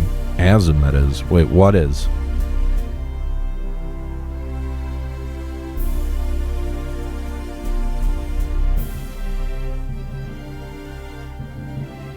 There was something... Oh. There was something affecting their magic, making it turn against them, and they said Asm left to find it. Oh, okay. I see.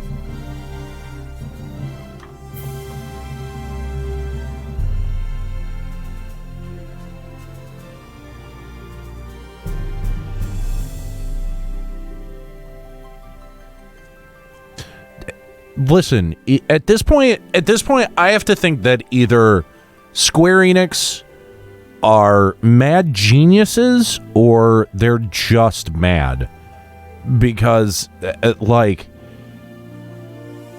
this is starting to become a narrative so complex that you need a fucking map to be able to figure out what the fuck is going on. Alright, so first summon of Zodiark cost half of the Ancients. Okay, that I remember. The planet was ravaged. Use another half of the Ancients to allow life to flourish and grow again. Ancients decide they were going to sacrifice all the new life to bring back all of those that they lost. Split faction voted against the idea and summoned Hydaelyn to stop Zodiark. Hydaelyn split Zodiark, and as a result, sundered the planet. Okay.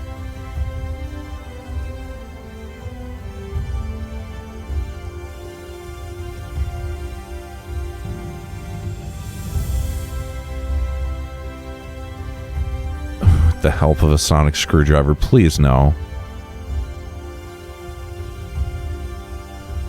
No, Doctor... No Doctor Who bullshit, please.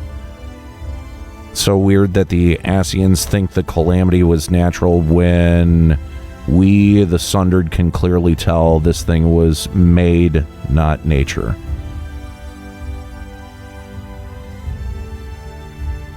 Expand on that a little bit, Dolvik.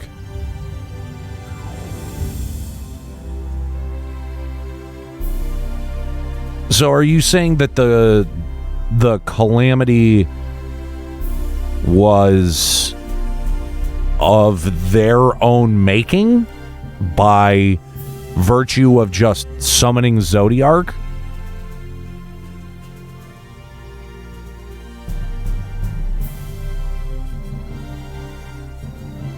And the player are the outlier.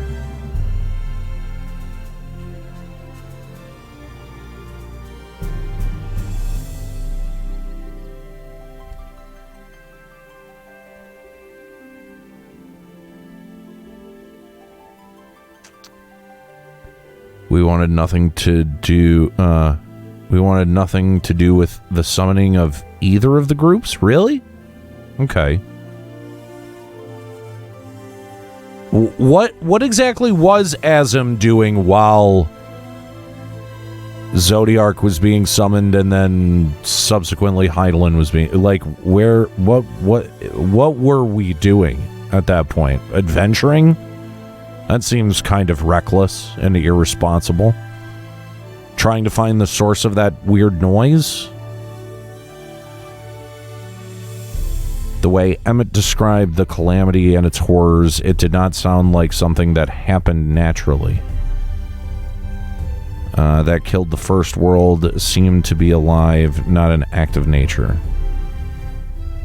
No, I'm saying that they had to summon Zodiark to fix some shit that they broke. Okay. But they didn't realize that they broke it. So, okay. So were we not given a definitive reason for that initial calamity that required the summoning of Zodiark? That's kind of nebulous and left for us to sort of figure out ourselves. I forgot my camera was down. I was also smoking weed, but whatever. He was trying to find the problem and fix it. Well, we were. Okay. All right.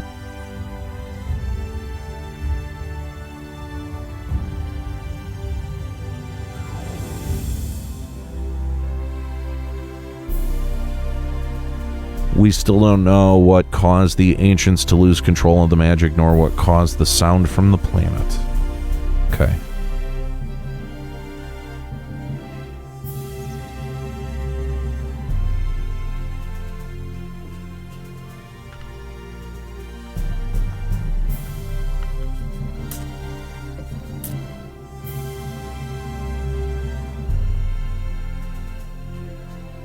So, okay. All right. So that threat was in fact existential. We don't have I mean and I respect the opinion that it wasn't that it was made, or that they didn't, they made it and they didn't realize it, or they had fucked something up and didn't know it. But it could have been, I mean, we've only seen Amarot. We don't know who else could have existed on this planet or star. What other entities could have existed? So there's a number of things that it could be.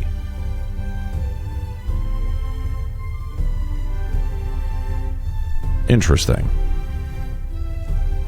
Very interesting.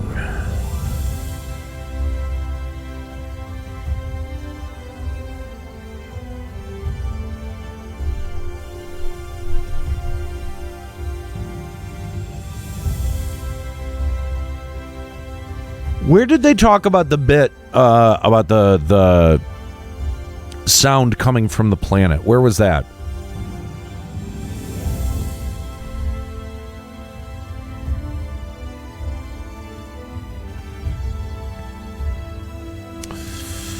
Ew, I don't know that I liked Dolvik, I don't know that I like that idea. That seems like a well-worn path. We've already ripped off Dragon Ball Z several times in this game. We don't need more. I sure am glad though that this part didn't end with us looking at a kid and going, shh. That was fucking stupid.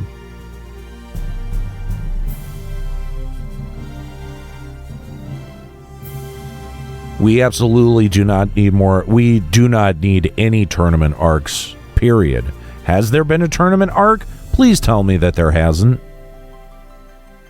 There were clearly other cities and civilizations that existed. Unfortunately, any evidence of their existence was wiped out on the first and on the source. We have had so many calamities that they were probably lost as well. That kind of just hint at it in all other big lore drops, but the other thing that killed the first world kind of a big deal. What's to say it's not still around? Okay, all right, that's a good point. That it could become a new existential threat.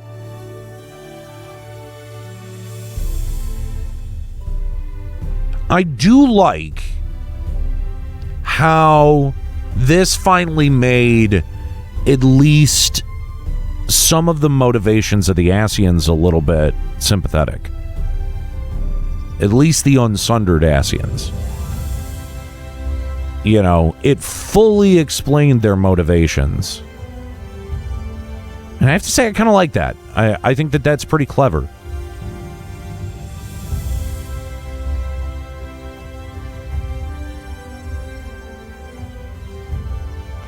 What if what killed the world was also what caused the dragons to flee? They were fleeing some empire that created Omega. That's right.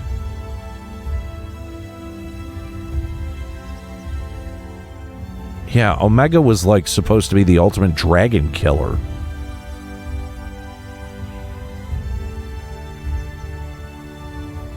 According to the wiki, at some point a mysterious sound emanating from the depths of their star caused the ancients to lose control of their creation magic, unleashing monsters formed from their subconscious fears. Okay. That's right. That's yeah, okay.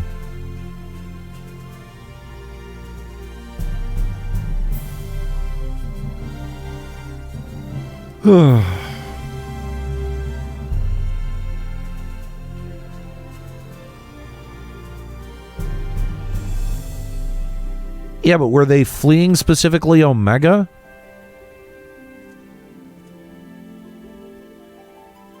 God, fuck. There's so much of this story that I don't remember.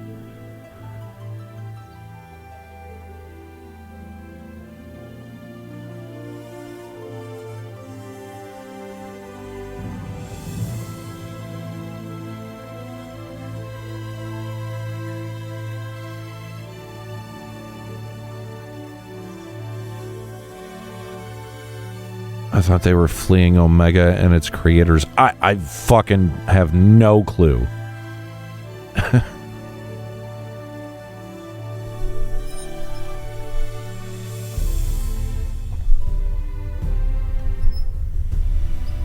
Omega came after the Sundering.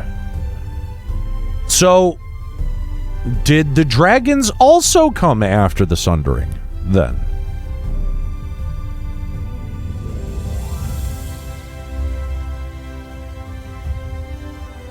Yes, that's what I thought. Be weird for them to have also been sundered. I don't think we really know what Omega really is. Really?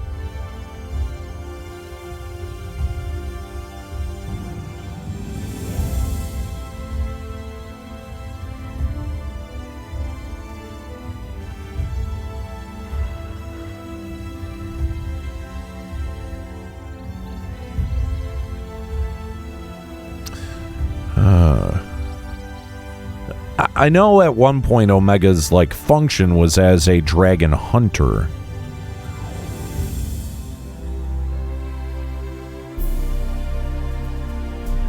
But man,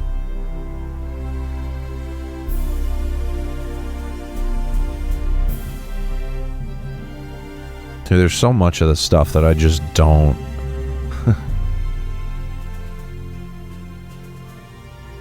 Like, my memory doesn't go back that far. I've smoked it all away. Fuck, you want me to remember back to 2014? Shit.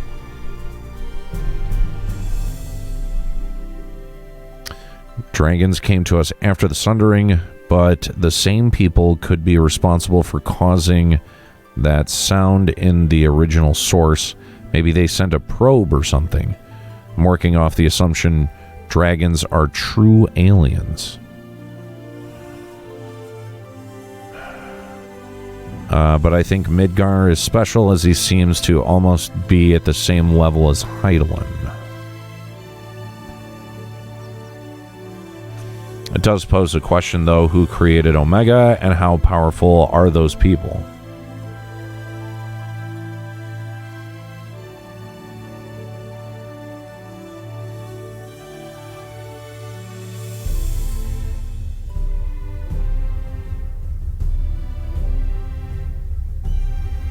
And it was only Midgar that came here. All other dragons are from him. Yeah, that makes sense.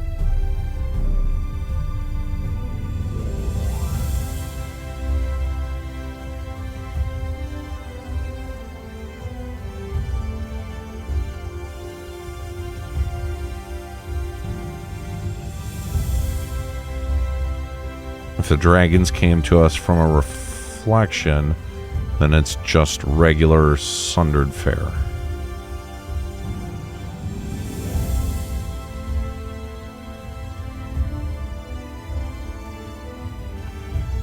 Who's to say, though? Here's kind of an interesting proposition. Who's to say that the noise and that Azim went to go investigate, maybe that was Midgar Somer. Maybe that was him landing, or maybe landing and burrowing, or, you know, we don't really know what the specifics of that whole thing looked like. So I'm sure it could have been, you know, I don't know, let's assume that he came here in some sort of egg. I mean, he would have had to, you know, if nothing else, you know, something that is reminiscent of the vessel that contained Bahamut. So I mean, it may not have hit anywhere near Amarot, but somewhere on the planet.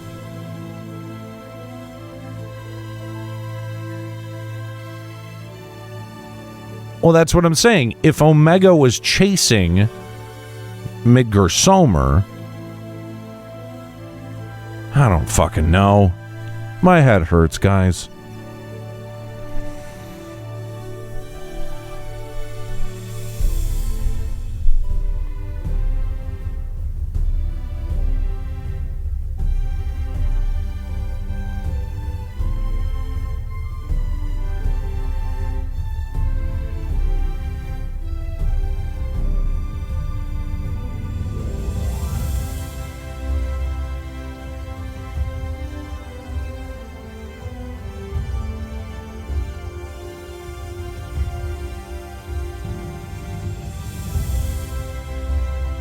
Release the FF14 story map cut. I mean, these are just very interesting sort of speculative questions. You know, this is the same sort of shit that we would just kind of openly wonder about, or just kind of work through on the air for Limit Break Radio. So this is kind of a nice experience. I'm going to only give it 4 more minutes, though, because it is about to run around 1 o'clock, and I think that's where I'm going to call it.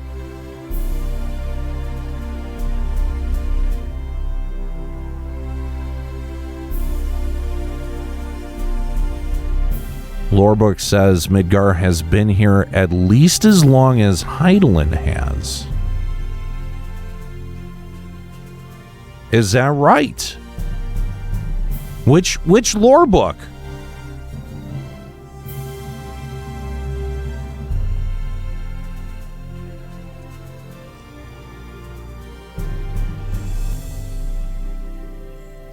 Is that the first one, or I thought Heaven's Ward also got a...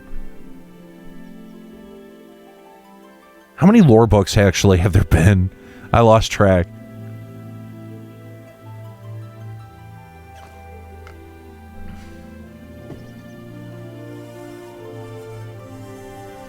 Oh, look at this little ball of fluff sleeping behind me.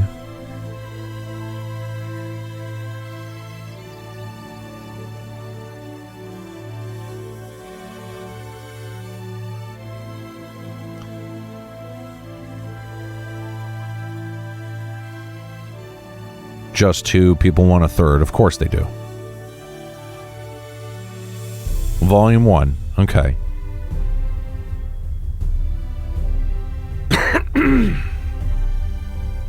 So let's assume that to be somewhat true, right? Unreliable narrator and all of that, but let's assume that Midgar, because I think that there's probably some intent there from the point of the author and the storyteller overall to make the point that Midgar has been there for a very long time.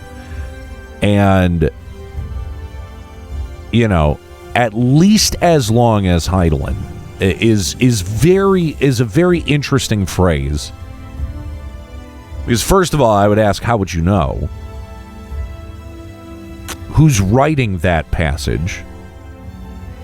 And the second question that I guess I would have is, at least as long as implies that Midgar Sommer could have been there for even longer than Hydaelyn, which, if that's true, could give some credence to the idea that whatever the sound was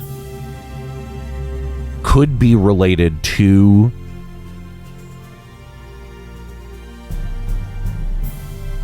Midgar Sommer?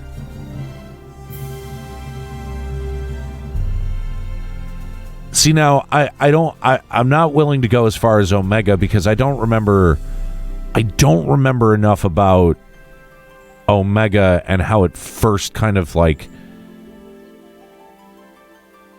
was it that, oh God, I'm trying to remember what the story was. The Poplimo, there was that thing at the end of fucking, what's his nuts? The fucking guy who cut off what's his nuts' arm, sacrifices himself, becomes a gigantic dragon. Isn't that what awakes Omega? Where does Omega come from? Doesn't it just burst through the fucking earth? And it flies around all fucking crazy, chasing after the thing, and then it burrows back into the earth. Is that correct? I don't remember. This is fucking 6 years ago, 4 years ago. I don't even remember.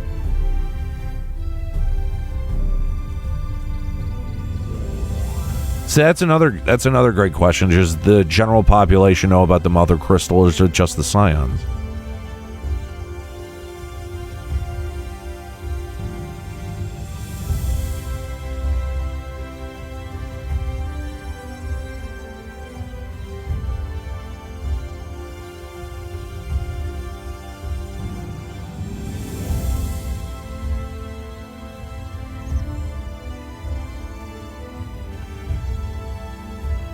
Sorry, I'm just thinking. Lost in thought. Maybe I shouldn't have smoked pot before talking about this.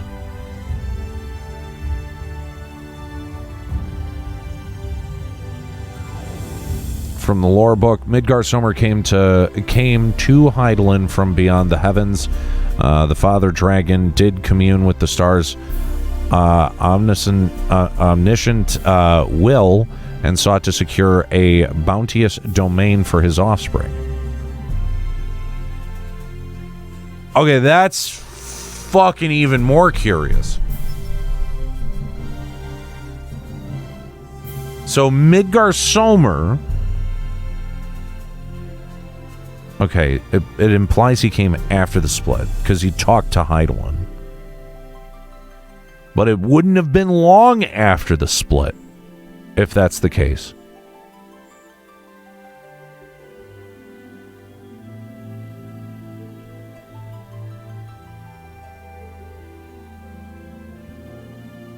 Okay, now Evil's saying something different, saying the lore book heavily hints that he may have been here before Hydaelyn.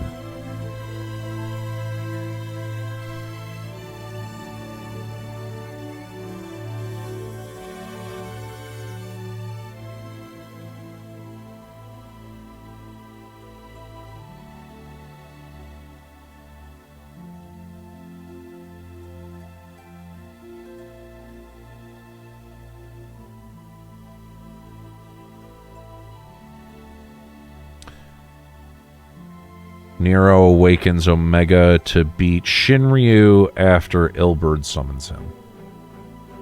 Right.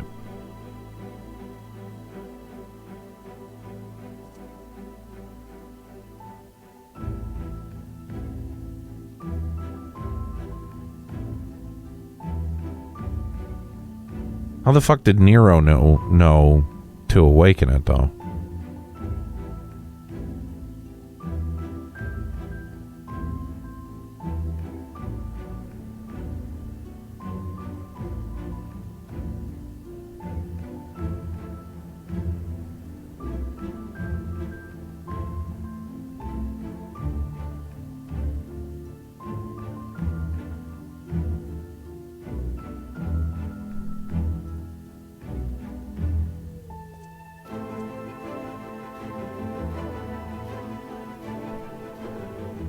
I feel like I need to get Ethis Asher to explain all of this shit to me.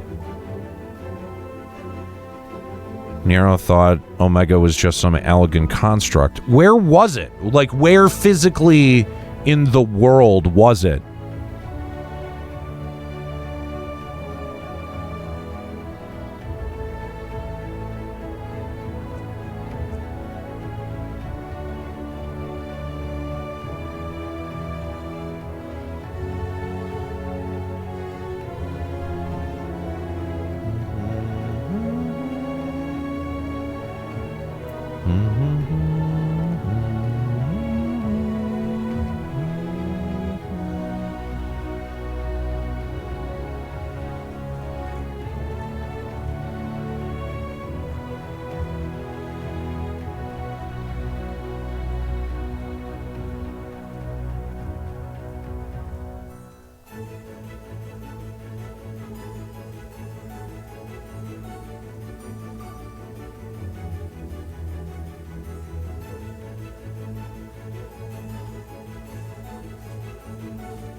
I think everyone assumed Omega was an Allegan tool because it was used to suppress Bahamut, I believe.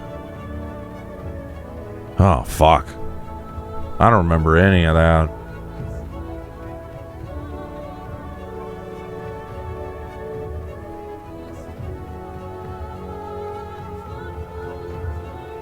Shit.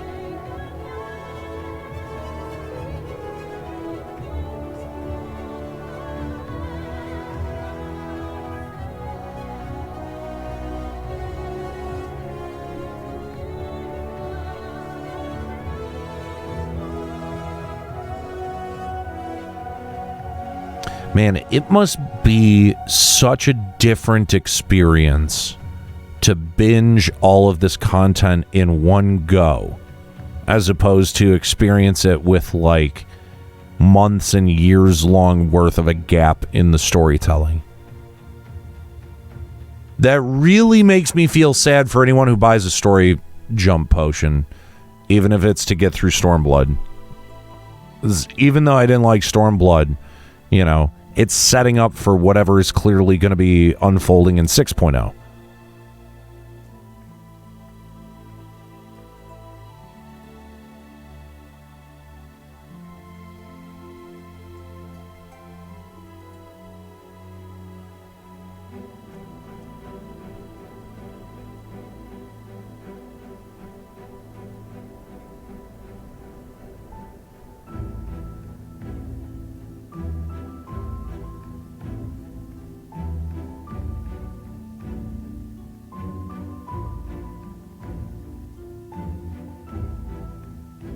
Yeah, see, that's interesting. So if he was possibly on the source for far longer than even Heidelin and Zodiark, that noise that people that the ancients heard could well have indeed been Midgar Somer waking up, or something, or someone was fucking with him. It's you know.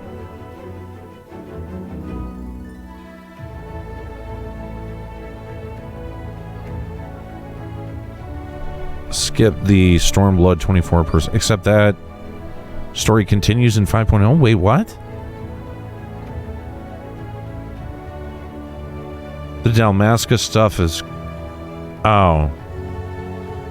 Wait, did they rolled the Dalmasca stuff into Bezosia? Really? Oh, no.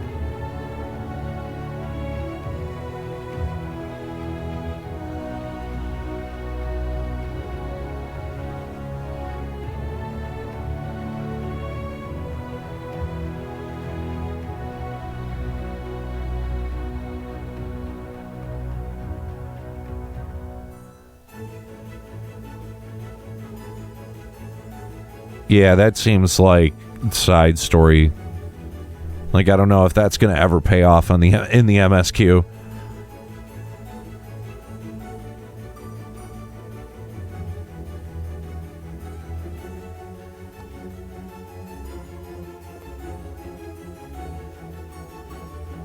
I see. All right. Well, that kind of gives me context on Bezosia and tells me I don't need to do it. Sweet.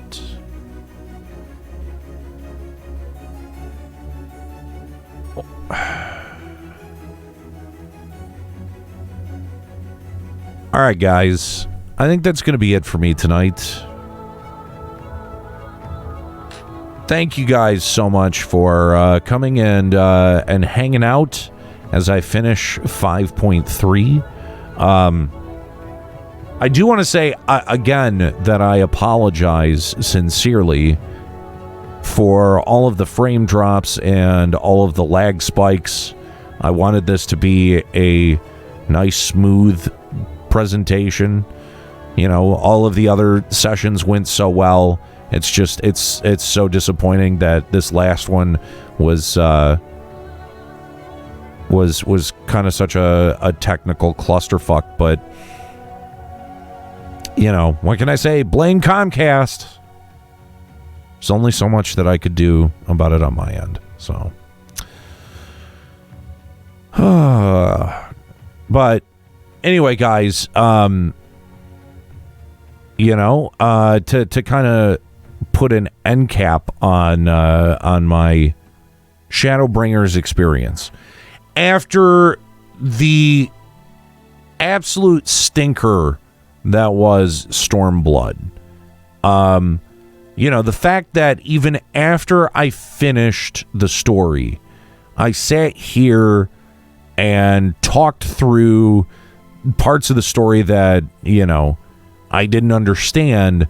The fact that I did that for, you know, the better part of like an hour and a half should tell you a whole lot about what I thought of this story. It was engaging. I thought it was well written. Most of it was well executed. There wasn't a whole lot of cheesy or stupid parts. There were some, but there wasn't a lot of them. And, you know, they really kind of satisfyingly answered a lot of the dangling story threads and wrapped up some of the dangling story threads that I've been personally kind of complaining about since, you know, 2.0 and the beginning of 3.0.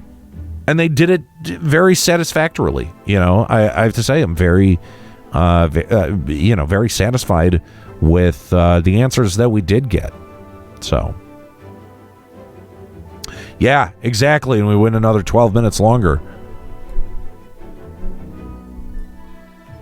So, guys, thank you so much. It's actually been quite enjoyable to come back to FF14. I know that might seem surprising to some. I'm sure that more than a few people tuned in for the salt from the Salt God, but you know, I can only give you my honest opinion. That's all I've ever offered you on Limit Break Radio, and I continue to do so here on the stream. So that's what you get. Avix Rim, so glad. I'm so glad that you could join us. I am just wrapping up, and you will be glad to know I finished 5.3 today. So my plan is to do the Eden story stuff and then the near raids, just because. And I'll probably end up doing this last alpha raid as well. And then after that, I'm moving on to FF11. So, yeah, I'm looking forward to that as well. Dolvik, thank you for speculating with me and for clarifying as well. Life has been nuts. I totally understand. I do totally understand. Ramos, it does give you hope for the future of the story of FF14. Yeah, it absolutely does. I mean, you know, in terms of interest in where the remaining story bits are going, you know, FF14's got me. You know, I may not be interested in running dungeons or getting, you know, fucking tone gear or any shit like that, but I am very interested to see where this story ends up paying off. So, you know, while I may not stay subbed all the time, around patches, you're probably going to find me streaming some FF14. You should do the weapon quest line. It's trials that'll include Ruby and Sapphire weapon. Okay. Do Ruby and Sapphire weapon have anything to do with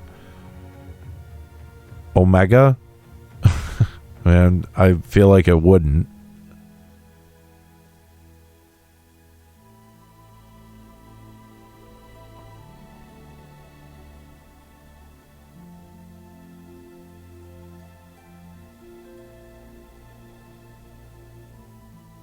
I mean, am I actually getting legit story stuff from it?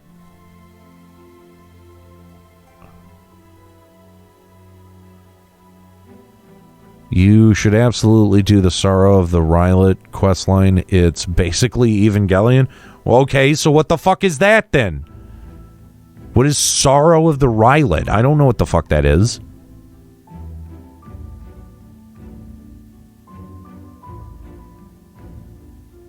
Do the Relic questline for the first solo instance. Some stuff about the Meteor Project. What the fuck? Really? And this is the Shadowbringers Relic quest.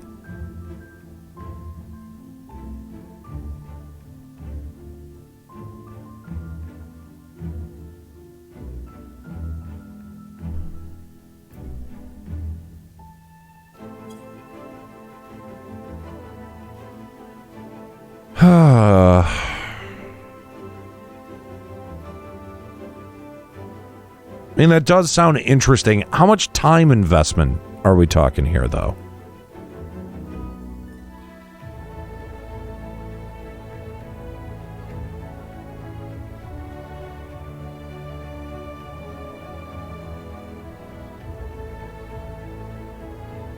Someone sawed off one of my catalytic converters for my Jeep? What? Dude, that's fucking insane.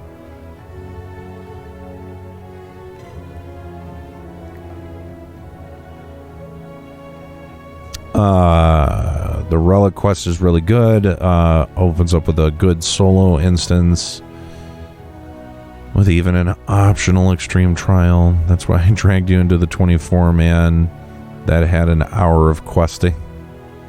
That was, oh Jesus, a stream's worth. Okay. Yeah, because like I have no desire to actually do any of the actual quest. I don't want the fucking weapon. Okay, you don't actually have to do any of the relic progression? Okay, that's fair.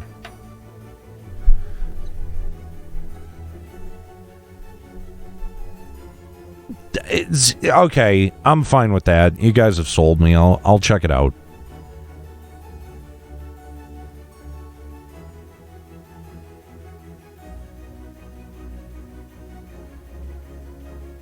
All right. At least that'll feel like some fucking payoff for having to sit through unending dialogue for that shit. Absolutely brutal.